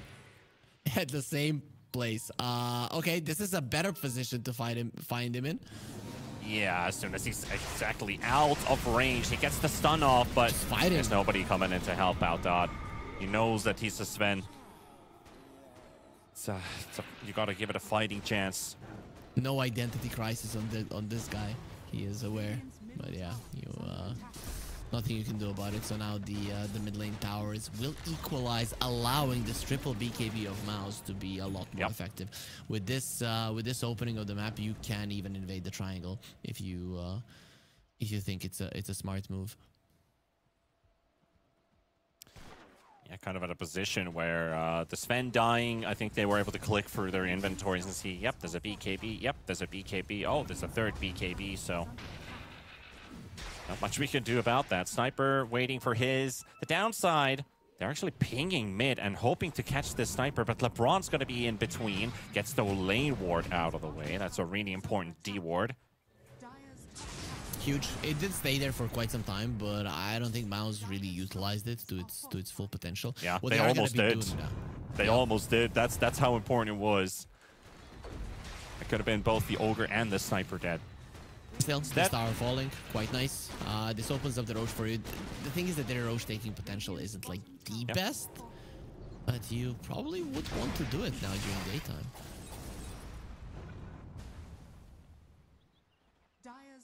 At least they got the top lane to push in. S and Y queued up for the Dawnbreaker. We'll give that extra bit of tankiness for him. And Sven's like, well, I need like 5 items, guys. Chill. There's the Roche move. You go for it. You know that you have a triple BKB. If your opponents come, you are going to be smashing them. And if they don't, you just get a free Aegis. So at least half of the night, you are going to be able to play a little bit more aggressive, which is amazing. Versus a sniper, I don't think Zero Tenacity can continue doing nothing on this map. Just farming is not going to be good enough in this game. Yeah, a lot will come down to those team fights, right? Where how many people get hit by RP, who's getting stunned where. There's the burst that Zero Tenacity has, and always trying to delete somebody the moment. The positive thing is they don't really have that many heroes that could potentially stack up except for 2 cores, right? Dawnbreakers. Fly needs to be might careful. end up in both. Fly actually caught, but they're TPing in. Magnus is coming in first. They already got rid of the Phoenix. And here comes the Gyro. LeBron's like, let's stick around. Let's fight them. He's the one who's fighting them. Nobody else is because they need to run away from Supreme. And Ogre's going to give his life for this Supreme one. is isolated. Supreme pops his blade mail. And there's the Sven. BKB ults up. Toby, his blink just got cancelled by the right click from Sniper. And he's running away. The rocket down on the ground. It's going to hit Dodd. He's going to get stunned after that BKB duration runs out. So 2 kills despite going up against an Aegis. And only trading an Ogre for it. So those are some early BKB durations worn down. The 8 seconds off of the mag. And also now 8 seconds up on Sven. You could see from the movement of Mouse that the call was made to connect to each other in the mid lane. And Fly was being cautious until he saw his teammates close. They came close. The thing is that Zero Tenacity are very good at bursting people down. You have the finger, you have the damage from the Sven. You are going to die from 100 to 0. And then when the Phoenix died, what happened is that Mouse, I think they got uncertain in how they want to approach that fight. Their Spirit went in, and he understands his role, give vision for my team, but he forgot that 100 to 0 still possible, even without the finger. This Lion is a really good hero to make that happen. We're still to LeBron see is a gonna be decisive minusing. blow on this map. I mean, this is a very strong timing from Mouse. Zero Tenacity holding on still pretty well. Getting this Sven level 3 ulti soon up. It's going to give them a fighting chance. And maybe even more than that. LeBron is going from camp to camp, hoping there's going to be 3 Efforts. creeps somewhere. Chased here. Dawnbreaker does have BKB teleport out, but he's trying to go with the natural means. He's got backup coming in, so he's willing to use his He's BKB to baiting throw a in bit. abilities, but Theolicor will get burnt up by the Ignite. Well, lucky Gets Supreme his had buddies that out. ward. If there was no ward for Supreme, he would have died there, because that was very smart from Nefret. He turned around with the Starbreaker, and then he started running away, even though his teammates were coming. So he could have stayed there, but that would be obvious. And then Supreme, he was hesitant about going in because he saw the enemies on vision there. Also an Arcane picked up for Supreme. Very, very nice rune to have on Unearthed Spirit. Yep, and no BKB now on the Dawnbreaker, so you are probably willing to push it a little bit more if you're Mouse. has fallen. Pablo running for his life, seeing that gyrocopter follow. He has been on the receiving end of the flak for the entirety of the game. You know, at some point the PTSD starts kicking in. Not again, not again. Oh, this is way too easy for them in the way that they're pushing towers. Now they're going to be able to force out the glyph because Zero Tenacity, they're not ready. Structures are fortified. Yeah, I mean, Bloodlust Glyph is a nice combo, sure, but it's not going to stop Mouse from pushing until they can get more attention. 1.5 minutes on that Aegis. Oh, That Sniper needs to rocket. take down that ward. Dire's bottom tower is under attack. Yeah, Needs look to at, go down. look at Toby. If only Toby had Harpoon, right? Instead, he's going I for don't the know. he's going for the Horn Toss actually instead. So I kind of like that too. Yeah, I like it, but I don't know if you're getting to a sniper in the enemy base. That would just be asking for trouble. So you should know that if he's the one that's going to be dewarding the ward, which is the natural thing to do, that you just give up on trying to catch him.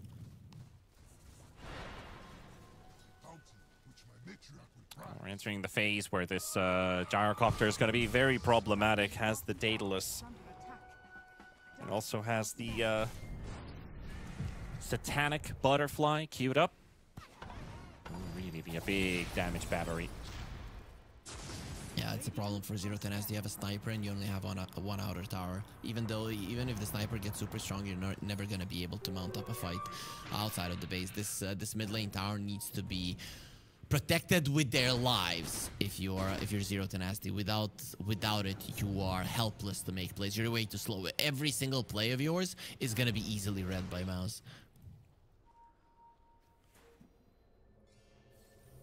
Coming in deep here, Toby.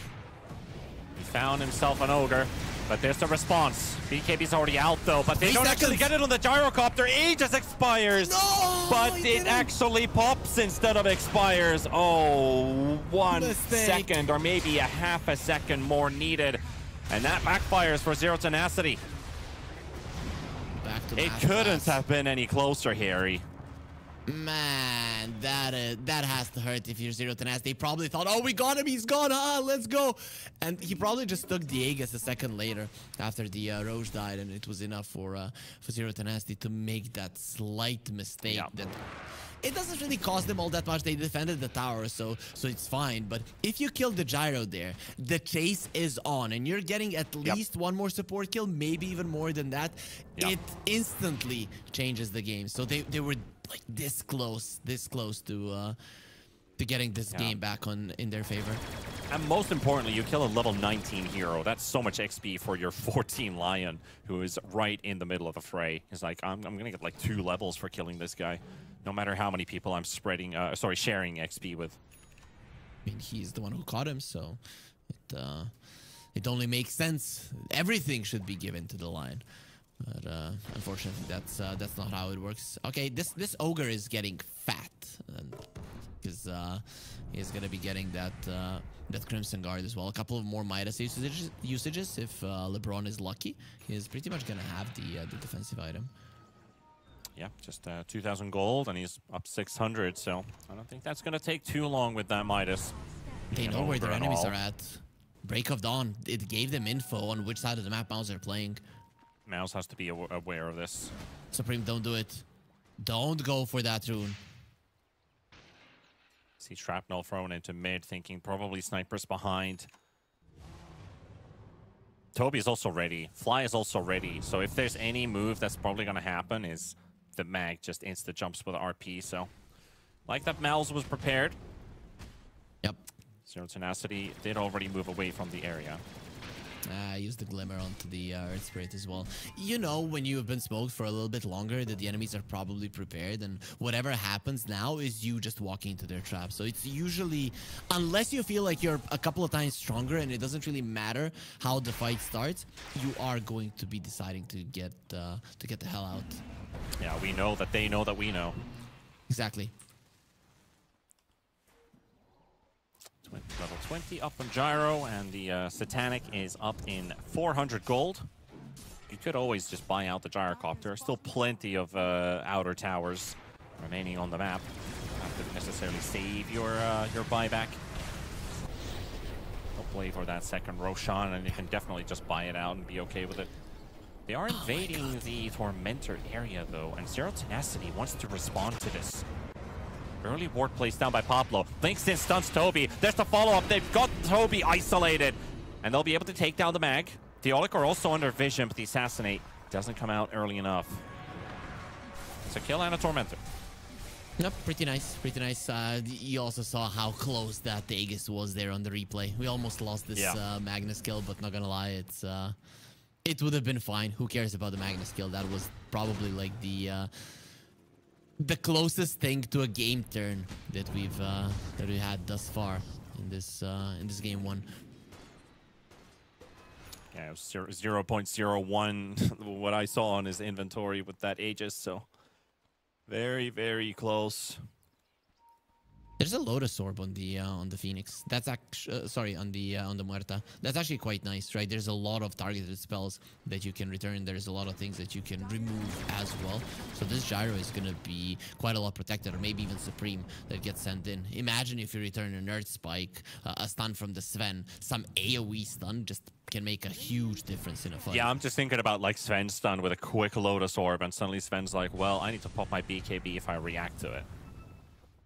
Yep, especially if he's close to his teammates. And even if he's, let's say he's close to his teammates, Snake can get stunned even if he pops the BKB. Yeah, exactly. Meanwhile, Nefrit's actually found himself Toby.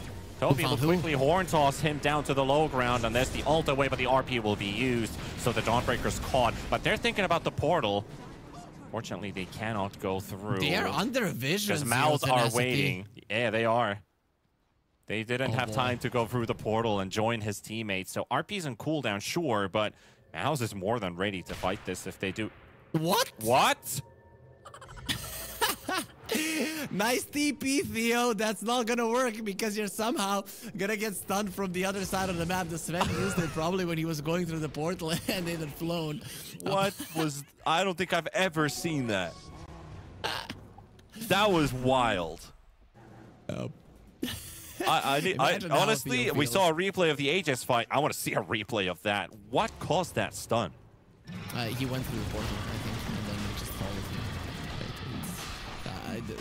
Okay, let's check. Maybe they put a new talent on the Sven. Global Stormhammer. Global Stormhammer, yeah. Doesn't exist. Doesn't exist, Panda, so it wasn't that. There's definitely an interaction in the patch notes that everybody always, you know, doesn't know about. They find it out at some point. Oh, it's a bug. They're going to get that bug fixed. And then it's like, yeah, that is an interaction that has existed since, like, what, 2016 and some kind of spell. But I have to say, I wasn't really expecting that. It was kind of funny.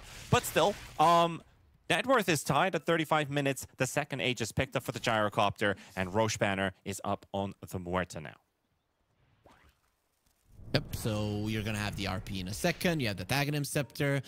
First things first, if you're Mouse, mid lane tower, right? You get rid of that. You shove in all the waves. You storm towards the mid lane from various angles. You get that tower down. Once you do it, then it's open season if you're a Magnus. It's just going to be so easy for you to maneuver around the enemy base and go hunting.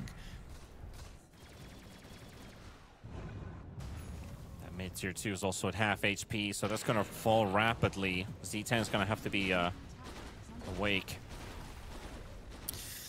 I'm not sure if I like them letting this one go. I understand that you have a sniper. It's safer to protect high ground, but right now you have conceded any kind of control of this game, right? It now comes down to if Mouse will screw up their high ground push, which isn't easy, right? But you're still betting on the enemy screwing up rather than you doing well. And yeah. I don't know, man. Losing control, it's a problem. There we go. Instant jump of the Gyrocopter. Won't give him any second chance to think about that high ground walk as they go straight away. And the Gyrocopter will go down to the Assassinate. There comes Toby, though. He's got an RP, and he will be looking down this dot. Sven, and there's Nefrit. They'll take out Toby. Toby coming in the rolling as well. They're going to take down the Sven. He's gone for 80 seconds. Lebron, however, tanking the front line, but not for long. It's over. But at least the sniper. Stoikov is doing so much work. He needs to be focused on. He pops this BKB. There's the Lion coming up with a finger as well. They've been able to clean up another hero, and low skill moved in, and Assassinate isn't enough. No. It's not because the BKB was still on him. But a close call. Man, that Lotus Orb on the Gyro is the only reason that Zero Tenacity didn't crush that fight.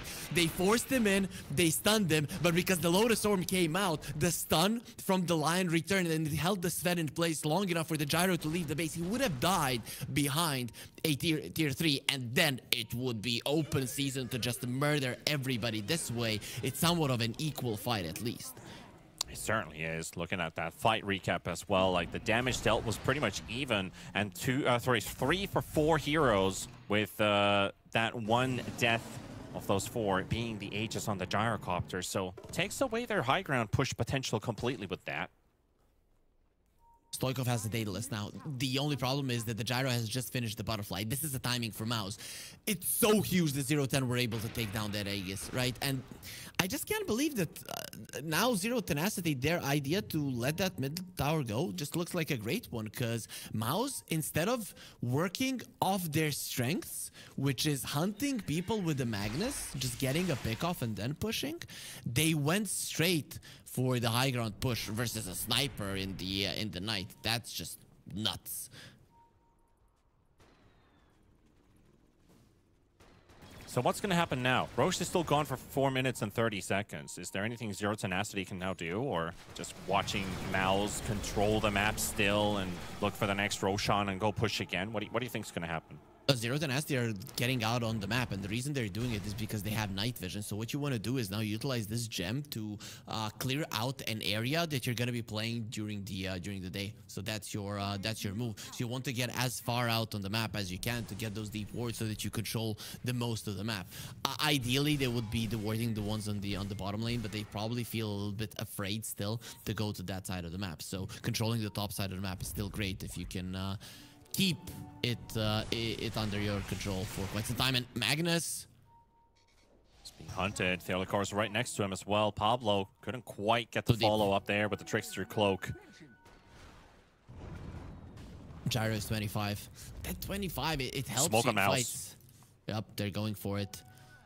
The moment they get info that Zero Tenacity is this deep in, there's going to be someone who's going to get caught. And is it the Sven who's going to clean up this wave? because now they see him, and they're coming straight through the triangle, and they could be able to cut him off. Zero Tenacity. Can they react to this? Well, Everybody they're seems to keeping be able out. to get out. Sniper also gets out. Oh, sorry, the Ogre TP's out. And it just leaves with the Lion taking the portal down bottom. Nothing for here, nothing for Mouse to get. They still did take away the stop part of the map. They expected Zero Tenacity to have wards there. Sure, they didn't take away the Zero Tenacity ward, but they placed some of their own. So now when the day comes, Zero Tenacity will be afraid to go towards the bottom side of the map, and they're going to be afraid to go towards the top side of the map, which makes this gem investment not that worth it. They're going to need to find a way to clear out a part of the map once again.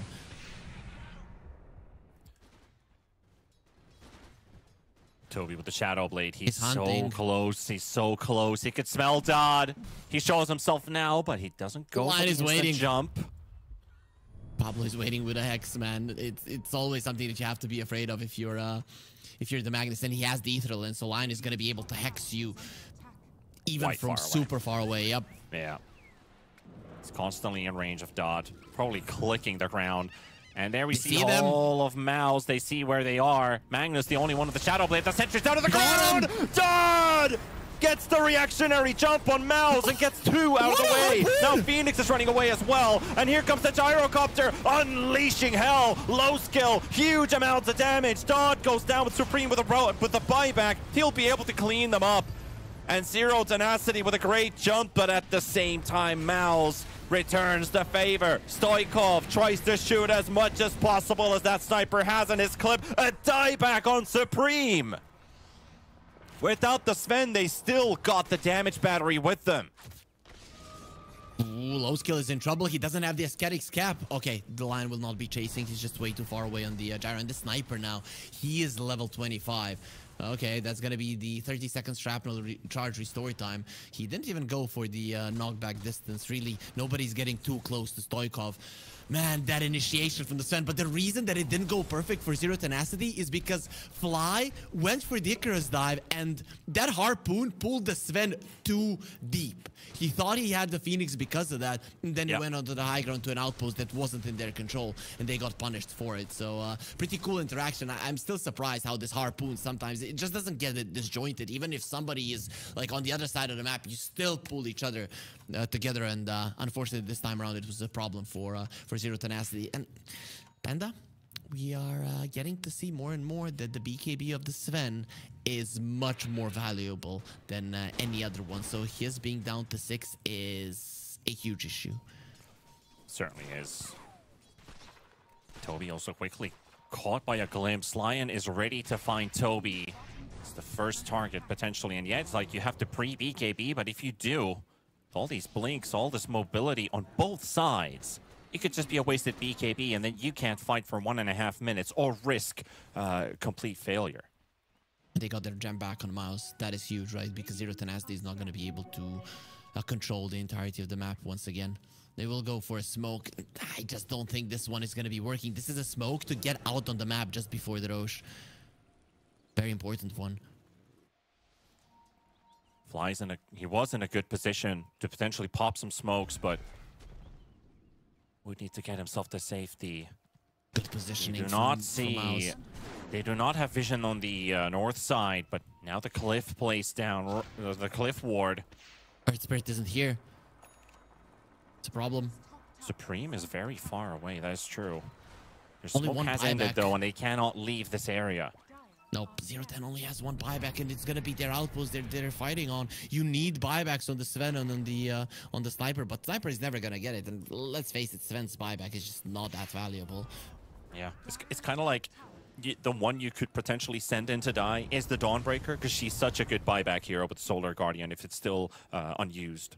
Oh, they saw the Dawnbreaker on the other side, and now going to be And going the Ogre in. Courier also gives them confirmation that they're still in the area. Now you just need the perfect Sniper is jump, the right? first They're one. already going into the tree. Sniper going to be running away instantly. Has the BKB. Toby going to catch Pablo. Pablo, he's living for now. He's still silenced for the second, but he will not get to recover. He will not get to That's use an his stuns. IMAX. Low Skull finding it back on Nefret. He's been pushed away. Now Dodd initiates, but he gets stunned as Excellent. well. He got stunned as well, and Dodd is unable to deal any No more damage. wards. His BKB is gone, and Toby still has RP. He still has RP on this mag. The patience might just pay off here for Mouse. The low skill is just gonna wait for his Satanic, and he might just run in. I think once he has it, if he pops it in, that even when stunned, he's not gonna die before the RP goes off. They are so scared about what's happening. out. They're trying to teleport away. 1, Smart. 2, 3. They are all gone before it's too late. Does forfeit the Roche though. That's one downside, but it's better than just losing all 4 of your heroes and then going out. That was just such a smart way to approach the fight from the Mouse side, and they're gonna be rewarded for it. I'm kind of curious to see who's gonna be getting the Sags. Would they give it to the Earth Spirit? Phoenix Sags would be cool as well. Oh no, it's a refresher. Yep, we are on the Radiant side. Yeah, that's a bummer. That you give could to the Phoenix. still give it to the mag because he went for Shadow Blade, Ags, Blink. You could give it to Toby and he could get some good value. Mana issues could be there. Oh, for but the, you can Magnus. use that one quick Blink RP, get to safety and save up, use the refresher, get a bit of mono regen meanwhile you're waiting and go in again. What we have kind of like fights, low effort RP, let's put it that way. You can just drop it on somebody and disengage. I get it. But what we have seen in these fights is that if you can go for one RP and then the other RP is going to be enough. But if you just take one RP, your enemies might be able to disengage. And then once they're back up, you're going to be put in a rough spot. Do I use the refresher so that I have a RP or not? Right? And you don't want to be putting yourselves into a position where you have to make hard decisions. But Fly has a refresher orb of his own, so that's why he wasn't. And I think Supreme is also given it because he can get that second BKB. I think the BKBs are super big. Especially because he's going to be level 25. The Undispellable Magnetize, that's going to be huge. Oh yeah, there's that as well. Yeah, he's got it now. That is a sick talent.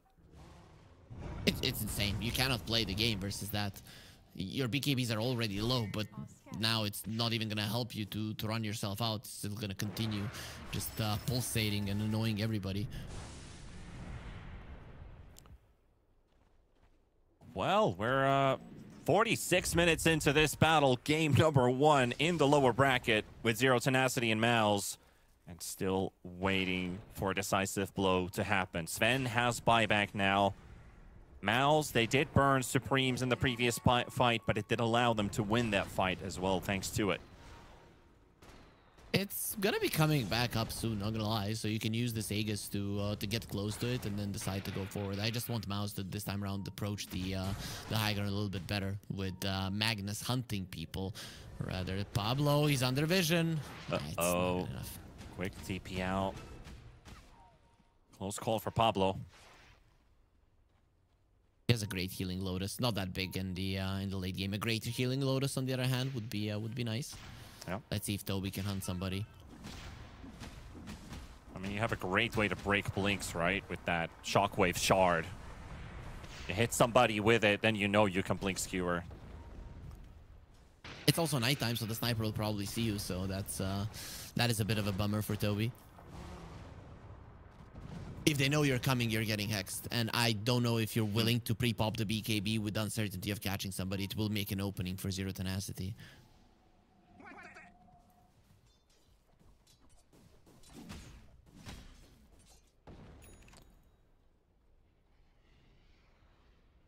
Gyro refresher. Okay, we are getting to a point where Maos are having their ultra late game items. One thing that it would probably make a huge difference is a Hex. And is that what's being delivered to Muerta right now? No, it's a Lincoln's here. Okay, Lincoln's is not bad either. Nefrit found Toby. Solid. Oh, they've actually found, yeah.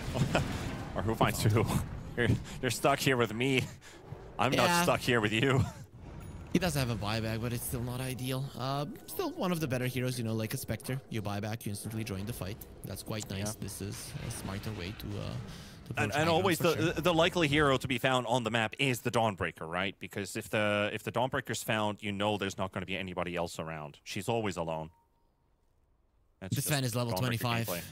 Man, Dot is gonna be backing a punch if he gets the opportunity to attack. That 6 seconds of the BKB, Mouse survives that, they're winning the fight, but you need to survive those 6 seconds. Yeah, this is where Wrath of God really starts to play its role.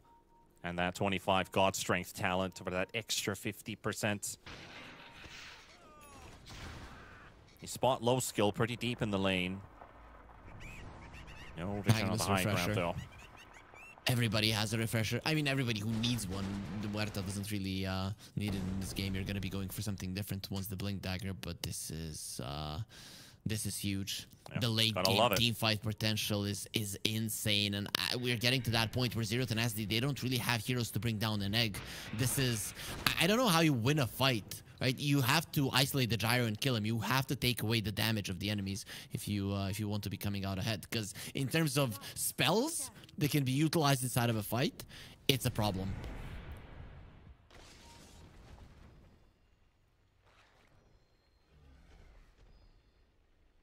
Well, it is a waiting game, though. At least LeBron also lining up that Hex, you know, with a support Ogre, just randomly multicasting, hexing multiple people.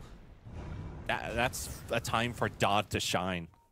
Imagine Who how cares many about little refreshers critters. and BKBs if you're hexed? Yep, and let's say Lion gets his level 25 to go for the Hex, even though he's probably gonna go for the other talent. Oh, he blinked into the wave, hoping to catch somebody. Toby wants to go in, whips the RP. Yes. He thought the Lion would hide in the trees instead of walk in the open, and that's going to be a whiffed RP right there, but does have a refresher. And C10, I think it's really risky to try and attempt to play, knowing that he still has a second one. Z10 buy a gem. This is a time where you buy a gem, you get rid of the wards. This is what you need to do right now when there's no RP, but they're not find out they're not doing it. I think that would be the best possible way to approach this, because you're not getting out of your base. You don't have a smoke to go super far out on the map, but you could at least take away that vision, and they're not doing it. So now Mouse has the opportunity to go forward because they know exactly where some of their opponents are at. He's in a good position to pop the smokes. Gyrocopter's the one and actually gets stunned first. Toby's going to bring in with a horn toss, and LeBron is brought to his knees. 110 seconds without the Ogre. That is his dieback, but he also got his buyback up cooldown, while Supreme going to be charging in on Dot and Pablo, and he will lose his first life just like that. Instant buyback from LeBron. Supreme has also got his buyback up. Didn't want to pop the cheese there. He definitely could have. Everett deep in. They got the bike. BKB already popped on low skill. Pablo hits the Hex onto the backline. Hits the Muerta. Toby forced away. Toby dies. Dot's going to be able to take him down. He's got 90 seconds down. Low skill. Going to be popping the BKB. Standing his ground. But he's dying. He's losing HP. He's got 500 remaining. And Dodd does not have a blink available right now. Can't get to him. There's the quick swift blink to dodge. But there's a Sven ready to go in. But who will he find? He will not find anybody. Fly's only going to be burning it up. And at the same time, Theoliker is going to be stunned up by Pablo in the triangle. They'll take the Muerta down. The egg used as well. You could say Zero Tenacity, they force a buyback, but you could say that they won this fight because it finally allows them to play on the map. Yep, get some tier 2s down. The one in the mid lane, that's gonna be great. If you can shove out, if you can get somebody to shove out the bottom lane and quickly connect. Damage. Every single fight, he's doing insane amounts. It's insane. They cannot get to him. He's using the ghillie suit, always very far behind, and then his teammates are just opening up a possibility for him to do whatever the hell he wants. And it's just beautiful what Stoikov is doing in this game. He's only died once. He has no boots. He uses the take aim. He's literally not moving, and he's still doing massive amounts of damage. Like godly. It's crazy. It's absolutely crazy how your team has died 34 times and one of them is yours. And a first lane of racks secured by Zero Tenacity down the mid lane. What a crazy turn of events. Who would have seen this happening? Because it has not been easy for Zero Tenacity. No way. They have been stuck inside their base for the majority of this game, but they're the ones who score the first building damage inside a team's base. Stoikov is gonna lose this game. It says his movement speed is 322 when the Bloodlust is used, so if you continue using that on him, it's over. You just cannot win. It is a sign, Panda, for sure. But yeah, Zero Tenacity, they're doing a great job in this game, really. They didn't even need to use the buyback on the Dawnbreaker. That is going to be a huge one in future fights. They've already shoved out every single lane. So now the question is, do they have a smoke? Nah, they don't. That's but they're going to have one in just a minute. And which means that they might be able to get that's to the Rose spawns, right? Yeah. Yep. It's like the timing is probably not in favor for Zero Tenacity. No. Oh, this is a nail nail biter. This is a real nail biter, especially for Mao's fans who've just been waiting for this game 1 to be over, and it's still not, and they just lost the lane of Rax. They're like, how do they ever get to push this high ground? See, would you want... You don't necessarily want a refresher if you're Mouse, right? You would rather have an Aghanim Scepter on either your Phoenix or the Earth Spirit. So this this Roche being on the bottom lane is not stack up on your refresher storage. Get a couple sure, more. but he doesn't have the inventory for it, right? It's either cheese or refresher. Last time he had a refresher, then when he saw that he was dying, he put the cheese in and needed just 1 more second to use it. You could always get Ags on Earth Spirit and just stone the Sven. Just remove him from the fight. Yeah, that's why it would be nice to get it from the Roche. Exactly, and that's what Zero Tenacity are hoping for. Oh, low skill going out to the north side. Low skill went all the way back to the base as well, so they're giving up that Roshan, knowing that Zero Tenacity probably on the other side of that portal, which is correct, because they are right there. Okay, so we just need to be following Stoikov. Where is he going to be positioning himself? You shouldn't do it on any points that are easily read. And look at that. He didn't go on the high ground. He went on top into the woods. And once he pops that take aim with the ghillie suit, they're not going to be able to find him. This is huge. I really like what he's doing. The ward there, that one was placed just because of him. Yeah, they're so close right now. Toby charging in front. The smokes are going to be popping. LeBron behind the tree line. They're crossing the wave. They should be able to see the Shiva's debuff on those creeps if they're clicking it right now. If they are, that is. They're going all the way to the left. There's vision there as well. I mean, they know Phoenix now. They saw Phoenix casting the fire spirits. Sven is the only one in a smoke, and that's a ninja gear. Sniper, he's in the middle right now. That's the shrapnel connected onto multiple heroes. There's dead shots flying in. Another shrapnel. Supreme charges in. Doesn't catch anyone. Pops his BKB, and nobody to be seen.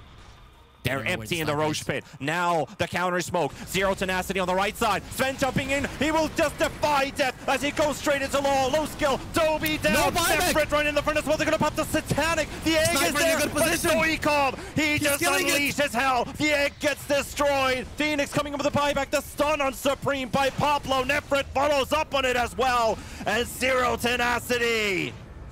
Oh, what a game we got in our hands. They're going to be buying back. I'm keeping to the outpost. They're recognizing we need to win this fight, and we're going to win it right now with the refreshers and get a second chance. Dodd is dead. LeBron is dead. Nefrit is dead. They will also buy back Stoikov, his second death of the game in a 56-minute game. And Maus will be able to claim this Roshan by the looks of it, but Poplo, he's up to no good.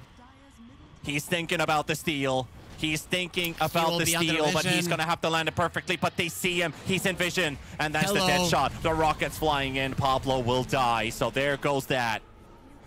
He does have a buyback. This is the reason why he went for it. If he didn't, he just wouldn't even attempt to make a play like this. Man, this Gyro, look at his gold. 13,000 almost on him after the road. That's going to be exactly how much he'll have. Supreme will have an Aghanim Scepter, meaning that you're no longer going to be able to just burst him down. If it comes down to it, he's just going to turn himself to stone.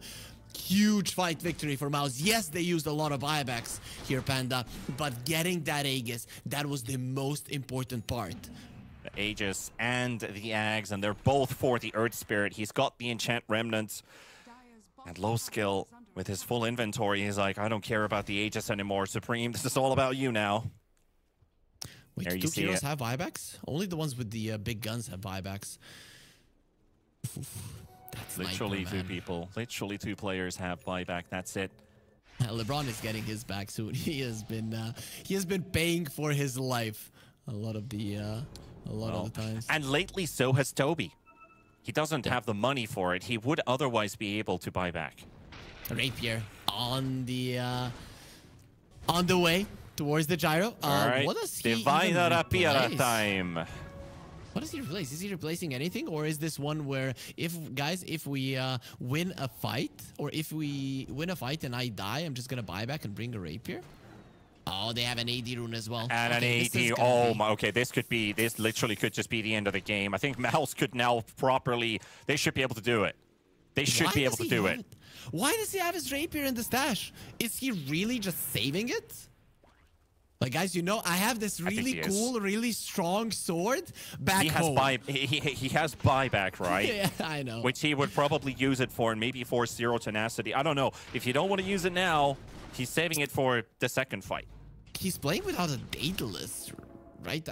I don't think he's gonna have that much damage. I mean, he needs to pop the AD rune and then he's gonna put it in. Maybe the idea is, guys, we're gonna go in, we're gonna make a mistake, die, then Zero Tenacity are gonna think they're gonna win the game, gonna buy back and kill them all with the rapier. Is that the play? I'm kind of starting to believe it is. Radiant's courier has been killed. Well, what a thriller. No matter who wins this game, it would be quite insane if Zero Tenacity was able to win it, considering Mouse has been in charge of this game. Tier 5 items coming as well, right? Only 40 seconds and we're gonna be seeing them. I'm pretty sure that those mirror shields are gonna be coming into play for You can sure. see the lines being drawn. You can see the lines being drawn in bottom by LeBron. It's like, these are the ones we need to have access to. And those are probably the ones that Mouse also wants to gank, so... Pay attention to the line in these fights. He has level 25. Earth Spike affects the 30-degree cone on 20, and now he has plus 600 on the Earth Spike. That is literally a ravage. Especially going high ground, you're not gonna be getting away with at least your without at least 2, 3, maybe even 4 of your heroes getting stunned up. LeBron, the man in the front once again. Dot shows up. Toby coming in with the RP, but He he will misses only the get skewer. that one off, and Dot is gonna go down without the carry. That should be game. LeBron buying back. Stoikov is trying his absolute best with the sniper, but even he has limits. One egg was used. 2 one minutes. RP was used. 2 minutes. That's how long you need to hold. Are you able to? Supreme charges in, has the Aegis as well. They are not interested in hitting him right now. He is not the target. Glyph popped as well. If they get the melee racks, they will get yet another glyph for themselves. Just another couple seconds. 7 seconds away from the clock, but Sven... He's just look reapplying at the that. magnetize. Supreme just wants to keep them busy, cancel those blinks, cancel everything with that magnetize. And he remnants himself, surfs away like the cool guy he is, gets the safety, and Toby! There's the RP. Can they just clean this one up? They need only a little bit more, and this would be There's it. a buyback on Stoikov. Sniper low in the fountain. LeBron dies to a rocket of all things. Pablo right-clicked to death by the Phoenix off a fly. And that's 2 versus 5. Stoikov stopped And I hitting think that's the egg. it. There was 2 more hits. I think he could have gotten it. But now it really doesn't matter. He still does have a buyback on the sniper, so maybe you can give your body just so that the Sven can come back as well. And then you can hope that you win a fight 3 versus 5. 35 seconds for the Sven, but if Stoikov dies here, I think that's going to be the end of all hope. He does have a buyback, but that's going to cost him too much. It's going to be mega creeps. Second rapier on the gyro. It is now being delivered, so he has 1 in stash and the second one is coming. So it was his plan all along. But that's They megas. did lose tier 4s. Like, both of the tier 4s of Mouse are gone. Maybe just buy bots and go. The base is open. He actually has TP boots lined up on the Sven. I think he might be able to do it. As long as Stoikov and Nefrit can hold them back, the Stormbreaker's almost dying in the fountain. And there we go. The Earth Spirit goes to defend the base. The creeps are taken out.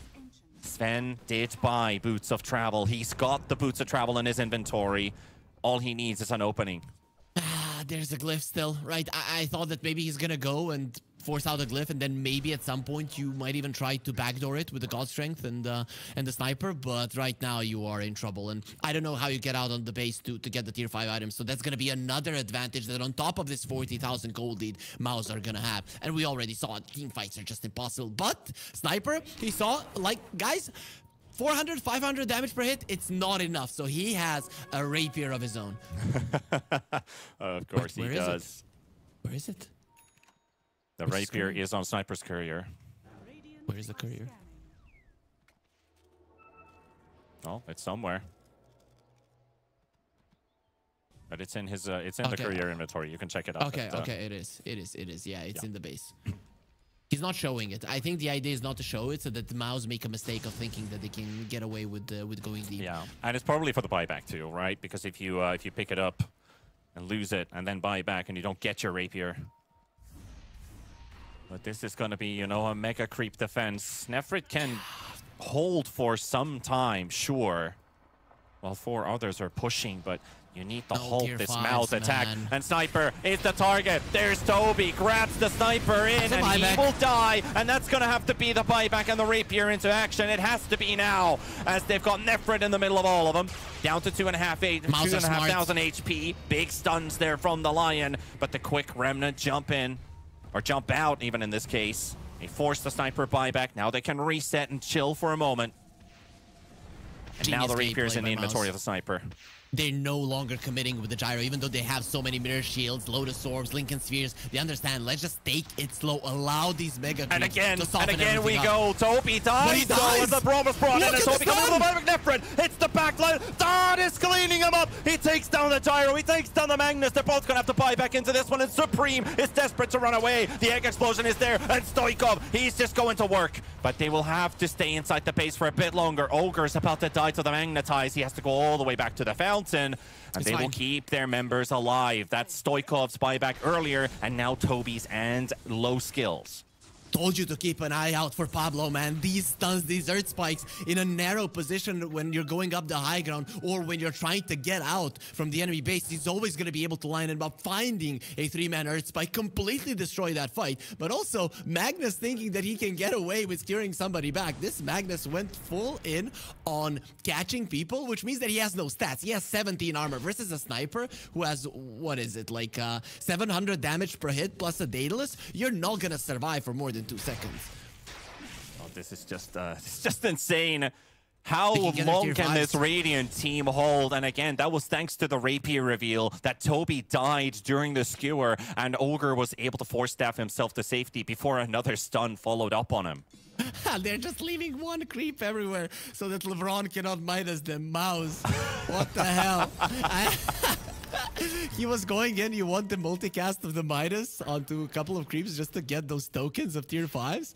He just doesn't get it. But Sniper has the force boost. That is the best one for him in this game because he's so freakishly slow. But with this, he's going to have an extra layer Can we of look at the mobility. neutrals, please? Can we take a look at that? Because there's 4 mirror shields on Mouse and the force boots on the gyrocopter.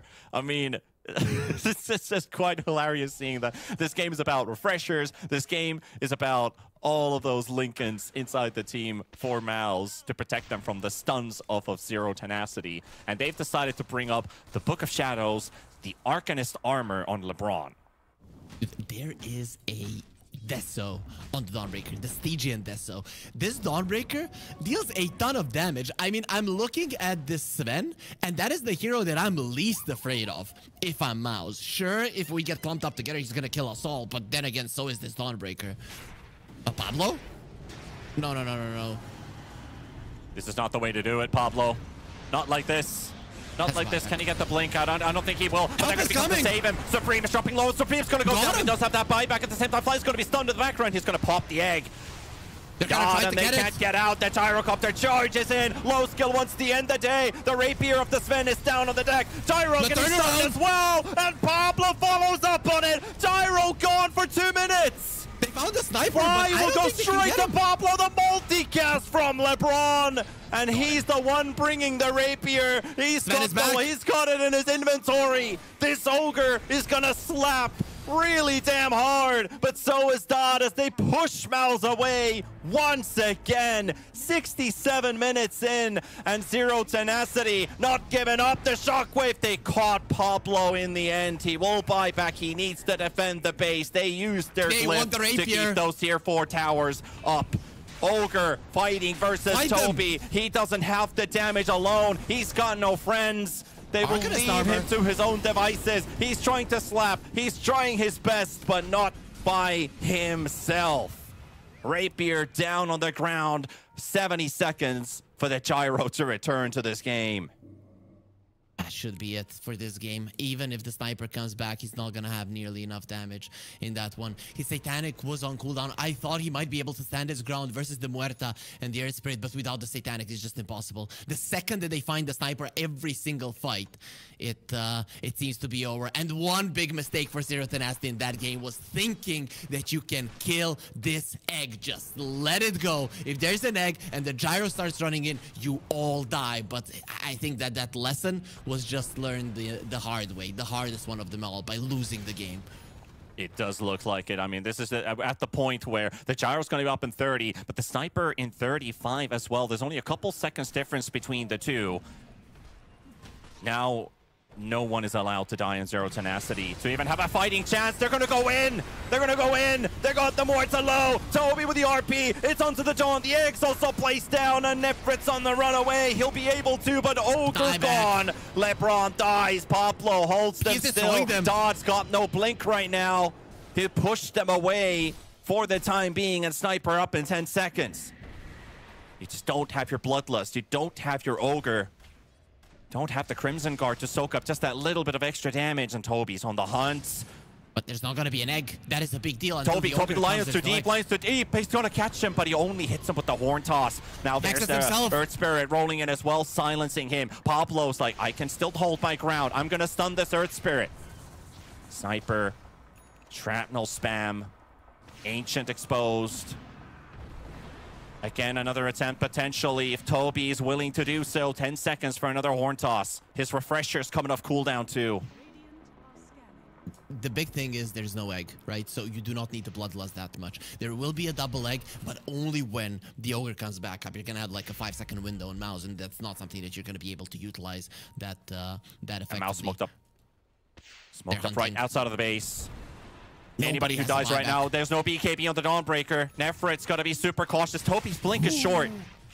And the counter smoke comes out as well. The stun from Lion. Catches two, and he's going to be hexing up another. They got the gyro away. Supreme going to be taking some damage off of Dodd. Sniper hitting as well. All the way next to the Ancient. And now they're trying to end the game. They're trying to kill them all. The Sniper is gone. Dodd is alone. He's going to have to fight this gyrocopter, but is it going to be enough? Dodd's damage output might just run out the moment that BKB is wearing off. The Olacore reflects that stun back, and the Ancient's down to half, but it doesn't matter. This Sven doesn't get to hit anyone. Dodd does get out, and Pablo and Nefrit versus the gyrocopter. 2 versus 1. E-Blade on the gyro again. Nefrit is gone for 2 minutes. Dodd jumping in. He got the gyro out. The creeps are pushing. Toby is also there as well. He cannot fight the mag. He's got a base to defend.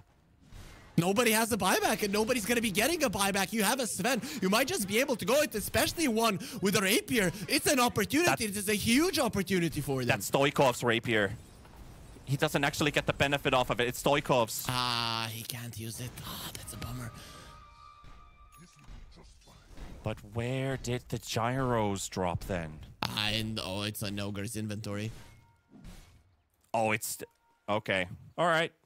Well, okay, LeBron. LeBron, okay, LeBron. it's your world. He is showing us how you play the Ogre with a Rapier, of course, right? Yeah, last time it didn't quite work out, but maybe now it will. He's lining up the TP boots as well, so he could join in on a potential push if they also get that opportunity. Dodd also with the TP boots too, so he can jump on his allies. Toby down in mid, trying to cut the waves. Pablo just needs to get a bit closer. Ending now. The game is not ending now, Panda. Pablo looking for the stuns. Toby moving away. Still has that Shadow Blade. He cuts the wave. And that's an important wave cut right there. That buys them enough time. Dodd, though, he's got a TP in from Ogre. And Dodd reflects the stun on himself. Lion's stun is not in range, but the hexes are there. The Aeon Disc pops as well, but it's not going to be enough to save Toby. And Dodd will be able to slice this Magnus down. Has the buyback. And that is an actual Rapier that is in his inventory now. Oh, he used the Refresher on the Magnus just now. No, wait. He did, but he does have a buyback. It has come off cooldown. Creeps are coming into the base. And Stoikov seems to be the one in charge of defending for now. He has bots too, so he can rejoin for sure. And he has been blessed with his Rapier once again. So if he pushes out enough, they can Throne it. They have a Glyph on the side of Zero Tenacity. The tier 4s on the other side also taken out. So the Throne is exposed on both of the sides. Pablo, man, he has been keeping his team in the game right now with his movements, with his catches, with his huge stuns in the fights. Need to keep up. And this is the first time in a very long time that Mals might be the ones to show up in a lane and get surprised by a jump. Sven was hoping for that to happen, but they know about the Magnus. They know about the Magnus, that he probably does have buyback by now, and you have to suspect that Dodd doesn't have time to hit the rocket. Gyro's going to be standing right next to him. Phoenix is also there. This is 4 heroes of Zero Tenacity with an exposed Ancient as well. Backdoor protection is off. They're going to get the jump of the Gyrocopter. Is it going to be enough though with the finger coming out as well? And just a little bit more needed. The hammer. It lands on top of Low Skill. And now Egg placed down on the backline as well onto Dodd. That's going to leave Nefrit in a 1 versus 4. Pablo, 3-man stun. Low Skill hammering away versus Stoikov. Toby's dead. He's gone. Stoikov. Can he do it? Can he fight back versus those two? I don't think it's enough for him, but Dodd's gonna wait. Pablo gets the stun on the Gyro. Low Skill down.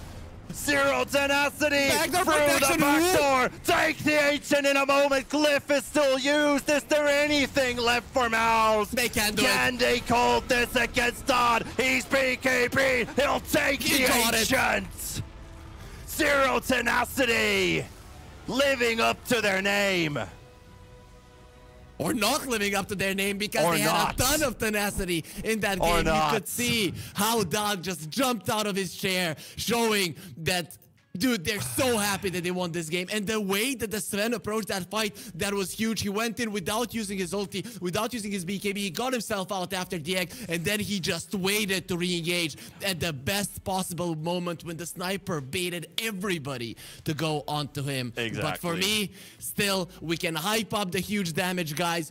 For me, the real MVP, it's Pablo, man. His Earth Spikes, that is the main thing that kept him in the game. Also, the way that he was using his mana drain to make sure that those spells do not reflect on him. And even if they do, that he does have the debuff immunity to stop it. This guy did everything right. He sure did. Thank you for correcting my English as well. But what I've thought about LeBron when he talked about Zero Tenacity, it means they're giving none to their opponents. But still, okay. they were the ones who definitely showed tenacity in this game. Still just a crazy finish to this, and this is only game 1. This is an insane hold. That was a 40,000 gold lead that Mouse also held on to, but money means nothing when we're talking about the ultra late game. Low Skill did 122,000 hero damage, and that is not enough because you've got a sniper who did a couple thousand more as well. The Stoikov holds from all of these team fights, him only having 1 death to his name, ends the game with 5 in a game where over almost 100 deaths. That speaks volumes. That is huge. I mean, Stoikov, the way that he positioned himself throughout this game, you could just see that he was in unconventional spots. And that's just the thing. That is what the ghillie suit allows you to do. Usually with a sniper, you have to be close to your team. With the ghillie suit, that's not the case. You're just somewhere isolated completely where the enemies are never going to know, and they're just feeling the pain, and they don't know where it's coming from. And it has happened so many times in this game, despite not having a great lineup to bring down the egg, to fight versus this awesome team fight of Mouse. They still made it happen. That is Zero Tenacity. And these are, you know what, Panda? These are the kind of games that when you win, they give you the momentum to sometimes win the entire tournament. So Zero Tenacity, I hope they can ride this. And I think I'm going to have to learn some tenacity of my own as well. But we're going to be taking a tiny break and then be back for game number 2.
Welcome back, folks. It is the FISSURE Playground 1 Dota tournament brought to you by FISSURE. That is now going to a game 2 with Zero Tenacity and Mouse. What a barn burner this game 1 turned out to be, because that's only the start of the series, folks. 74 minutes, and let's expect more like this, Harry. I mean, what a crazy game that was. And to sum things up in a minute, I don't think we have enough time to just discuss it. But, Harry, Pablo did great. Nefrit with his itemization, the ways that he played, insane. The sniper holding the game.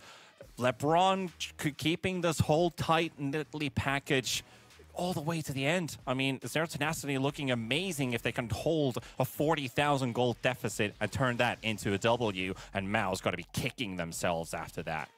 The thing is that Zero Tenacity put themselves in a position where they needed to make those plays to win the game. So that doesn't give me like super high confidence for them, because they let go of all of those towers super early.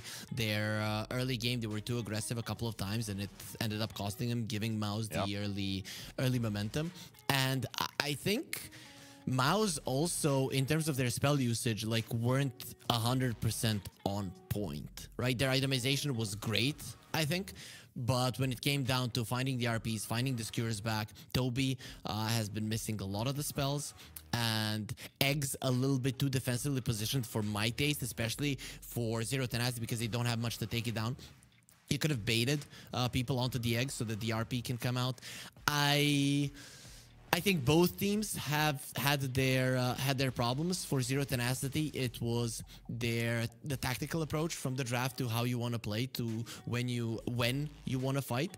And for Mouse, it was the execution that was the issue. So we'll see if any of the teams clear out the other problem, right? If Mouse clears out the problems with execution, and if Zero Tenacity clears out the problem with understanding when to fight, which objectives are more important to you and which are not, then these teams are going to be looking insane, and that team is going to be taking the victory. So I'm kind of hyped up to see who cleans up their act more in the second Exactly. There's a bit of a reminiscent from previous series for Mouse, right? Because they haven't looked the cleanest in almost any of their games or any of their series as a whole. So if they can do some improvement, it has to happen during this qualifier and get as many games under their belts, meaning winning this one, going into game 3, winning that, and stretching it all the way to the finals day, because tomorrow we're going to find out which team out of the remaining 4 is going to be qualifying to the main event played in Belgrade, Serbia, at the end of January, on the January 31st to be exact. And of course, the group stage before that land, you're still going to make your way through that. But Game 2's draft is available, and we can instantly see the respect given on that Dawnbreaker, though it is Zero Tenacity not willing to give Mouse that hero. Yeah, but they do have the first pick, so I kind of thought they might be going for it once again. Though I don't think Mouse would into the Knicks. Yeah, they did it earlier as well. There was a chance for Mouse to pick the Knicks, and they just consciously decided not to do it. But this does open up for a Terrorblade. Zero Tenacity have been opening up with this hero quite a lot, so we're gonna be seeing it once again. And also a player, I mean, Nefrit, who has also played other roles compared to the offlane, should also be familiar with this TB, especially with the meta being quite heavy with potential Medusas, anti-mages from time to time, where the TB has been excelling as a +3 versus some of those heavy carries. I mean, even when the Luna, before the nerfs, where Luna's basically just disappeared off the charts completely. But this TB3 has been really good. But they also have Dodd, who is very happy to just play it as a +1. The question that arises, though, if you're playing for the timings on the TB, you need something to fill in the void, which Zero Tenacity has been pretty good with, building early game drafts that this TB then can take on for and hit their timings and push with that. But if you're looking at a greedy lineup, the TB falls flat. I feel like Mouse could just easily walk over Zero Tenacity's gameplay style. A lot of teams, when they're picking a TB in this tournament, you kind of already know that it's going to be in the offlane, most likely. I think Zero Tenacity are a team, the only thing that have proven throughout the qualifier that they can play it on both positions, right? Both Dodd and Nefrit have played it one game each, if I'm not mistaken. And that immediately does put a strain on MOUZ. I'm kind of surprised that they didn't think about banning out the TB, but maybe they were afraid of the gyro more. I don't know, man. I'd rather play versus a gyro. The hero is in the meta so much that you should be aware of at least how you would want to approach the game versus him. Versus the Terrorblade, Yeah. drafting in general right now is very rough. They picked up a Batrider as a response, probably not directly to the Terrorblade, but it also helps taking this TB out pre-Sunder. And here that you can potentially nuke with magical damage. A Lich is something that I always think about. Could be a good pair-up potentially with this bat if they want to play it, but not really a hero that Fly has really been showing a lot from the +5 position. So probably something else, but Is their first Dawnbreaker bat. out. Now the Nyx is also out, and they go for the Lich instead. Sure. It's strong in the meta. It's strong versus the TB's damage output. Yeah, for sure. It's strong versus his damage output. It's strong versus the TB in the lane. That's also very important to note. Even if you do have your illusions, the Frost Blast is an AoE spell, which actually does quite a lot of damage in that AoE. So it is a great one. And Zero Tenacity, they also like the Lich, obviously, because the hero is insane at the moment. So it's a really nice pickup. But you know, you have the Lich. We are gonna have the spells of the Lich. If this is their double off lane, it is a scary lane to play into. I can't even think of a hero that even when put with the Lich is certain to do well in this scenario. Yeah, I don't know. You have to pick something like a Troll Warlord, right? That is just naturally good in a lot of matchups. Maybe even a Razor could be something you'd be thinking at. But yeah, I think the point you're making is like 85 to 90% of the heroes in a lane versus these two doesn't probably look very good. No, definitely not. And even maybe somebody who would look good in the lane later on down the line, they're gonna have a problem versus the reflection. So yeah, I'm scared here for the safe lane of MOUZ immediately. This was actually quite smart for Zero Tenacity, and they see a problem for the Terrorblade in that lane. They still have the opportunity to switch it around. They're going to pick up the Phoenix themselves this time around. MOUZ definitely, if they want to decide Batrider Lich is their support duo, then 2 core picks coming right your way. But is there a flex pick that they're considering, or are they just directly locking in heroes with the ones that they pick now when they see that Phoenix Rubik out there?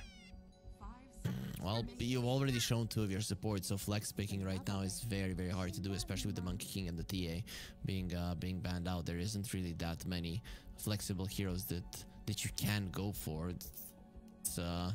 It's a rough situation to be in terms of making your draft unpredictable. So yeah, I think you're better off just finding heroes that are generally going to be doing well versus the Phoenix. I guess a Morphling is still out there, which is solid versus the Terrorblade and is pretty decent versus the Phoenix. I wouldn't hate that for MOUZ.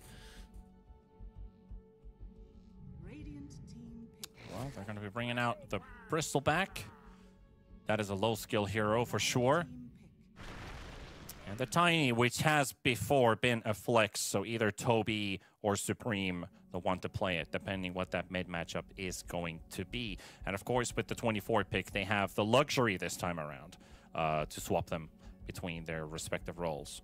I mean, you're picking it for the mid lane, but last time there was a Huskar pick, so that's why they decided to move the Tiny away. Overall, I think it's like 99.9% chance that it is going to be Supreme taking this one. The idea is to be able to burst down some of these supports. The problem I see with this is that your 2 supports don't really contribute to that damage, so I don't know if the Tiny will be able to bring down neither the Rubik or the Phoenix. And imagine a Tiny that is initiating on the Phoenix, he doesn't get the kill, egg comes out, and you just cannot get yourself away from that rough situation.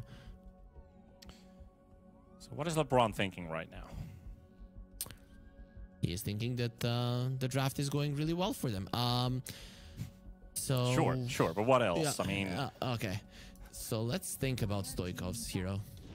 Okay, I wasn't expecting we can that. think about Stoikov's hero because we are getting a Faceless Void instead. This is a big one, right? Because the Faceless Void is coming back into the meta, but he's not really that strong as a hero. What he's strong at is the time dilation. If you notice, right now in the meta, a lot of the heroes that are being played are spell spammers. You don't really have like huge cooldowns. From time to time they do come out, but spell spammers are generally what's going to be the case. Batrider, Lich, and the Bristleback, they cannot play into a Faceless Void because you need to constantly be using your spells versus this guy is just impossible. Plus the burst potential of Mouse.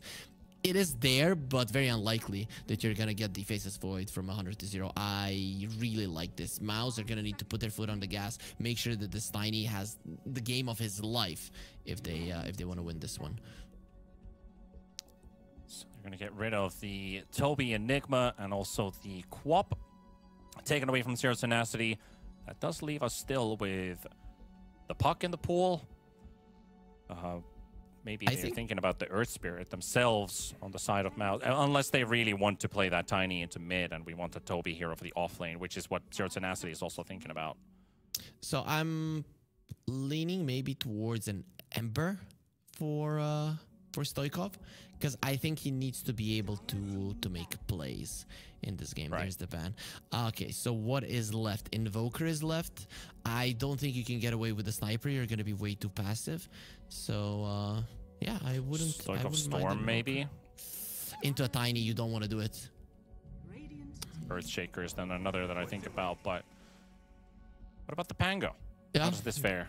I think it's quite solid, right? We saw it already yesterday, I think. And the reason that you get Pango over some of the other heroes is that he can fight the earliest. As soon as you have your level 6, you are battle ready. Your damage output might not be that high at that point, but once you get the Diffusal Blade, that does change. One reason why I wasn't super stoked on this one is because there's a Lich on the other side. Every single spell of the Pango is physical damage, so the Frost Shield is just that good. Yeah, they have 3 physical damage dealers on the side of Zero Tenacity. They're bringing up a hero that naturally builds a lot of armor, plus the already mentioned Lich on top. So that brings us with low skill with one of his more comfortable heroes down into the mid lane, and Bristleback then pushed into the 3 position, seeing that Pango coming out. So they were willing to flex once again, this time not with the 1-3. But it is a Snot Rocket Bristle by the looks of it, so they also want to be able to deal a lot of physical damage. The thing is that they don't do a lot of physical damage. The Tiny really, and the Morphling are a mixture of magical and physical. Mostly magical at the start of the game. Later on, for a Morphling, it might change the other way. So I'm not really 100% sure about the Snot Rocket, especially because there's a Phoenix, there's a Faceless Void, right? A lot of heroes that can just get their HP back. Giving that away to Rubik with 3 melee cores and 0 tenacity, who would love to get their hands on that viscous nasal goo. Yep, it's probably not going to be the spell. You generally don't want to be stealing spells from the Bristleback. You probably want like an Avalanche would be your best spell. Chain Frost as well. But yeah, those are good. In some circumstances, if you do get it, it can make a difference. Let's say during the Chrono, you get Chronoed when there's like 2-3 stacks, and then just the damage starts kicking in, or the Pango with all of his physical damage that we mentioned. It can make a difference. But not gonna lie, this Mouse lineup, if they get the momentum that they started with in the previous game, they might have a shot, but there is a good chance that this lineup falls flat, that your timings just don't align, that Tiny doesn't have anybody to play with, even if he gets the Blink Dagger. I would maybe even be super greedy with Supreme, go first item Echo Saber, and just so that you get the Blink once your Bristle and Morphling are ready, because I don't know what you're gonna do without them. Yeah, if you build your natural builds, right, I feel like Mouse would have to snowball this game super hard in like 17, 18 minutes and be so far ahead of their opponents. I don't think that is a reality when you're playing these Morphling lineups, but it's something that they have to look at. So I think I'm on board with you. Like the Echo Saber into the full-on right-click Tiny through the mid position should probably be the way to look at this game. He's not going to do it, though. It just doesn't feel right at the moment, right? You're picking the Tiny to be able to go around the map, but I just don't know if that's something that they're going to be able to do. One thing that Mouse have going for them is that their lanes are very strong, and usually when you have a problem with the early mid-game, you need your lanes to do well. So at least they are, in that regard, prepared for the potential of the game slowing down, or them wanting the game to slow down in the early mid-game. Yeah.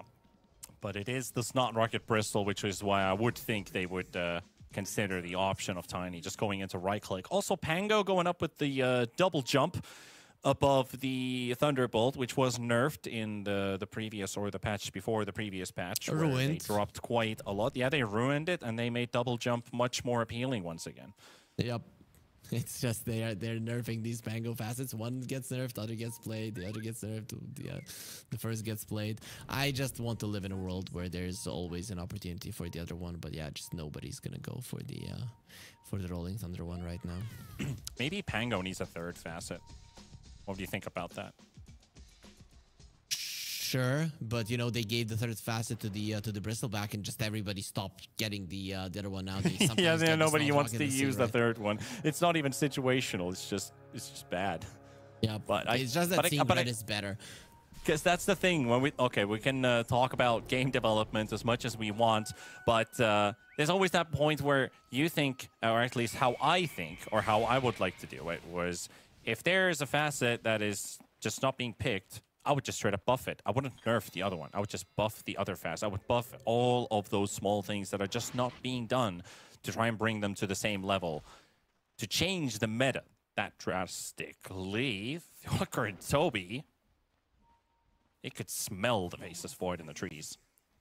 And he most definitely couldn't see them. No eyes. Yeah, you know, the general...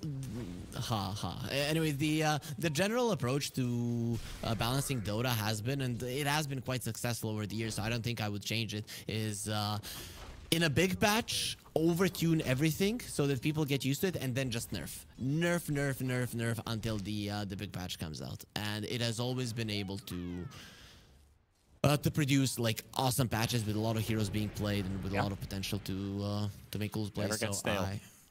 Well, I wouldn't say never get stale because people do get they do get very stale. But when the patch comes out, there's a lot of excitement, there's a lot of hype, and that has never failed to deliver. I don't think we've had a lot of big patches where people are like, this is garbage, you know, like maybe it lasted 3 weeks or 4 weeks and then people start to consider it. But you do not read Reddit at all, man. All of the time when there's a patch, people just write that it's crap. So, you know, I've never seen it super people getting like ultra hyped for it.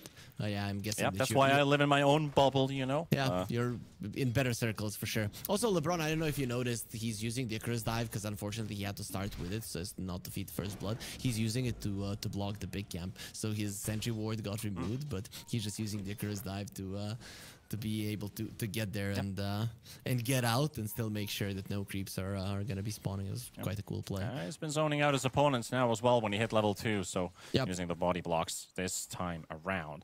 Also, I haven't really looked at this bottom lane where Nefrit's TB so far so good. 11 to the 6 on the Morphling.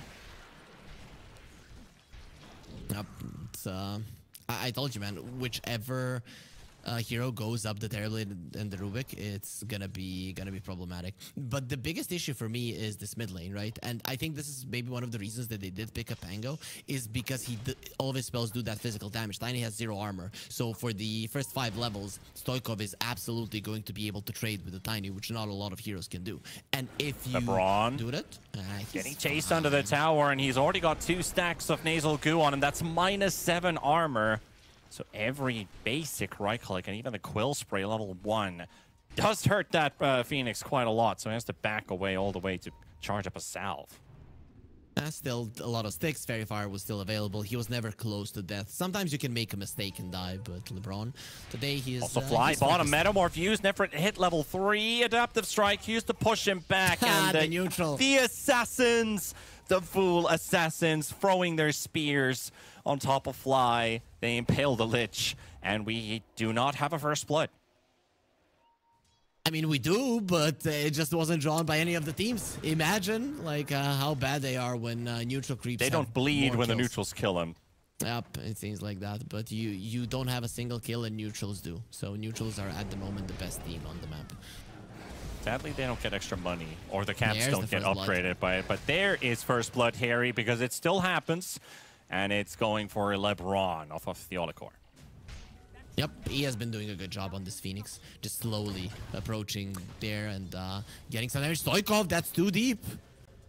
That is definitely very deep, but Supreme will get his Batrider to fill in his bottle for him, so he's not too harmed about this little dive attempt by the Pango.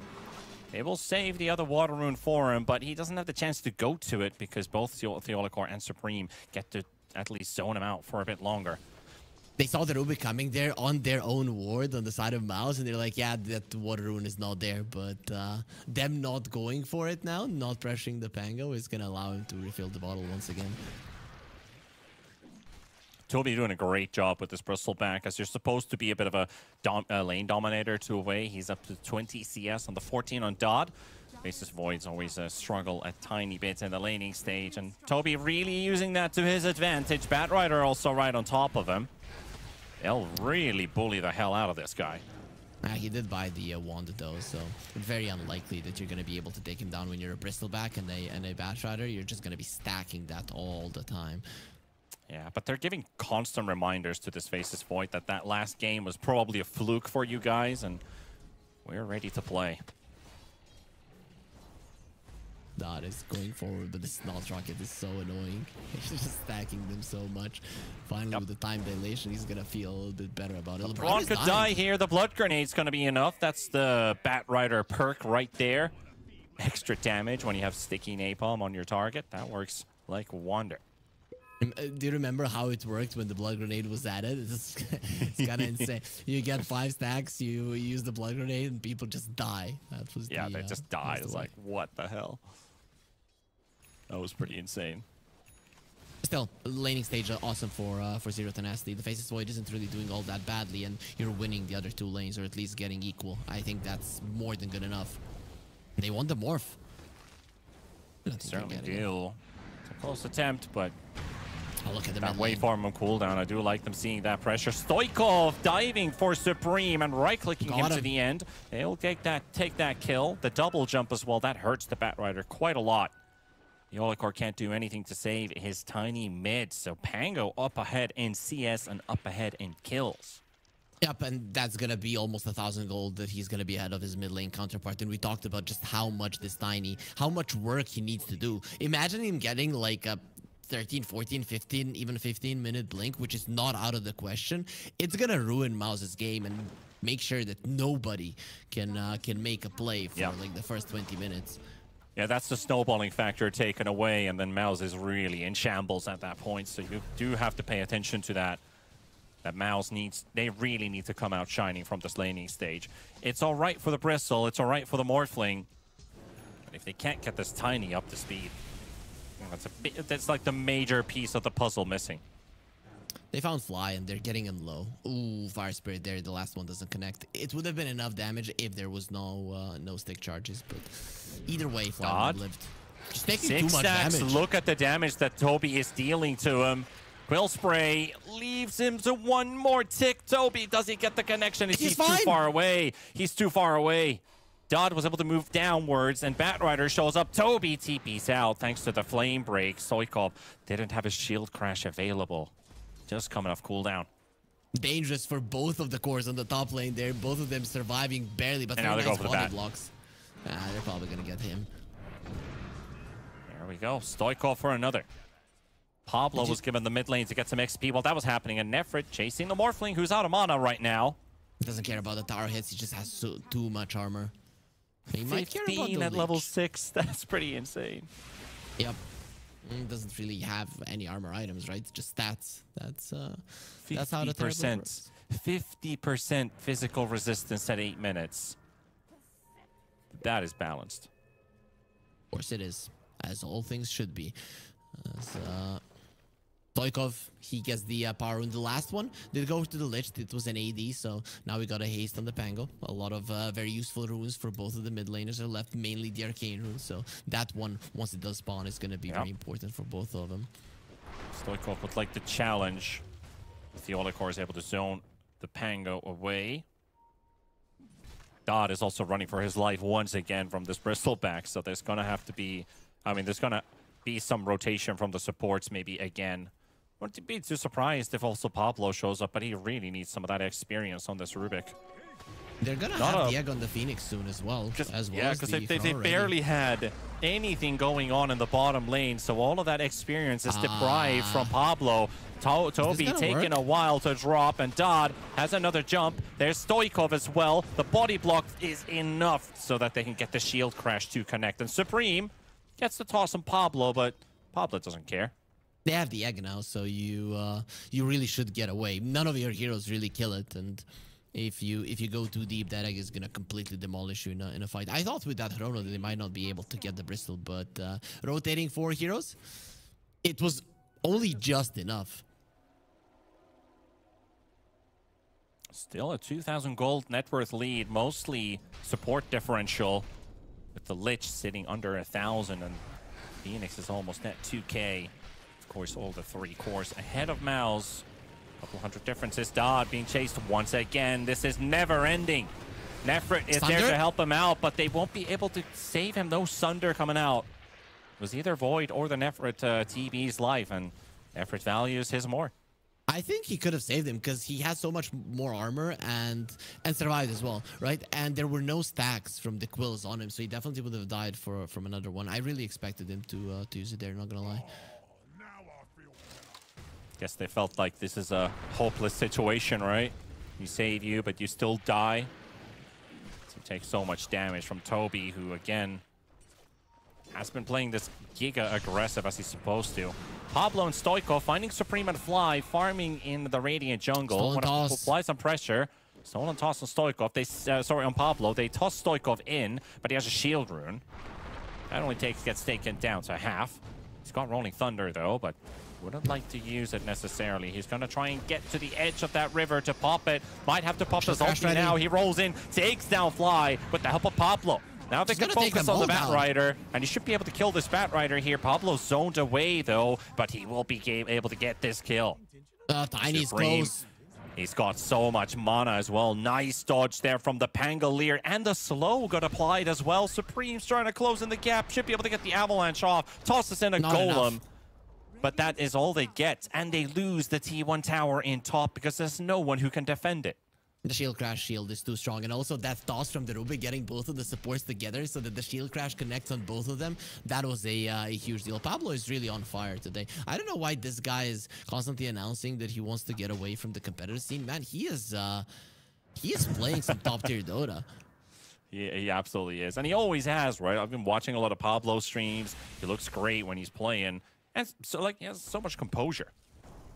I don't understand why. I mean, maybe he doesn't get picked up by teams because he expresses that he doesn't want to play professionally, rather he'd play around with some friends, right?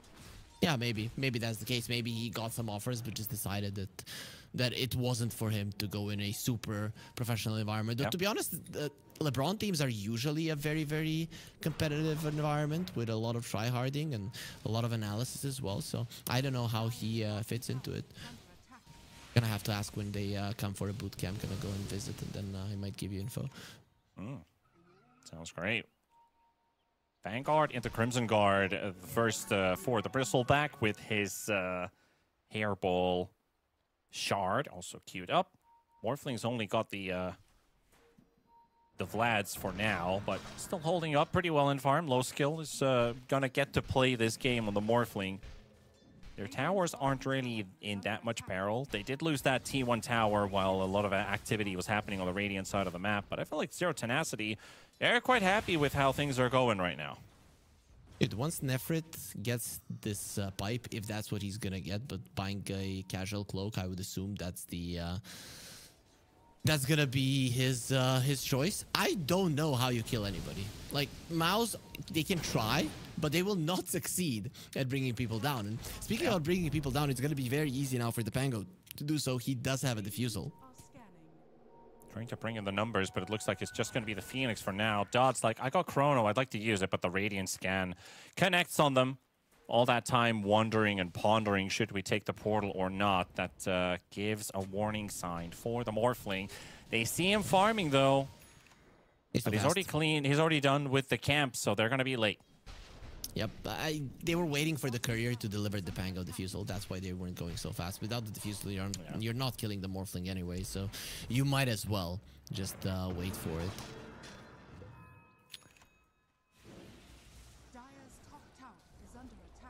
Tiny has blink. Okay, now or never. 14 minutes, not ideal, but considering how his game started, it's pretty good.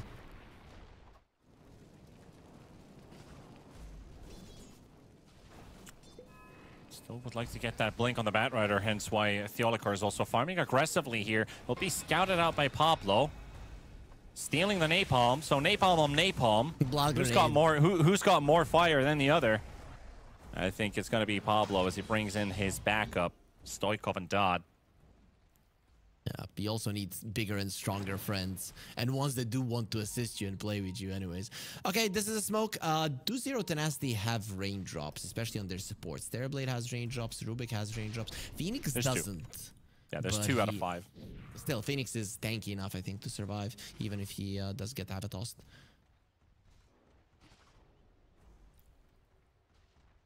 Radiant's middle tower is under attack. Oh, Dude, Rubik. I just realized. Have you been looking at this Rubik? He stole the Morph, yes. He's not a target. No, he stole sticking napalm, and that's why he's building up arcane accumulation. His AoE spells are gaining ground. Yeah. And they caught the Chrono on the Bristleback. That's a Pangolier floating in the air. And here comes Supreme trying to intervene. Stolen Avalanche. But it's not gonna be the Bristleback surviving. Pablo getting all of the spells that he wanted. And he built all that time. Dodd's getting all of the tips here. He built all of that time to get 6 stacks of arcane accumulation and landed the biggest avalanche that you cannot miss. And now they caught the Batrider too. Pablo ready to go on him. He should be able to steal the napalm again, but he wants to hold on to that avalanche, which is really useful at level 4. The best spell. The only thing better is the Chain Frost, and that you're gonna try to get only in a fight. But a spell to hold on to, there's not a better one than the avalanche in this game. Yeah. And that is going to be a 3rd T1 tower going for Zero Tenacity. I don't know what they do. I really don't know what Mouse They saw the Morphling farming under this as well, but they caught the Batrider. The lift comes out, and Morphling is already down to half HP, but it's only an urn instead of a vessel.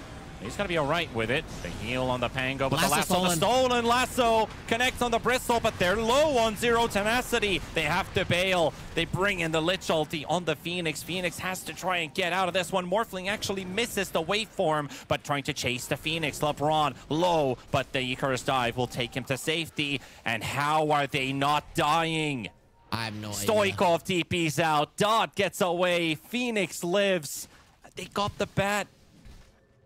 That should have been 3 kills, maybe even 4 kills for Mouse, but they cannot kill anyone. They got greedy. They wanted to get every one of them, right? And then they are like, okay, you killed the Rubik, I'm gonna kill this guy. You killed the Phoenix. And with them just separating each other, it's a problem. If they just decided that they're gonna kill, those 2 heroes would have died. The Rubik getting out from that situation, it was impossible. It was impossible to live. The only way that he lives is if they let him go. And that is exactly what they did. That is a real morale breaker right there. That's a Pablo, 2k HP Rubik. He will drop here though. He did, yeah, like you mentioned, he stole the morph before, so he was able to get himself that big HP pool. But still gonna drop when there are multiple Mouse heroes in the area. Also, the hairball is up on the Bristleback, so he will actually hurt this Terrorblade quite a lot. Nefrit, he's got the pipe, but he won't survive this nuke. Didn't get it off. He won't get the Sunder either. If he got the pipe off, he would have survived, and then the Sunder would come out. But Mouse are applying pressure. This is what their lineup needs to do right now. They're pretty tanky. They can stay in fights for long periods of time, and there's no damage on Zero Tenacity. I actually think Zero Tenacity in this situation might be better off letting Mouse get away with whatever they want. Because once you get damage on Zero Tenacity, you are not going to be losing these fights. Yeah, we're just a recipe for the Mjolnir ready on the Faceless Void as LeBron's going to get jumped on. Stoikov wants to fight this. He will push the Tiny to the low ground. That leaves Toby down to half. And that's pretty much it. He'll have to gift this tower away. All of these kills are so clutch. Mouse finding and keeping themselves in the game. We talked about their early mid game not being that great, but once they get the first round of items, that might change, and it is changing. They are bringing in the Morphling to the fight as well. Went for the Vlad's, understanding his team needs the extra bit of damage that he brings to the table, because if it's not there and your enemy survives, Thunder comes out, Egg comes out, the engagement suddenly becomes a disaster.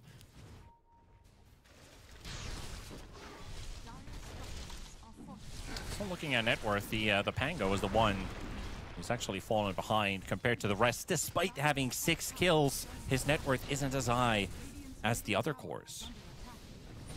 Dota was lining up there to try with the Chrono, but he decides it's better to go and farm the Mjolnir. I think Zero Tenacity got themselves enough of a lead at the beginning. Of course, they don't have it any longer, that they could just farm and at one point win this game. I don't think that Mouse are going to be able to gain that momentum, but maybe those kills in the mid lane and now these quick 2 towers plus the Roche might change that.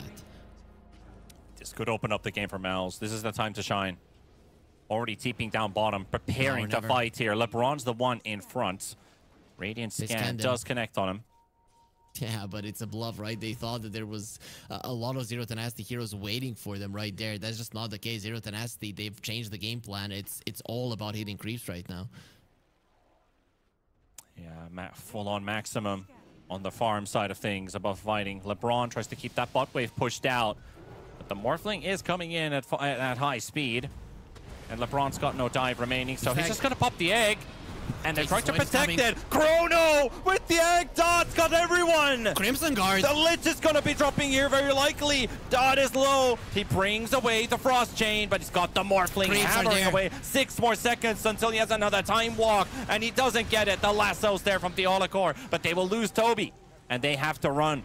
Low skill. Theolicor still thinking about, can we take this fight? It's a separate one where Supreme was forced to teleport away, but that kept the Phoenix and the TB busy enough. Blink. And Theolicor able to get out, but the slow from the Fusel. Double jump. Just in time. It doesn't connect.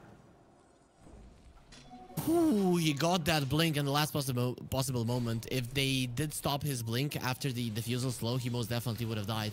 That was a cool attempted play from Zero Tenacity, but the Crimson Guard really caught them off guard. Even with the Mjolnir, the damage is still lacking on Zero Tenacity. Yeah, 2-on-1 Nefrit. He does have that Sunder available. He does pop the Demon Seal already, so he has a lot of movement speed, but not enough movement speed when they have this many slows on him. So that's an easy pick there for Supreme.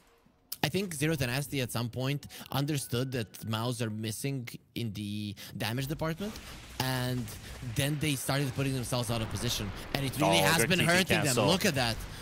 Again. Good TP cancel. Supreme is crushing this game. Really, he is single-handedly keeping his team afloat. Without those kills, they would just be in so much trouble. Talked about them needing to snowball, and this is exactly it. They still have that Aegis on the Morphling for another 2.5 minutes. Nice little wrap around there, hoping to find another pick, because Zero Tenacity, they're not feeling quite ready. Plus, with all of their cooldowns, their ultis on cooldown. I can't believe what I'm seeing. It looked for a second that Zero Tenacity are going to get away with this game without any chances given to their opponents. And then Supreme just makes such a huge difference. The Bristleback goes forward. They're coming high ground. They're going to take your glyph. This opens up the possibility to take down all of the outer towers with the first Aegis. Yep. Absolute value there for Mal's to force it away. And a line has been drawn by Toby. We're going to focus on the Wisdom, the Tormentor, then to the Tier 2s. Or maybe the Tier 2s even before taking that Tormentor, considering they have that Aegis still for 2 minutes. And they are grouping up on Zero Tenacity. Ultis are online once again. Chrono, Egg, Rolling Thunder. They want to start off the fight. That's what you do. And finally, they go straight for the biggest target of them all, the Tiny. Huge. It's a perfect find. Exactly, and with this, you are making sure that the Aegis of Mouse is not going to do all that much any longer. Sees the bat, but he's still got Force Staff and the Blink, and Stoikov is quite alone here. Only deliver a bit of damage. But with that kill, that might ensure that another Tier 2 doesn't fall, at least under that Aegis. What's with these levels of the Zero Tenacity supports? How are they both level 13? I mean, I'm looking at the supports on the other side, they're level 11. Right, so they're pretty much core territory experience on both, on both Pablo and LeBron. I think the big morph shift on the Rubik explains his HP at least. And especially the fact that he had some 53 last hits at 15 minutes. So it's quite a lot for your +4 to have CS. Now he's just been ignoring the CS fact and just been going with his team, fighting around wherever needed. But they did get that Phoenix egg off in that previous fight too, so I think LeBron might have caught a couple levels from the previous engagement. Toby is going for a Lotus Orb. That's going to be quite huge versus the potential Sunder. Versus the time dilation, I think, is the most important part. And win probability, all of it in favor of Mouse. I mean, Dota Plus understands that this game has been cracked. There's just too many towers have fallen. Again, Zero Tenacity allowed that to happen. But if we saw anything from the previous game, right, we're going to watch Zero Tenacity play the majority of their high ground for another 30 minutes? I don't know. In this game, it's not that easy, right? And it's not going to be Toby that's going to be hunting. The Toby is not the hunter type of hero, but Supreme is. And now Supreme he's the one that's going to be repositioning the side of Zero Tenacity. He might just be able to catch them off guard over and over again. It's not out of the question. This is just what this guy does. Amazing what you'll find laying around. The Aegis is out, but Zero Tenacity still spread around farming creeps. With all their ultis still up. Is there any crucial timing that they're about to hit? Doesn't really look like it. Pango Blink maybe. That's another 1,000 gold. No, you just don't have that kind of a lineup. This is a constant scaling lineup on the side of Zero Tenacity. There isn't like one big item that's going to be changing anything. Maybe a BKB on somebody, but you don't really have heroes who want to be building BKB this early. So I'm going to guess no. It's the level 20 on the Faceless Void that you're probably looking for the most, and that is quite far away.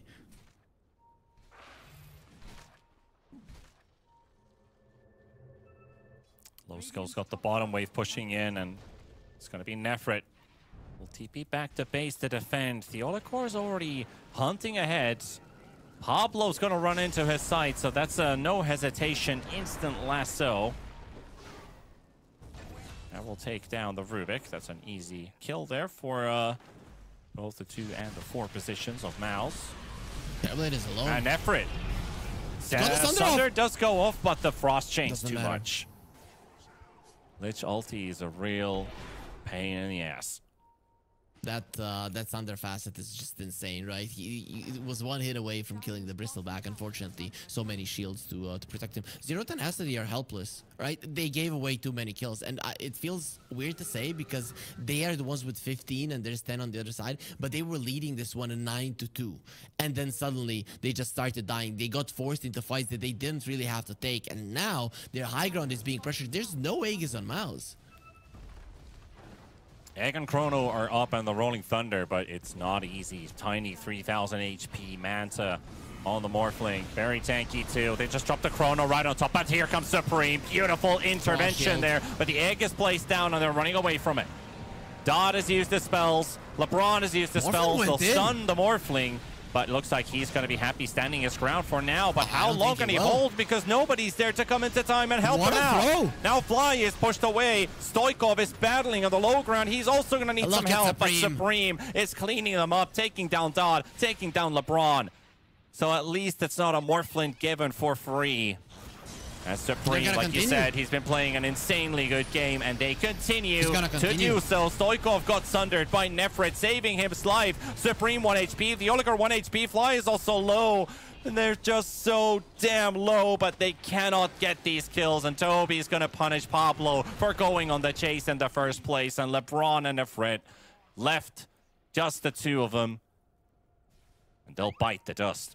LeBron's face says it all. They got so outplayed and outmaneuvered in this game that it's not even funny. Baited into fights that they cannot win. Stacked by the Bristleback for the Tiny to finish them off over and over again. Low skill starting the tipping game in a losing position, but leading game 2. Trying to get in, trying to get under his skin. To be honest, I would be pretty annoyed if I was Zero Tenacity. I think at 10 minutes into the game that they thought they cannot lose this one. And then suddenly, for the next 15 minutes, they are just being schooled in terms of how you need to approach fights with the lineup that Mouse has. Mouse just waited for their timings and went for it. And Zero Tenacity decided to respond to those timings by fighting. Remember yesterday when we talked about it, that some teams here, they just go and fight on their opponent's timings because they have the lead and they think that they can get away with anything. That is what Zero Tenacity did in this game. And now, I don't know, man. Once there's an Aegis on Mouse, use your spells for the Aegis, and then what's left? Nothing, really. Yeah, not a whole lot. And now the now the physical damage will also start to show on Supreme with that Crystallis and the Conda lined up. Faceless Void still got a whole long way to get his items. Stoikov's Blink hasn't moved anywhere, really. He's got the Axe Diffusal. And he's 7-1. That was his first death in that previous fight, going in the low ground, dropping everybody to 1 HP. But not getting a single kill gave him no net worth whatsoever. There's Roche, it's gonna fall in a second with the Snot Rocket, way too much minus armor. You get the Aegis on low skill, you're just gonna go. They're drawing a line, they know where they need to go. There is a glyph on Zero Tenacity, so this isn't gonna be super fast, but you don't have too much split pushing capabilities. Your Terrorblade, he only has a Yasha. Okay, Manta is being delivered, but he's not really gonna be pushing nearly as fast as a Morphling and a Tiny. Yeah. You're absolutely right about that. And that's the last tier 2 tower gone as well, so win one team fight, you can clean up the whole base. Maybe even force them to tap out. Zero Tenacity. This has to work. Smoke in from behind. Radiant Scan connects onto Pablo. They know that they're coming. Good position from Toby. He is the first one that you're gonna connect on, and that's not the one that you want. Supreme and Fly. The Couriers are revealing their position as well. They find Toby in the middle of everything. LeBron tries to, and they've got the egg placed down, and they just spread away from it. They don't care. Zero Tenacity. They stack up now, but now is the moment of truth. The Chrono is landed. Pablo is already dead. The Frost Chain coming out from Fly. It's bouncing all over these dire heroes, and Stoikov is dangerously low. Dodd is the one who holds onto it as Nefrit is down. His Sunder is used. Toby's forcing them to the high ground. The man who had a rough game 1 has been shining here in the end, at least in these last few team fights, with low skill leading the charge. They do go for a quick buyback. The Lotus is there to protect him, and they won't be able to jump on. And Pablo Stoikov with the buybacks. They've lost both supports, but all of the cores are alive. Supreme's just waiting for a moment to jump in. Looks like the tier 3 might be enough for them to back out, but honestly, this amount of damage, it could just clean up more and more of these buildings. Low skill still in the front, and that Aegis is still intact. Yeah, the backlines got murdered there by Stoikov, but he still died to Supreme. Toby is way too high in HP. Morphling will be coming back. I don't think they want to go out without getting their axes. I mean, there's no reason to. And Supreme's just waiting to get a little bit closer to catch that Rubik. The sticky napalm from the Rubik stop him. Here's Nefrit. They can't kill Toby. Next to Toby. Stoikov even can't get his ulti off properly. They're dropping his mana pool quite efficiently. But with that Lotus, he's 11 mana per second. Doesn't really care about that diffusal too much. That's going to be another glyph, and that's the last one until the tier 4s. BKB is being delivered to the Morphling. You're not going to stop this push. You have no reason to. All of your resources are going to be back. Supreme is the only one that is kind of lacking in the HP department. But with his BKB, that's really not going to change much. There's no Chrono. There's no Egg. There's no reason to stop.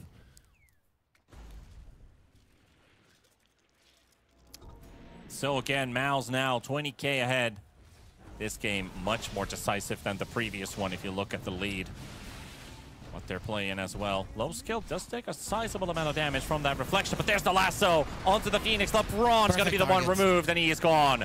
75 seconds without your egg. Without your egg, Rubik does have that avalanche as seen. It's a big one, and it's almost enough to take the Morphling out, but he still has an Aegis. Toby and Supreme just snipe the backline. They have absolutely no hoots about this. They'll get one maybe with the Chrono as the Olicur will drop, but that's not the kill they wanted with it. They wanted something even bigger, and that means that Dodd, low on HP, just needs a little bit more from Supreme, and he might just die. Yeah, look at it going to the fountain, gets the Rampage, and we're going to a game number 3.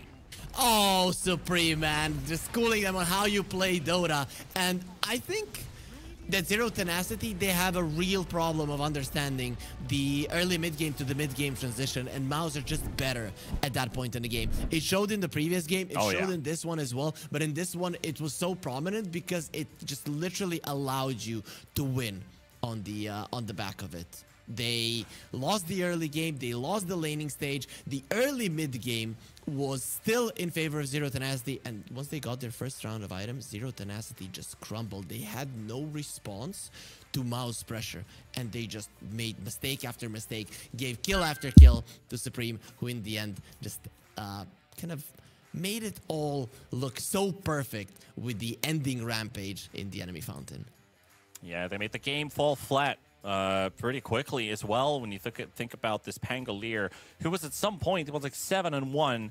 But what is the impact of this team? They're so cooldown dependent. Once they get those team fights out, if they don't kill enough heroes, it does not look good for them for the next 1.5 to 2 minutes, where Mouse can dictate the pace. They can do what they want around the map, and Zero Tenacity just simply can't fight them. So the call to just AFK farm and try to get as much as possible out of the net worth just didn't pay off. All these net worths that they have on their cores just so far behind rest of Mouse, who did of course get a nice spike. When you're taking racks, obviously your net worth spikes really high, but no matter what they did, like you said, I think outplayed and schooled.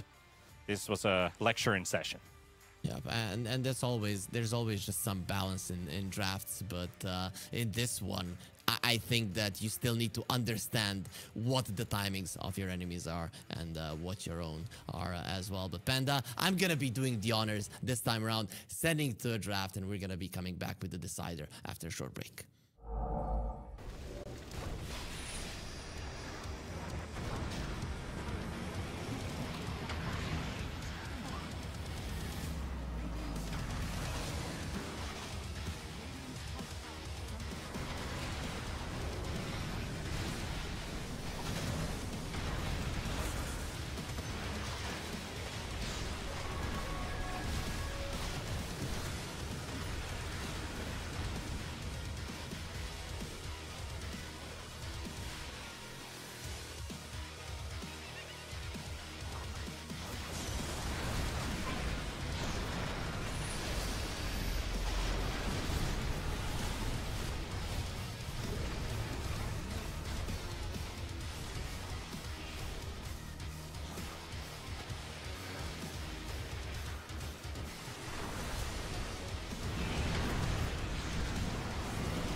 And that is the moment when a best of 3 turns into a best of 1 here at the FISSURE Playground 1 Dota tournament brought to you by FISSURE, as we're going to be deciding who gets to play in the finals day and who is knocked out. Is it Mouse? Is it Zero Tenacity?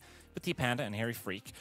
We've had a pretty wholesome series. Game 1, insane banger. Game 2, well, that was just a outclass performance coming out from Mouse and Zero Tenacity in shambles, you could say. How do you feel about that, Harry? Okay, so one thing that we mentioned before getting into game 2 is that one team had problems with their understanding of how to move around the map, which objectives to fight, when to fight, and the other team had a problem with their execution.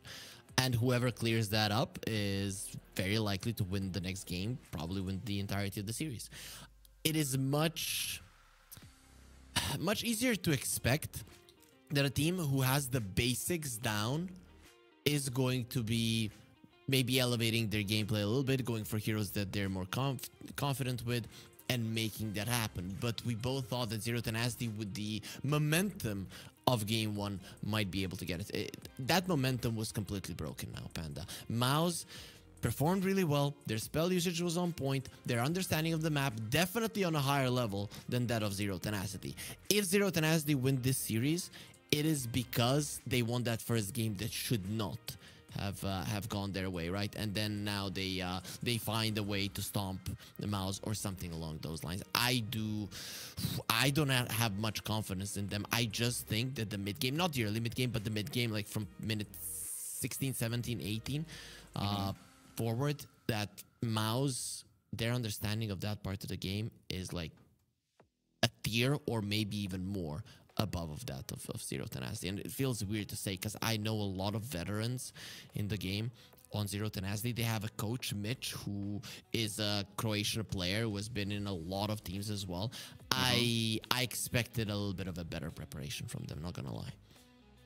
I think you might be onto something because every time Zero Tenacity has had to play a 3-game series, pretty much every series except for Winter Bear. And just looking at their secret series yesterday, game number 2, which was a secret victory, at 16 minutes, there's a 7,000 gold swing from an even game.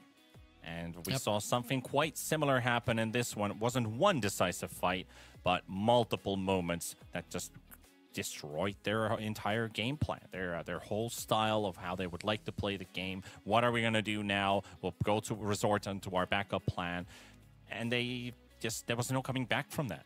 It was a point of no return. Yeah. So when the drafting stage is done and you have the strategy time, at that point, the coach, the captain, whoever, needs to give the general ideas to the team. When do we fight? How do we fight? Who is our top priority? How do we lane? And so on, right? You don't need like a really long speech, just the general idea of what our goal is in this game. I just think that doesn't exist for Zero Tenacity. They don't have a real goal together to strive towards, that they just wing it a little bit. Are we going to defend this tower? Let's go. Instead of already in the game knowing we do not defend this tower with these timing of theirs, but we defend the next one by doing this. Or while they're pushing this tower, we will be split pushing the lanes, and once they separate, we catch them with our big ultis. Yeah. You have to have an idea like that. It just wasn't there, and this is going to be the result when the other team knows exactly what they want to do and you are not sure. You will lose. That also means that we're going to get LeBron to pick up the Lich here for Zero Tenacity. We banned out the Dawnbreaker. The Invoker also went out the window. But Mouse hasn't really changed too much out of their banning list here. We've had first pick on Zero Tenacity quite a multitude of times now during the course of this series. But Mouse, what do they want to do with this Lich being out there? I think when they went for the TB previously, Mouse had a different idea. They wanted to pick up that rider. They're going to do it again. But do you think their hero pools enables them to look at this draft differently going up against this Lich?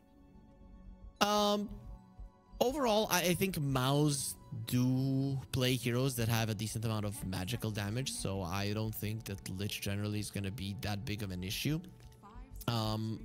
But the thing is that the hero is very strong, and that is there's no doubt about that. So Yeah. I think with both teams kind of being willing to first pick this hero, that it does make sense to pull it out. It probably has been the most impactful hero of the series, maybe even of this whole qualifier. Not gonna lie, people just want to go for it. People ban it. People adjust their drafts towards that guy, and there's the bristleback. You know, sometimes physical damage works versus the lich if it's AoE physical damage, and that's what the bristleback brings. I mean, you're gonna protect one guy, you're not gonna protect all five. It's true. It's true. They've also protected their Bat Rider Bristle combo with this Nyx Assassin ban out there too, because it could be a bit annoying. I don't think the Bristle really cares too much about the Nyx Assassin out there. The one thing he worries about is being face targeted. Probably why you were hoping for that Juggernaut, right? Because he always does damage with his Omni Slash based on where the hero is facing, and that is 100% always on the face of the Bristleback. You'll not get the benefit of his passive. But at least protecting the Batrider pick, and now a good combination of high tempo snowball. And we are going to the TB, so we have only swapped a support for Zero Tenacity so far. I think they might be thinking about a carry TB in this game, right? Because they are gonna assume that it might be an offlane Bristleback once again. I don't know if they've played it as a carry in this tournament thus far. But I know Dot could pick it, and I know Dot is happy. He's been playing TB in his pubs at least, so I think the most important part now is you pick your other support or your mid and keep that flex open on that Terrorblade. If you pick either a carry or an offlaner now, then Zero Tenacity is basically, well, we're facing your Bristleback in this lane, but we might lose another in terms of the matchup. That was the first Bristle game that they played, so yeah, I don't really know if they're willing to put it on a Pablo position. Hoodwink. Yeah, I really like this. Now it Bristleback. also gives you the break against the Bristle. This is really good. Yeah, you need to have it, but I would like another stun. That's why I'm not sure I'd be down with an offlane Terrorblade once again. I mean, the lane worked out really well, but Zero Tenacity, when you have an issue in terms of understanding what you need to do in the mid game, you are better off having a blink initiator, because it always gives you a really clear idea what you do. Blink, stun, kill, right? It's really not that hard. Tiny Bristle Puck. Now, okay, I think... Okay, well, the Monkey King is out, which would have been, I think, an excellent pick here for Stoikov to play the Monkey mid. This is an Ember pick, I think. I would be very Ember. surprised if he doesn't go that route. It is just a perfect Ember game. If you look at it, it can apply Or Shaker. pressure. I think Shaker is also really good here. It's the problem is then the if you're gonna be able to find the backlines, right? The Shaker crushes the lane versus the Tiny, and you might get to a point where the Bristleback is running to your face. Ember Spirit doesn't have that issue, and it's more of a Stoikov hero, I think. True. Yeah, I guess that could work. If they That's want to pick fine. it now. I would just really like to get like this high stakes, high reward hero from that Earthshaker, because then it would nullify the Tiny's effect early on in the game, and I think TB has the capability to fight back versus that Bristleback, at least to a long extent.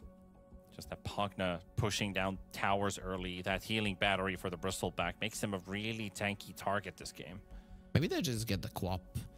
But yeah, I'm more in line with an Ember, right? Because you are not going to be buying super early 4 staffs. Probably Glimmer Cape will be there for the Pugna, Blink Dagger for the bat. And yeah, there it is. It just makes the most sense. Yeah, straightforward and easy. No need to overthink the scenario. I think yeah, just going for comfortable heroes in a best of 1. You know, you're either out or in after this game. So what do you ban? Are you afraid of a potential Huskar coming out from Supreme? I know that he's not big on the hero, but are you afraid of something like that? I would assume not. That it might be just a wasted ban. But with the Pugna on the other side, Maybe. it's an option. What about, is this a Spectre game for low skill?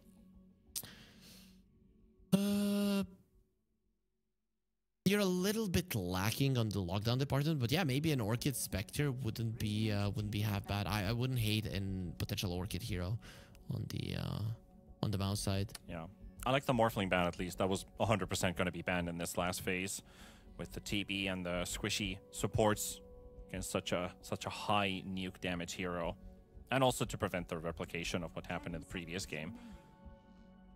I think they will ban the Spectre though. Maybe a I mean, they TA? should. Yeah, but TA is not that great. Then you play a carry Terrorblade and you know that you're gonna be fine. Yeah, I think the Spectre might just be the best one that is left for low skill. Mouse is gonna have to still decide between the 1 and the 3 because of that TB out there. I mean, they have the last pick on Mouse, so Zero Tenacity are gonna be revealing their cards at least somewhat. I mean, they can still get maybe something else that is 1 and the 3, but I think with Bristleback also being picked on the other side, that there's no such hero. Radiant team ban. Well, they were missing stuns, but that is only a leash. But Slark probably would have been an annoying hero for this Bristleback at some stage of the game. Also for the Tiny. Batrider doesn't necessarily catch him. And they have some AoE, sure. But if they're planning on this last pick being some single target focused hero, Death Shroud could have really screwed them over in the later parts of the game. So I do like that Slark ban. Maybe they get rid of the Ursa. Maybe they're just afraid of the stacking damage. Though Pugna is really, really good versus the Ursa, but that's why you have an Ember to hunt the Pugna down. So that hero shouldn't necessarily be a problem. You picked up a mid laner that generally does well in the lane versus the Tiny, and is one of the best, if not the best, hero to hunt the Pugna. But yeah, it's gonna be a Dod Weaver. They're just Dod afraid Weaver of again. that hero. It's the same as in game number 1. Yes. Where they just got rid of the Weaver in the final phase. So Spectre ban is what we're suspecting. Should be the one to get out. But Has this it? could also be what Zero Tenacity, if they see like a direct matchup that they don't want to go up against, they ban that and pick the hero that is good than other. You could also ban the Husker, like you said, that is an option. But what do you pick? Do you play this carry Terrorblade? That is the real question. They'll get rid of the Ursa. They go Spectre. Yeah, you can't Razor in this game either. That's banned. Maybe get a Primal Beast? Nope, it's gonna be another Sven. Okay. I mean, if you get your Aegis, you're gonna be purging off the Decrep. That's fine, but and extra armor versus the Bristleback.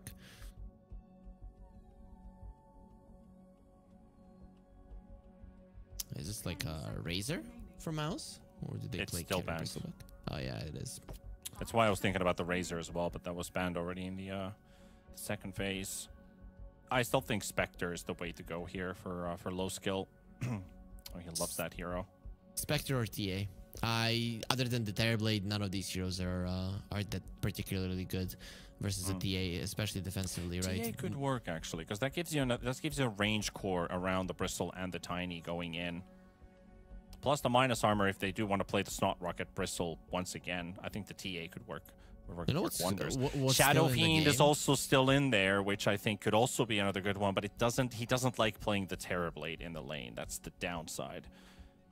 Magnus is still in the game, right? Though I don't know if Toby would want to play it again. I would maybe give it to low skill because Toby did have his issues with the hero in the previous one. But you know, 3 melee cores basically. It could be his call if they're like, do you want to play it? Do you feel comfortable with it? And low skill takes the Bristleback. Supreme still plays the mid Tiny, and they just pick the Magnus. I mean, they also get a nice buffer out of it. We'd get a Seeing Red Bristleback, and you had Tiny jumping in, you have Magnus jumping in, you have Batrider jumping in, and it would add them that extra bit of lockdown versus the Ember Spirit. It would be good versus the Sven too. So I can see it working, but it's going to be the Spectre. Okay, it's a good Spectre game, so nothing against that. Yep, I like it. Though, you know, this is why, because of that potential Spectre pick, why I was thinking that you might be better off playing a carry Terrorblade. Terrorblade is regarded as like the Spectre counter because you don't care about the dispersion. You have so much armor that him returning the physical damage towards you does absolutely nothing. And your illusions make sure that a lot of your teammates are always going to be protected from the Desolate. So, we'll see how Nefrit is going to build in this one. He might have to go for the pipe again, but I think his usage of the pipe in the previous game was just non-existent. So yeah, so even having it didn't really change much. I don't know. I'm having a hard time betting against Mouse just because I think Zero Tenacity have some real issues in the mid game, and this time around you're gonna have to look at Stoikov. If there's somebody who can take them over the edge into the later portions of the game where they definitely know what to do, it is December. And it's not that much with kills, it's more with pressure and forcing enemies to react to him and then coming back. If Stoikov is able to do that, they can win. If not, Zero Tenacity might just be going home today. I want to believe in Zero Tenacity. Like, even if that last game, Nefret TB didn't quite work out, I do want to believe that they can get that magic back from game number 1 with Dodd on the Sven. Nefret, who was playing insane out of his mind with that Dawnbreaker. Pablo Hoodwink, I think, is one of the big reasons why I'm actually hyped about this draft the most out of all sides. I don't even care about the cores that much. I just want to see Pablo Hoodwink action. That's really my kicker. But like I said, it's a good Spectre game. Supreme already showed us a rampage on Tiny. Kind of hard to put it better than that. I mean, he had an excellent game. And Toby also had his moments of redemption from game number 1. So Mouse is probably riding the high. And it is Zero Tenacity trying to fall back to comfort zone to try and regain and get themselves back into the game. So it's a best of 1. You've pointed out your worries and your pros and cons from both sides' drafts, I guess, in a way. We're just going to have to find out and see the players play this one out. Twitch chat as well for all of you folks watching at home, wherever you are right now. We just want to thank you for joining us on this ride. Tomorrow is going to be the final day of the West European qualifier, and it's going to be one of these two teams facing Nigma Galaxy in the lower bracket finals, and the winner of that up against Avalus to qualify for the main event, played in Belgrade, Serbia. $1 million on the line, with the group stages into the main event played on the 31st of January to the 2nd of February. So a lot at stake. It only takes 2 days of Dota, 2 more series. Actually, let me rephrase that. 3 more series to then have the chance to qualify. That's what's at stake. It's not an easy game to play. Definitely not. And late smokes from both teams. We might just be seeing a level 1 fight, and there's no creeps right now to be stealing that. Good early flame break there from Theolicor, but is it going to be enough? They only had the Acorn shot to slow him down and no trees to throw a bushwhack in. So that's going to be a Zero Tenacity not catching that first blood. We did have Frost Blast, Stormhammer leveled up. Ember didn't level up anything yet. Yeah, I don't know why it wasn't the Sven and the Lich that were running. That should have been running in first. It's just how it is. The Hoodwink shouldn't be the one for sure. You need the Acorn shot in the laning phase to secure the range creep, because the Terrorblade just doesn't do that. Yeah, exactly. If he went for Bushwhack, that would kind of be a bit of a bummer. Like, it comes down to small detail. Like, what is that first skill you have in the lane that could have an impact? But not always. Sometimes yes, sometimes no. Well, let's get this game underway. Bounty split 2 for 2. The Olicor already gets the early D-ward there as well, as he did see some potential vision being placed down. But that also is a ping from LeBron that they have 100% just warded this cliff. Yep, he knows. He knows, so that's actually going to be quite nice. I'm curious to see how this mid lane goes. Stoikov should be coming out slightly ahead, but it doesn't have to be that way. Tiny versus melee heroes matchup can sometimes be really, really bad for you. If you get tossed back, you can lose the lane. If you're not careful, you can maybe take a lot of damage. And I'm really curious to see how Stoikov deals with the Supreme Tiny, which is definitely one of his best heroes. Yeah, at least he has that faster level 2, so he's already got the both skills up. Supreme desperately trying to get to his. Just a couple CS behind. Stoikov still also has 2 extra creeps looking to deny those. Supreme now finally hits level 2. We'll be good with that. Yeah, as a Tiny, you don't really want to trade inside of the creeps, because, well, the creeps, they really do hurt you quite a lot. And the problem is that you don't really heal all that much in terms of relative HP, right? Because you have so much HP. If you get low, you're going to be needing like 2 salves. 2 sets of tangos, bottle, and then refill it with the water rune. It's a problem. The one thing I'm worried about here for Zero Tenacity, you're playing against the Spectre versus two squishy supports, and then there's the Pugna on the other side that is also a weak one, but no easy means of getting to him unless the Ember Spirit is snowballing out of hand. So expect some early low-skill shadow steps to try and maybe potentially snipe somebody. There is one downside. Just a second. Dot is in trouble. Dot is definitely in trouble, but it's fine. Take a nasty early nuke. LeBron gets the courier kill, so he wins the trade, actually. Toby's just standing his ground. He doesn't care about them. Overall, though, the thing is that this Mouse lineup, compared to their last one, it has a downside. Ooh. It's fine?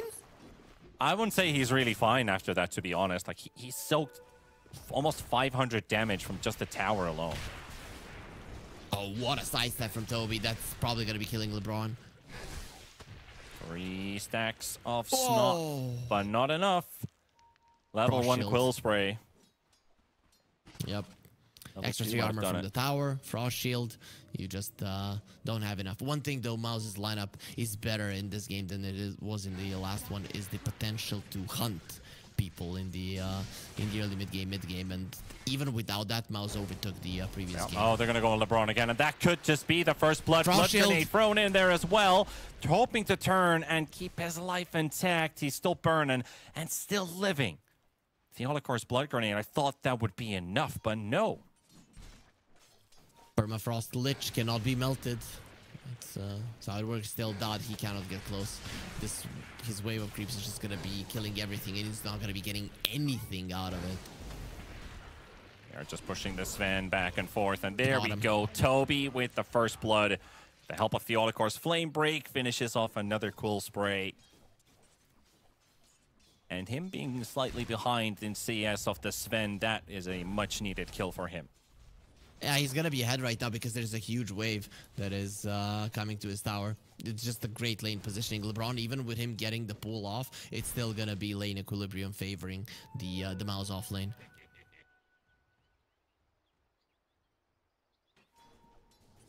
Also, with LeBron being so low a moment ago, it's also a scary position to be in. You have like 200 max HP, your carry just died, and he's going to TP back in, and you're not sure if you can really help him out, but at least they're able to bring in some extra regeneration now. Back to full HP. They lost the lanes heavily. This might be too much. So if you lose the lanes like this, the next thing that you're gonna have to be relying on is the level 6s on your supports. That is still ways away for Zero Tenacity, but you need to make sure that nobody steals the Wisdom Rune. If that happens, your game's just gonna be ruined. Yeah, that will not be easy to bounce back from. Is there any way out of this for Zero Tenacity? Like, if they fall behind back in the laning stage, can they do the same thing they did in that previous game of just resorting to AFK farm and hope it's going to be enough? Not really. It still has to be hunting. The Ember Spirit and the Hoodwink have to go hunting, but for that you need the Sharpshooter really to come into play, because you're not going to have enough damage without it. You're not going to have enough of a threat to even force out some rotations. So yeah, support levels. That's the way. You still need to stack, but you need to be a little bit greedy. Oh, poor LeBron at the top lane. This Lich is just getting bullied once again. That stun might be enough, but it's not when there's the level 2 Quill Spray coming into action. And Toby, second kill for him. And it's just a repetition. Every time the Lich I wouldn't say overextends, but wants to show in the lane, Theolicor's ready with the Flame Break. And they make it look so damn easy. Who's going to be lucky with the rune? It will be the Ember, and it's a haste rune. You need to change this game with the runes. Haste rune, one of the better ones. The problem is Ember can still save the tempo here. Ooh, Fly's dying. He is very low. Stoikov actually moved away because he didn't see anybody on his screens, but now that Pablo was able to catch him with the bushwhack, he saw Fly was dewarding. There's an instant call for Stoikov to return. And he does have that teleport available, but the haste is running out, so I don't think he even wants to go to top, where they are currently diving the tower. Batrider just putting the pressure onto LeBron, and Toby, he's just pushing the creep wave. The catapult is there too. Dod's like, I don't want to stick around any longer. They have a Frost this lane shield, is over. That helped. Yep, you need to go into the jungle. The problem is that you have 2.2k net worth. You are behind the Spectre that did okay-ish in the lane, but Yeah, generally the the Spectre scan. should be doing bad. Scan just connected on Stoikov. Pass So Remnant he back. won't be able to steal the Wisdom Rune. Radiant's top tower is under attack. Unfortunately for So him. Watcher activated. He sees it being activated, so he'll just Remnant back. Nice attempt. I mean, it is needed for them to be experience hungry, especially for their supports. Hoodwink, even with the Wisdom Rune, is only level 3. Very close to 4, but still, it doesn't scream high experience supports. I love how when you were talking about Spectre, Dire's top tower doesn't care attack. really that much about the laning stage. If he loses the lane, that's fine. But the Sven, it's the same as game number 1 where Dot, it took quite a while to get the Sven online. But Sven is when it- a little but when bit it did- different with the Wrath of God, right? Before Facets came out, Sven needed a solid laning phase and he needed to be ahead. Now that's not the case. With the Wrath of God, you have so much damage later on that you might not need to be like the highest net worth hero on the map. Yeah. They found the Pugna in the river. Fly. Blood He's not grenaded getting out. up. The chains are going to be there from Stoikov. He'll make him waste as much time as possible. Supreme trying to catch him, but misses on the avalanche. If that connected, maybe the Batrider was able to run in, but only with a bit of dot damage. Still versus Remnants. Not really an Ember dying. Dire's middle Now, the Olikor might be the one in trouble, actually, but Stoikov sees the Tiny nearby. And has him also hitting the tower, so pulls his attention away. Gets the D-ward, so it's very valuable. Really nice plays there from Batrider. Yep, and it's just the coordinated play between him and Supreme. Supreme, you go, pressure the tower, make sure that the Ember Spirit is focusing on you so that I can take this one down. But no, Zero Tenacity, they cannot lose these early towers, especially in the mid lane. It's already low, and with the Bristleback finishing the one on the top lane, he's gonna have a clear path to come towards the mid lane to get it. He also have good vision. That tower falls, that Ember Spirit pressure that we talked about, that he should be able to exert, is just not gonna be possible. top tower has fallen. Supreme is also farming some juicy stacks on this Tiny, so we'll get that Blink Dagger activated just a little bit sooner. He's gone for the Soul Ring, which we did see before, meaning that he will have his mana to clean these camps. Stoikov might run into Toby here in the top jungle, but not much that this Bristol can do to him. Neither the Ember actually cannot kill the Bristleback, but he needs to protect this tower. They have And now to. there's a Fly Pugna also putting pressure on it, and TB has yet to do a single point of damage to the bottom T1 tower. That's how well this has been going for the Spectre. Spectre doesn't have mana for the Shadow Step, but he has 13-1 charges, so if he wants to come, he most definitely can. But what now Mouse are trying to do is, without much commitment, to get this mid lane tower down before the enemy supports are level 6. Lich has his, though, but the main one is the Hoodwink. Dire's Toying around with Supreme. attack. Both LeBron and Pablo able to secure the regen for Stoikov. It's nice. It's necessary. And he's leaping to the top lane. Can they? Maybe he can kill Theo, but killing the Bristleback, that is a completely different beast to take down. Radiant are scanning. Yeah, that Batrider could be a potential kill. Under attack. If only Doesn't they seem had no more. tabs on him, they don't know about his whereabouts. And now bottom is also being pinged slightly, so I think we're going to be seeing some action soon. Nefrit has dealt some early damage now, finally, to that T1 in bottom. But Mid lane I gone. honestly think this Spectre is getting way too much out of this lane. Everybody's getting way too much out of this game on the side of Mouse. The 2 towers being dropped down. Ember allowing that mid lane tower to take so much damage before the Pugna even came over to start applying the pressure. This is too much, and you still don't have your level 6 on the Hoodwink. So how are you now, even when you get that level 6, gonna be able to put yourself in the right position to do something about it? And an even bigger problem, Tiny already has his Blink Dagger. Guess what? Guess who's gonna be his first target of choice? It is gonna be the Hoodwink. You want to take her Absolutely. down. Spectre comes in, you get the Hoodwink away, and you are almost certain not to die. Yep, that's one way to activate your carry. You look for the weakest target with a hero that can just jump on somebody and kill them and make sure that the Spectre picks that one up. They were also able to clean up this Ancient Stack Fly there to help out as well. So that's a bunch of money. Batrider halfway to the blink. Bristle almost done with the Crimson Guard, and Spectre is only a bit over 1,000 gold short from his first Radiance component. So things are looking great here for Mouse. Zero Tenacity, well, you couldn't say too much about them right now. And I think it's 6 minutes, we're 5-6 minutes away until their, let's face it, their crumbling phase. Yep, and they're already How crumbling. will they deal? And they're already crumbling, so it could get even worse. But if there's any magic in a lower bracket run, is that something different, something completely unexpected happens in the next few minutes? Well, we'll There's just the have to wait smoke. and see. Yeah, they're hunting the Pugna and the Tiny. If they find a support, the hero is dead, but maybe even a core. They're already here. Dodd is right in front of him. LeBron's next to him. And Tiny's broke. smoke popped, actually. He wasn't moving backwards efficiently enough, but he cleans the stack away completely. And Dodd's like, well, I had my ulti running, and now I'm just gonna go to the next camp. And that is the whole point of the Hoodwink early on. He sacrificed his own levels to get those stacks up, and just one of them gets taken away. It's not the biggest of them all, but it still hurts. Definitely hurts a lot.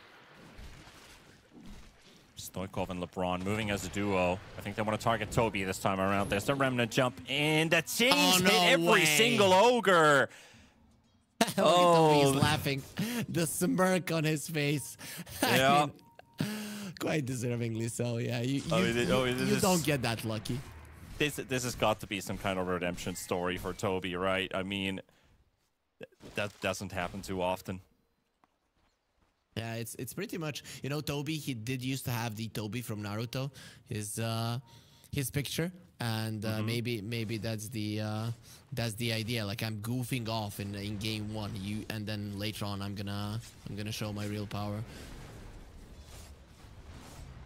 Well, T1, the last one remaining, is also going to fall by the looks of it, with the Pugna and the Tiny already applying pressure to it. Nefrit can't do much about it. Does have that pipe lined up, but it's quite far away. At least they stopped the bleeding. So the goal lead is not increasing at the moment, but I'm not seeing Zero Tenacity trying to make plays, because what you want to do with an Ember Spirit is you taking the enemy tower away, and then constantly being very deep in enemy territory and getting all of the hate towards yourself without much chances of dying. Because let's face it, you're an Ember Spirit. You don't die that easily. But with the game starting off this way, I just don't see the Ember making those plays. You're not going to be able to slow down Mouse, and they're going to be hitting their timings perfectly, which we saw in the previous game. What happens to your game if Mouse are allowed to do whatever the hell they want? Yeah, that's never a good sign when your opponent gets to dictate all the moves and all the plays. Get to do whatever they want with their lineup. So Zero Tenacity, they really have to have an answer ready for that. Yeah, you literally don't have a say.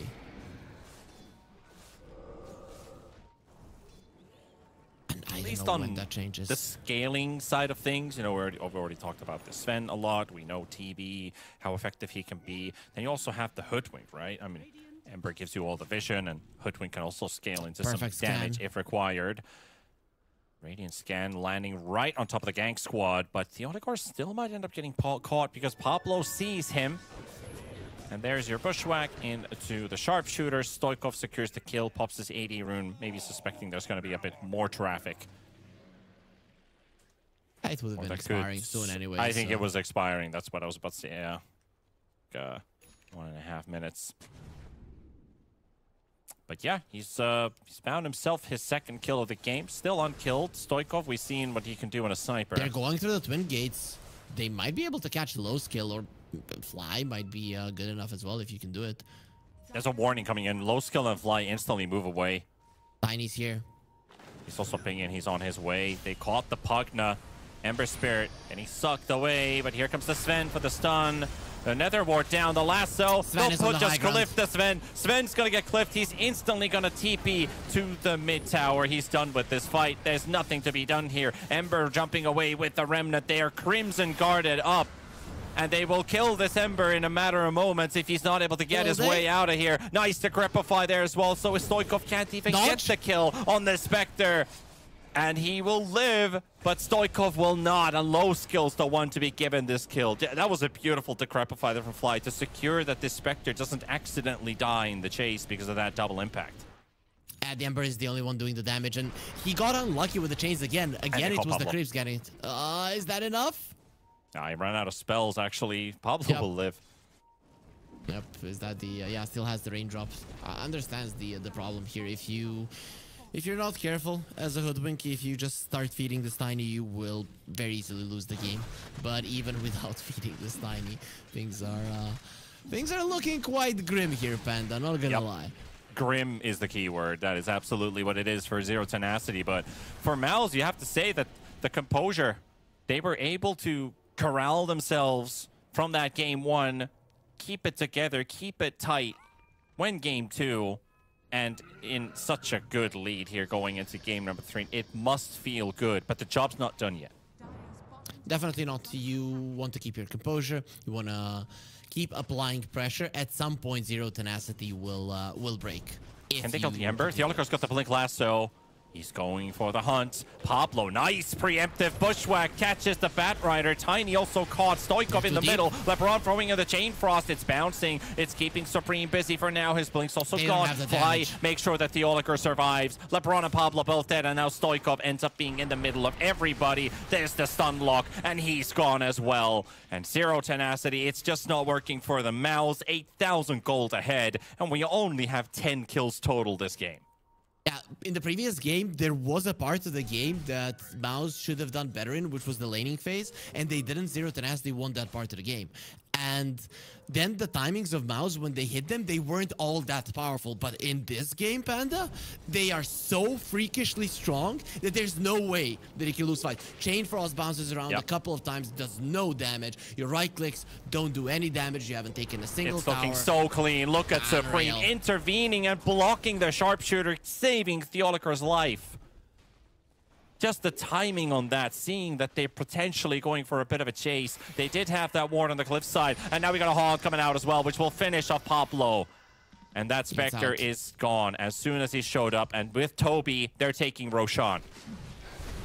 Yep, that's even pre-Spectre Manta. That is how confident they are with the Snot Rocket helping them. Yep, who gets the Aegis, I guess?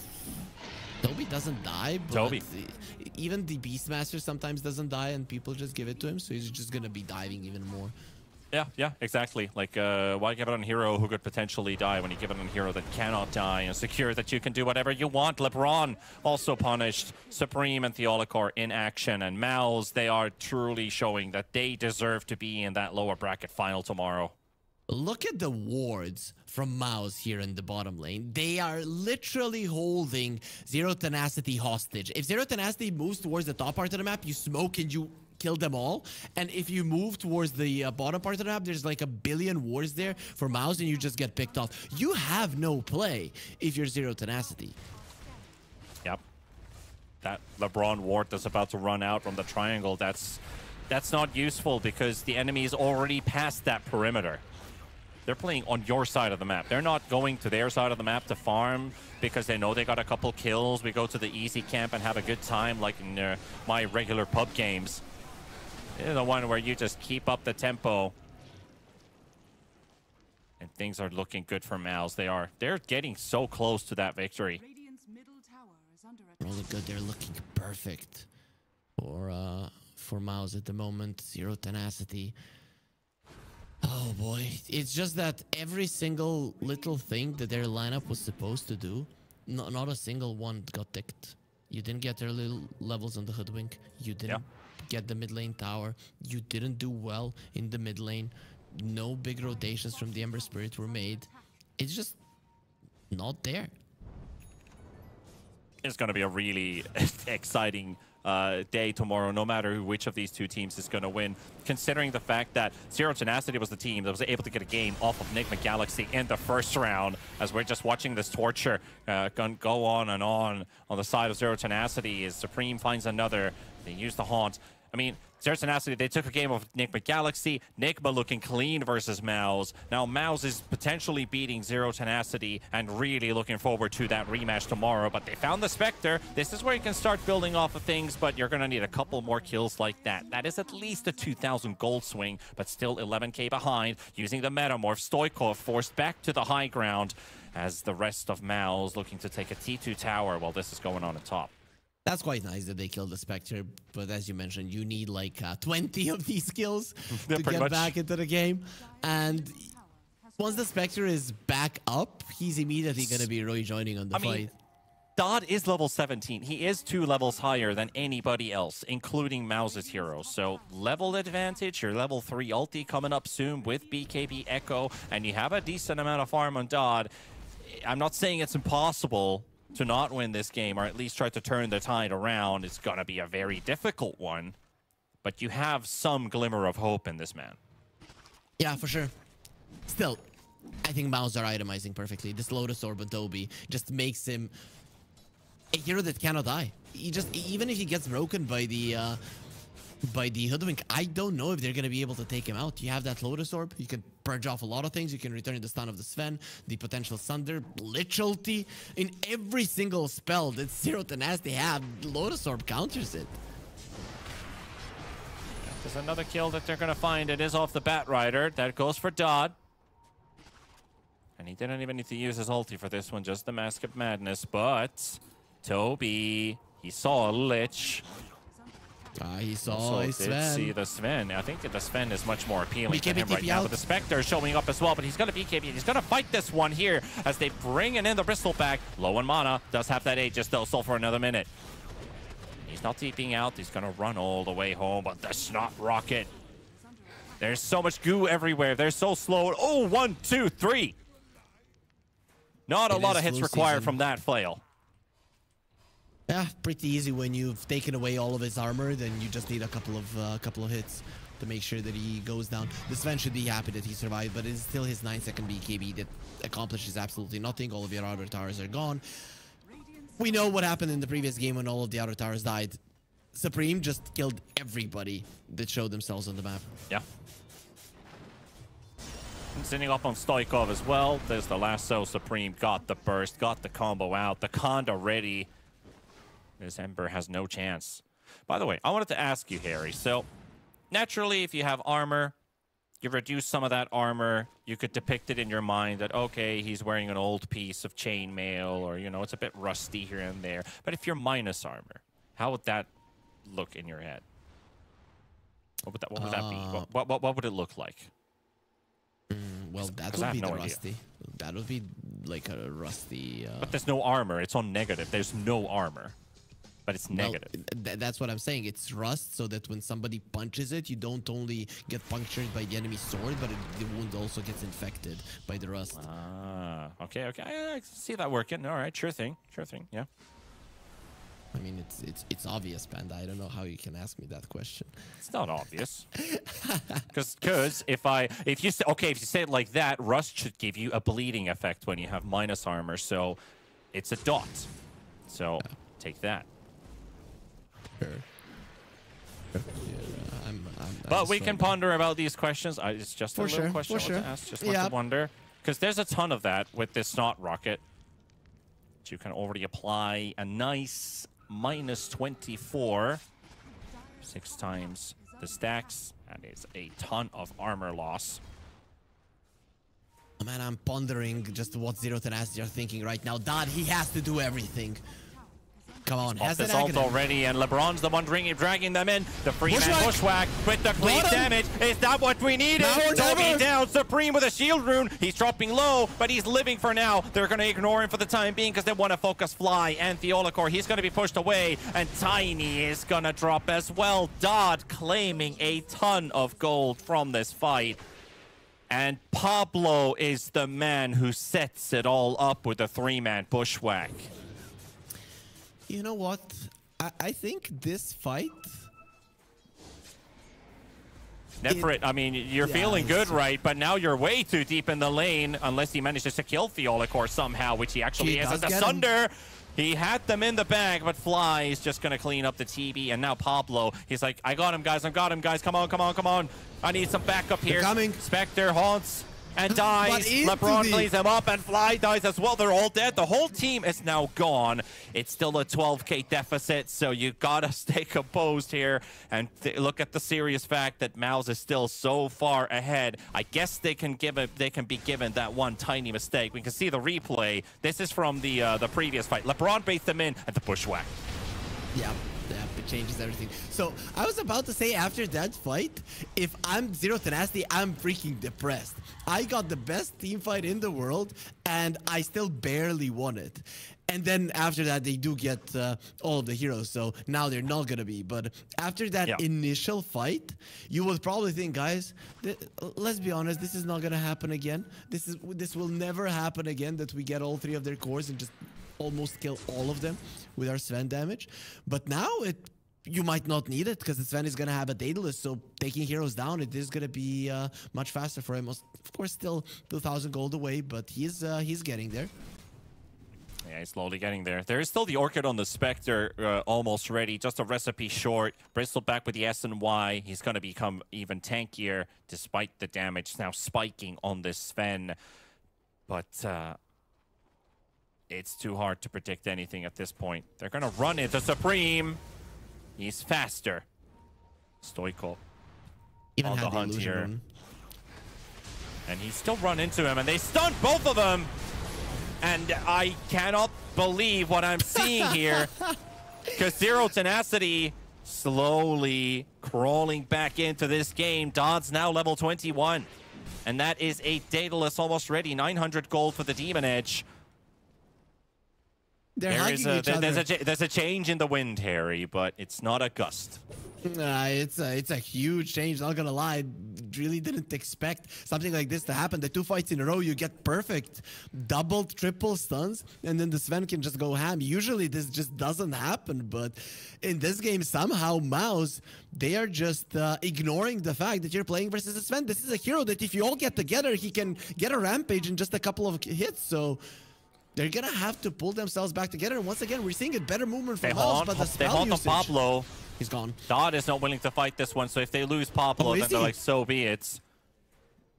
But looks like he might be able to get out in the end. Toby's still charging in, but he's going to be too far away to catch Pablo. The illusions almost killed him, which was close. And now in the triangle, they've got this real Spectre, and Dodd with Stoikov. They need a little bit more, 300 HP, but Nefrit is there. And Stoikov burns him down to a crisp. And now that is this game was about 12, 13, almost 14K gold of a lead. That's almost cut in half now. They've caught Supreme. Oh my goodness, what is happening? What are they doing? Mouse! The Olicore comes over to kill me as well. They got the Olicore jumped under the tower by Stoikov. The Batrider burns. And that is a T1 tower that they can... If this is the first tower in 30 minutes. Am I losing my mind or what, Harry?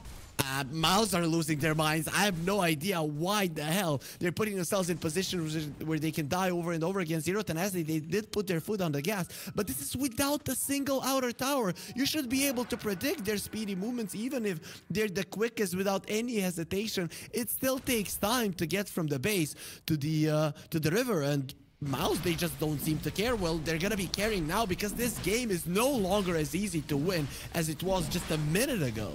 Look at that graph. I mean, that is a huge landslide that has been going on. And in less than 5 minutes, this game has just completely been toppled on top of its head. It is skiing inside season, the Roche pit right now. This Aegis, the banner. Toby is in front. This Tiny is spawning, but he's not going to be here on time. And we're going to get a full-on fight with Toby getting caught. Low skill, jumping LeBron. He survives with Dodd forming in the stun. Spectre has to bail. He lives at 300 HP the moment he gets that reality away. And they got themselves the LeBron kill, sure, but the Aegis and the Roche kill, both for Dire. Yep, and the Sven is now ahead of everybody by quite a huge chunk of change, right? You're always going to have one item ahead now of everybody else. Once you have the Harpoon, it's going to be much easier for him to hunt. You're no longer going to have to wait for for your Hoodwink, for your Ember, to cook something up, you just have 2 ways to close the gap. And with those 2 ways, that means that you don't have to pop the BKB super early. And even if you do, it is going to be hard to kite you. This Sven's itemization for this game in particular, I wouldn't say perfect, but it is the thing that he needed to go for. And there was really no other way to put himself in a position where he can solo make plays. All those early game laughs from game 2 to game 3 for Toby. I'm pretty sure we're looking at a pretty serious face at this point because the momentum is real. The momentum is absolutely real for Zero Tenacity. There's no denying it at this point. We wanted to be calm. We wanted to be calm a few minutes ago because it's just one team fight. And like we said, they needed to replicate it 3 times, 4 times, 5 times. But they've done that point now. And it's only a very minor lead. And honestly, I wouldn't even call this a lead anymore because Mouse need to get their shit together. Honestly, it's a do or die game. And these are going to be very unforgivable mistakes because your qualifier run can end to those mistakes for just one tiny mistake. Of course, it's a tiny mistake in a way that you stack up, but that's a win condition for Zero Tenacity. And not only this, how do you imagine that you're going to be winning versus Nigma, versus the likes of Avulus when you're making rookie mistakes like this? And Toby caught in the high ground, tried to go for a bit of a push play at the same time, but now he's surrounded, broken, taken down. Dodd for another kill. I'm baffled. Like, I'm literally baffled. I have no idea what the hell they're doing. There's really nothing to analyze here. They're just running in onto the enemy high ground to die. What the hell? Imagine if Mao still wins this and Zero Tenacity loses. I'm just going to throw it out there. Imagine if that's still the way this game is going and it's just, you know, it's just a fake comeback. Pablo, he's got Supreme, but he's going to get caught by the Spectre. The Olacor did use the lasso and they used the Shadow Step for it. Nefrit actually catches 2 here with a slow, and Stoikov doesn't throw in the chains. Tiny has the BKB, so he was safe, pretty much. Yeah, I mean, if you look at it, the draft of Mouse should scale better just because they have the opportunity to go into the backlines and kill the supports. I don't think Zero Tenacity have that opportunity. The Sven is still going to be having to find some unreal angles to get in these fights, like this one. Okay. Theo is fine. It's going to be all right. Especially with Sven not having that Blink Dagger. He's got that distance to cover. That's going to be all right. Meanwhile, Supreme keeps his tabs on Stoikov. He's pinging these moves from Zero Tenacity. They are going to take a tier 2 tower in just 9 minutes. It's only been a 10,000 gold swing, but they've also been taking the first objectives. Already this deep in, and LeBron's going to be going down instantly to Supreme. And low skill, quick on his fingers as well to make sure he's not going to linger for too long. Meanwhile, Theolacor, lasso is out, but Sven is cleaning him up and only needed 1 more hit, but he's actually going to live. And Dodd with that Aegis, if he dies, he does not have that God Strength. They want the BKB. Nefrit's right next to him. They got the roots on the Tiny. Tiny held in place. Fly initiated on crits from Dodd. Not quite enough. Supreme, he has to pop his own BKB. And he's got 30 armor, but it feels like nothing right now as he feels like he's just melting and broken paper. They got the Sunder out to save 1. Dodd dropping. He will fall. They are very deep into Mouse territory. No Ember dead. 3 heroes gone. Sven's TP canceled. Pablo tries to help him out from the back line. Not enough. They're all gone on Zero Tenacity side. So this could, Harry, still be the fake comeback because this was a fight Mouse desperately needed to break that momentum off of Zero Tenacity. I think that is the real thing here. Momentum is something that is baiting these teams in situations that they actually cannot win a fight in. How did you think that you're going to win a fight between a tier 3 and a tier 2? It's very unlikely to happen. And also, I really have to praise power fantasy. The power fantasies are real, Harry. Exactly. From both of the teams. They think, oh, we are unbeatable right now just because we have the momentum. That is not how Dota works. If you get yourself in a bad position, you will lose a fight. But also supports of Mouse. They're perfect. But I have to say, an absolute genius plan to give away a couple kills. They max out their levels, and suddenly Sven is gone for like 90 seconds after he dies because that left the base All completely calculated. open. They don't even have buybacks. Exactly, that was all calculated. All calculated. Throw away their 20k gold lead 20 minutes into the game. All going according to Keikaku. It's like, Exactly. they have planned this. I'm still loving what the Pugna is doing. He sees the Sven flying, uses the Glimmer. It purges the Glimmer, but then he has the Crep to survive. You're just going to do it every single time, and the Sven is going to get super annoyed. Bloodthorn being delivered. The Spectre just murders anybody. 6 seconds for Sven. Mid's been cleaned up. Bottom is untouched. The top tier 3. One more explosion, but Fly, he's not going to stick around for it, or will he? He's going to try it. And he's going to get that one. So the tier 3 tower is now out of the way. And we're back to a 15k lead for Mouse. Same positioning as well. Are we going to see a 3-man bushwhack one more time? Unbelievable if he does. LeBron close to death here. Lives just long enough so that Supreme doesn't get it. The chains are on the Batrider. That is a bit of a missed sharpshooter from the Hoodwink. He's still got another one. It breaks the Bristle back, and there's the jump. The Lich is gone for 50 seconds. Dodd has not popped his ulti, has not popped his BKB. He's waiting. He's willing to sacrifice a Lich's life because Supreme doesn't have the BKB now. But how do you stop Dobby? There's still Lasso. There's still Lasso. And the Aghanim Haunt Spectre, it's ready. He can pop it again. He can reveal every location of where Zero Tenacity's heroes are. With just one simple press of a button, Supreme goes in. He deletes Poplo. There's Star jumping in. The Lasso coming in from Theolicor as well. Without the supports, it's a 3 versus 5. And I don't think they can do it. But there's a slight chance. There's the Haunt. They've isolated the Sven. And that is good night, Zero Tenacity. Mouse, they should have this one in the bag. But they are dropping low. It's not guaranteed yet until the base has fallen or until they get them to tap out, but they're so damn close to it right now. Another Bloodthorn cast. LeBron does get the chains out onto low skill. Stoikov gets the buyback. Nefrit's low on HP. Kills. Supreme is dropping as well. Stoikov might be able to clean them up. Nefrit versus Toby. They both die. Supreme TP's away in the between two melee racks. He's just casually teleporting out. And guys, we're going to live to fight another day. Nefrit versus Dobby, they both not over die. yet. That is It's not over yet, Ari.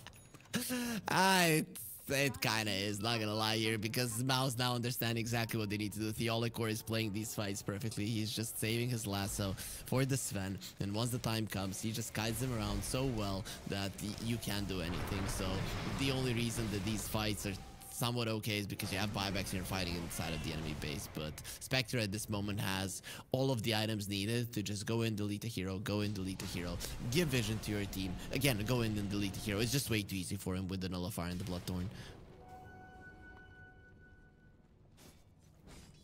I really wonder how many serious faces we have, because I think everybody is playing this super serious now. I think all laughs are gone, even for Mal's.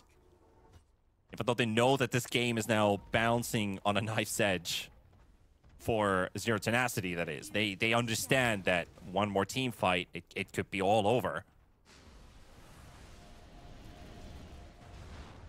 Yeah, that's pretty much what's separating you from staying in this game, one team fight. And Sven, I don't think that is even going to be saving for buyback. You're a Sven. If you die and you buy back, it's not going to be changing anything. Just buy out every single time.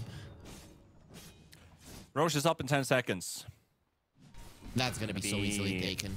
It's a big one too, because it's more than just the Aegis and the banner this time around. I'm going to be a refresher. And the cheese. 2 extra items for Mouse to pick up and make it that much more harder for Zero Tenacity. Spectre is not here. He is their main Roche taker. I guess even with the Bristleback, you're going to be able to take it down, no problem.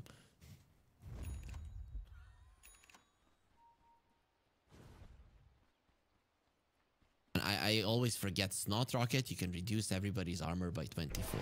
You're literally a Slardar when you're playing a Bristleback, just an AoE Slardar. I remind you in every cast about that. It's 24. There's the Haunt on the smoke. They see all of them coming, and so low skills there to pop some of those as well, but he caught LeBron next to an Ice Fire, and he's gone! That's a Spectre gone for 100 seconds. That's Roche Toby is gonna gone be theirs. too. What is this game? What is going on? Okay, I understand. That was a really good one from low skill if it was anybody else except the crowd controller who he ended up haunting. Because he has no idea. He's just got illusions running around. But the one he decides to jump on is bloody LeBron, who just throws in an Ice Spire, Sinister Gaze, Chain Frost, and you just die. If it was Pablo, who still has a cast animation, Sinister Gaze just goes off instantly and anybody can follow up on that, and just happened to hit the absolutely wrong guy. That is so unfortunate. That's an Aegis. That's a Refresher. That's a cheese. I'm not sure if my heart can take this. I don't know. I think there's some jitters on both sides. Not gonna lie, right? Because that's some rookie mistakes that are being made on both of the teams. I'm very, very surprised they did it. I mean, Mouse, they had an opportunity to take Roche. They were there for a minute when the Roche was alive. Zero Tenacity weren't even close to getting there. And then the Spectre is farming, waiting for the enemies to come in with the smoke. And the question is why? Radiant's bottom tower is under attack. And there's no answer. Yeah, that's why Panda is so silent, because there is absolutely no answer to why things are happening in this game. But they are making for a more fun series. That I'll give these two. That is true. That I can give in at least to. You got Silver Edge on the Terrorblade, giving that extra tiny. break. It's an effort actually breaking him for a moment, but he doesn't have a TP cancel on this TP, so Supreme's going to be all right. They do cancel the push. So they won't be able to get the tier 3 tower at least. They're still sticking around. Dodd's hoping for someone to push in deep. They might end up running into low skill. There's a dire scan. Nobody there. It's a bit too far away. He walked in. He's walking. He sees him. They found low skill. And he's going to disappear if he doesn't get his ulti off the chains. And it's enough. It's enough. No buyback. And they run into the rest of them as well. Stoikov, he's got 3 guys in his vision. Pablo can't see Pugna. Fly low on HP. Theolic gone. The harpoon. Bring in Supreme Tiny closer. He does have a buyback at least, but the Spectre does not. Toby caught in the trees, has a cheese for himself. Trying to buy some time. That cheese usage gives him an extra 3-4 seconds. Pablo dies to fly. Doesn't matter. 3 heroes without buy. Creep wave here as well. This is perfect for Zero Tenacity and Mouse. Mouse.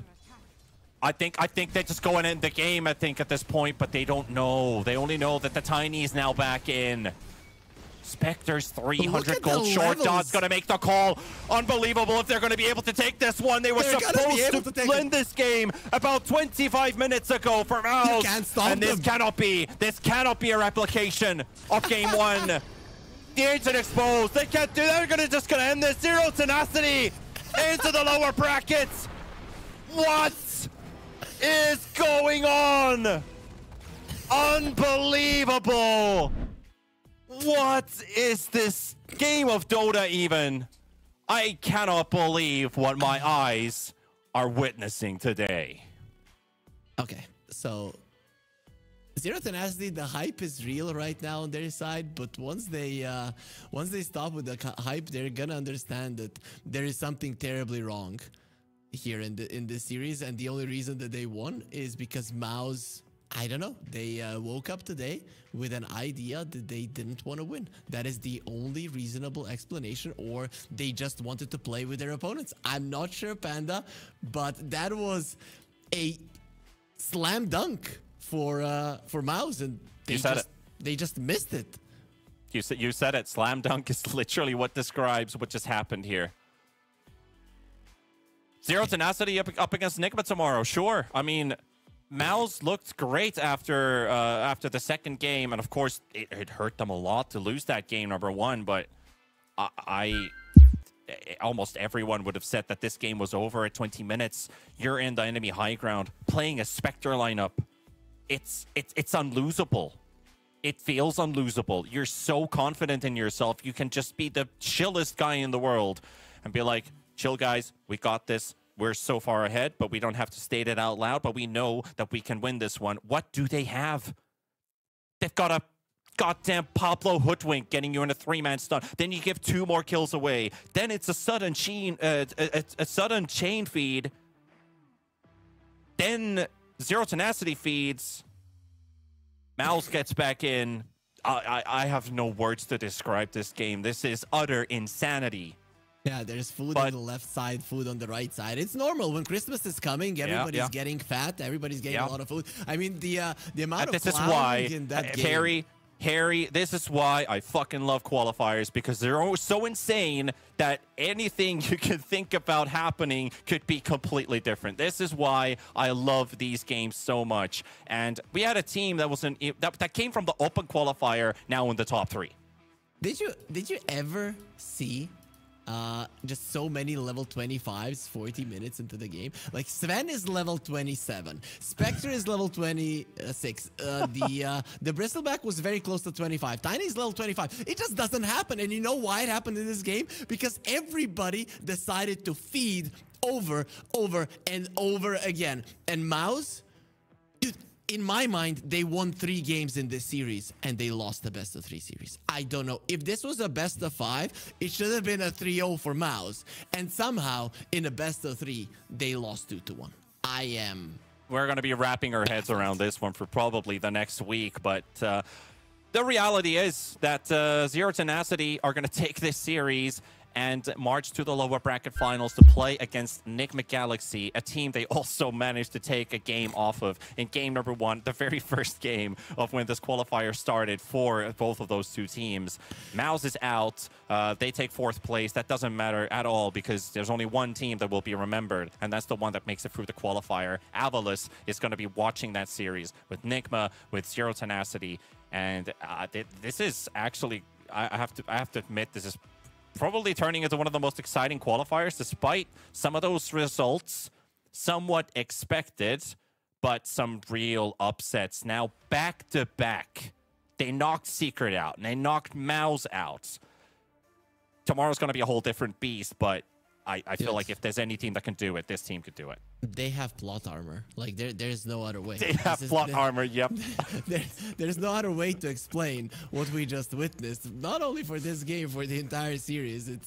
It's impossible that you lose 3 games and somehow games 1 and 3 you win. But they were lost. It was over. There was no way that you're gonna be coming back. And somehow your opponents come over and they give it to you. So yeah, that's the only way I'm looking at it. Zero Tenacity cannot be beaten in this qualifier. They're coming through. It's over. Tomorrow's day doesn't even have to be played. Yeah, I'm not sure if you have a scheduled graphic still for tomorrow, but it's just going to be down to the last 2 series. Yes, we do. It is rolling on your screens right now. You look at the bracket here. Enigma Galaxy and Zero Tenacity are going to be the matchup earlier on tomorrow. That's going to be the last best of 3. Then it's marathon time, where Avalus is waiting in that best of 5 for their opponents. And whoever that is going to be. And we'll just have to see how those things turn out in either series. It could be Zero Tenacity going into the lower bracket. It could be Enigma Galaxy. But we'll have to... I just got word we're waiting on a potential interview. And I think this is the best time to ever have an interview if there is one. So we're going to have to wait just a little bit longer and hope to get to talk with one of the players off of Zero Tenacity, because I don't know if we're gonna ever witness anything such just crazy stuff as we just did, Harry. Do you think an answer to a question, do you think you would win, will be like, of course? Are they gonna be riding with it, or is it gonna be more like, dude, if this was a pub, I'd already be destroying my items and going next? Sounds like my average mid player, right? It's just destroying their items and going ahead with it. But I don't know. I mean, I'm speechless. I don't know what to say, Harry. This was at the same time, as crazy as it was, this was super hype in a way. We've got the LeBron boys from the open qualies in the top 3. But if we look at from Mouse's perspective for just a moment, they were still having fun early on in the game. Toby was smiling. He was having a good time. He's feeling himself. It's like, we're gonna win this game. There's nothing you can do about it. Yeah, well, I think it's a bittersweet defeat. I think that mentality that they cannot lose is what lost them this series. Not gonna lie, it has happened to me before. I still remember, you know, some random qualifiers, a random stack of players that are like 2000 MMR below our team. They're not even a team. We lose versus them because we underestimate. Like, we know these guys, they can't play the game, and then you just lose. I think MOUZ, they need to get their head in the game, right? Understand that this is you're qualifying to a $1 million tournament. You have to take it more seriously, more cautiously, and when you've already won a game, there's no reason to risk it whatsoever. Absolutely, yeah. And still, even with the roster being this fresh, this is still players who have played together before, who are very experienced. Low Skill even subbed for Nande. They were playing with a sub for this team, but still, the fact is, if MOUZ wants to stay in one of those top teams, it's kind of like with Team Secret. You just can't afford a result like this. You have to look at a better result, and you got to look at qualifying for those events. So it's a learning lesson. Yep, sure, but I think MOUZ, with their gameplay, they actually had a really good chance of going all the way, right? The way that they understood the mid game is actually on the level that could fight Nigma and Avulus, but you know, there's some other problems. There just are other problems here. There definitely are. We're still waiting for this interview to be prepped up. Hopefully not too much longer until we can talk with one of the players from Zero Tenacity. I doubt we're going to be hearing words from MOUZ, but they're probably just, you know, close their PCs by now and just be very disappointed, as a lot of you people as well. If you were playing a series tournament, you'd probably feel the same as well. But just going to have to wait a tiny bit longer for this to be set up. I can only expect that I don't know if all of the monitors are still intact. Maybe MOUZ were just approaching this without being serious, so maybe they are not like super mad about what just happened. But on the other hand, if somebody here really if it meant to them to go back to Belgrade, because MOUZ did come to the previous Fissure tournament that was happening in the same venue as well, then they're gonna be mad as hell, man. Because at least they should have, and it felt like they deserved to be here in the last day of qualifiers. Yeah, and a lot of people definitely had MOUZ as well in their potential top 3 too. Like Avulus, Snake McGalaxy, Team Secret was on a lot of people's lips. Maybe Team Secret probably not as the highest of the seeds because, you know, an untested roster, see how Parker fits in with the team. But it's going to give a bit of time to see how things mesh together. But still, Zero Tenacity, probably a team that wasn't on a lot of people's lips. And we finally have an interview ready, so let's jump into it. We have the man of the hour. We have Dodd himself in the interview. Dodd, you have made it to the top 3. I just want to make sure you can hear us and we can hear you. How are you feeling after that series, man? Hello. Yeah, I hear you. I'm feeling good, but we do a lot of mistakes, but we winning also, but I'm feeling good. Yeah. We need to learn. That's awesome to hear. Tomorrow. Exactly. Mistakes of tomorrow, or at least to be fixed for tomorrow. I have to say, from us, from the casting booth, from a lot of people who are watching this series, we're thinking, what the hell is going on? This is an insane series, from a 74-minute game 1 to a game 2 where it looked like nothing really works, to a game 3 where people probably thought MOUZ is going to be in the top 3. We can say goodbye to Zero Tenacity. Can we just get a glimpse of how did you feel playing that game, especially that game 3? How did that feel? Were you stressed out? Just be humane. Just tell us, how did that feel, man? In this game 3, in one moment, I feel this game we wanna lose because they are too stronger. So I give my BKB, but I see his heroes. With BKB, I don't do damage also. So I need this sector. And I call my team to be selling on my sector. If we go to my sector and fighting, we can recover it with fire. We do that. We don't figure on map, and we do that and recover the game. Okay. And after that, after that they won fights, but this okay. I think this Dota is like 50-50 after my sector for me. Yep. And when the game is going that badly, because it was going really, really bad. I mean, from our perspective, maybe even more so than yours. Who is the one keeping it positive in the team, or was there a positive voice at all in that game? I think in these two last games it's kind of hard because this Bristol Batrider, in my opinion, I never lane versus these two heroes. So we lost too hard top lane, and we are only talking about we avoid this lane. So go jungle, far stacks, and all of this because they are too stronger. You just need to ignore him and let him play his game for a minute, I think. So maybe I think post 3 is the most experienced here. So they talk really good. They have good ideas. I'm learning a lot for them also. This post 3 keep positive also. Dad, where are you at right now? Are you boot camping at LeBron's? Are you playing from home? Where are you? Where are you at the moment? Zero Tenacity Org bring me to Peru to here from Serbia to Serbia like 2 months ago. We will be on bootcamp on like 10 days for this January qualifiers also. So yeah, people will come here.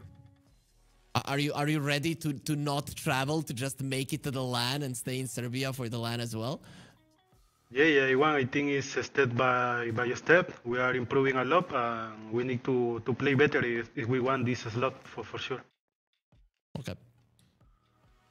I think there's a lot to wrap up from today's series, and not only just today. Yesterday, you knocked out Team Secret. Today, you knocked out Team Mouse. You're going up against Nigma Galaxy tomorrow. Can we believe in the Zero Tenacity magic, and you're going to knock out Nigma Galaxy tomorrow? Is that going to happen, Dad? I'm confident on me and my team, I think. So we need to play good to beat Nigma. I think tomorrow the team who plays better will win. It's all in, I think. Amazing. That's the mentality you need. And good luck with your games tomorrow. If you win the lower bracket final, of course, then you still have the grand finals. A long day ahead, so we're going to let you rest. And once again, congratulations. You're in the top 3, and hopefully you make it tomorrow. Okay, thank you. Bye, Dad. Goodbye, guys. Very calm, very composed. I would have been completely different if I ended up in an interview after a game like that. Maybe he had a moment to calm down in these last few minutes, you know, setting up as a player for an interview and stuff like that. But still, did you see his camera after game 1 when he like bam smashed everything, right? So he exerted all of his energy in those games. I think that was the case. That probably is the case, but. This was the carry who then led them towards victory and pushed them to that final day. The top 3 is what awaits. And let's take also a quick look at the schedule for tomorrow. It's going to be at 15 CET when this team is going to be playing against Nigma Galaxy, waiting in the lower bracket final. And whoever wins that best of 3 plays the best of 5 qualification from West Europe against Abolus. So that is going to be the last day of the West European qualifier, Harry. Yep. And I'm kind of glad that you and me are on the first series, because I really want to follow what Zero Tenacity are going to do, especially because they're already here in my home country, in the country that the tournament is going to be played. I mean, it would be one hell of a story that after that kind of a series, especially that you're already here, you don't even need to travel, right? You're already, I think their boot camp is relatively close to the venue, maybe like a 10-minute drive. So it would be very, very fun if they make it to the LAN. Very still unlikely from my perspective, but there's magic. There's magic. There's definitely something in the air, the reason why they've made it this far. I just can't wait to spam some bat chests tomorrow in chat, because we got Nigma Galaxy playing as well. But whatever happens, ladies and gents, we'll find you here on this channel tomorrow at 15 CET. But until then, folks, take care of yourselves. Good night, and bye-bye.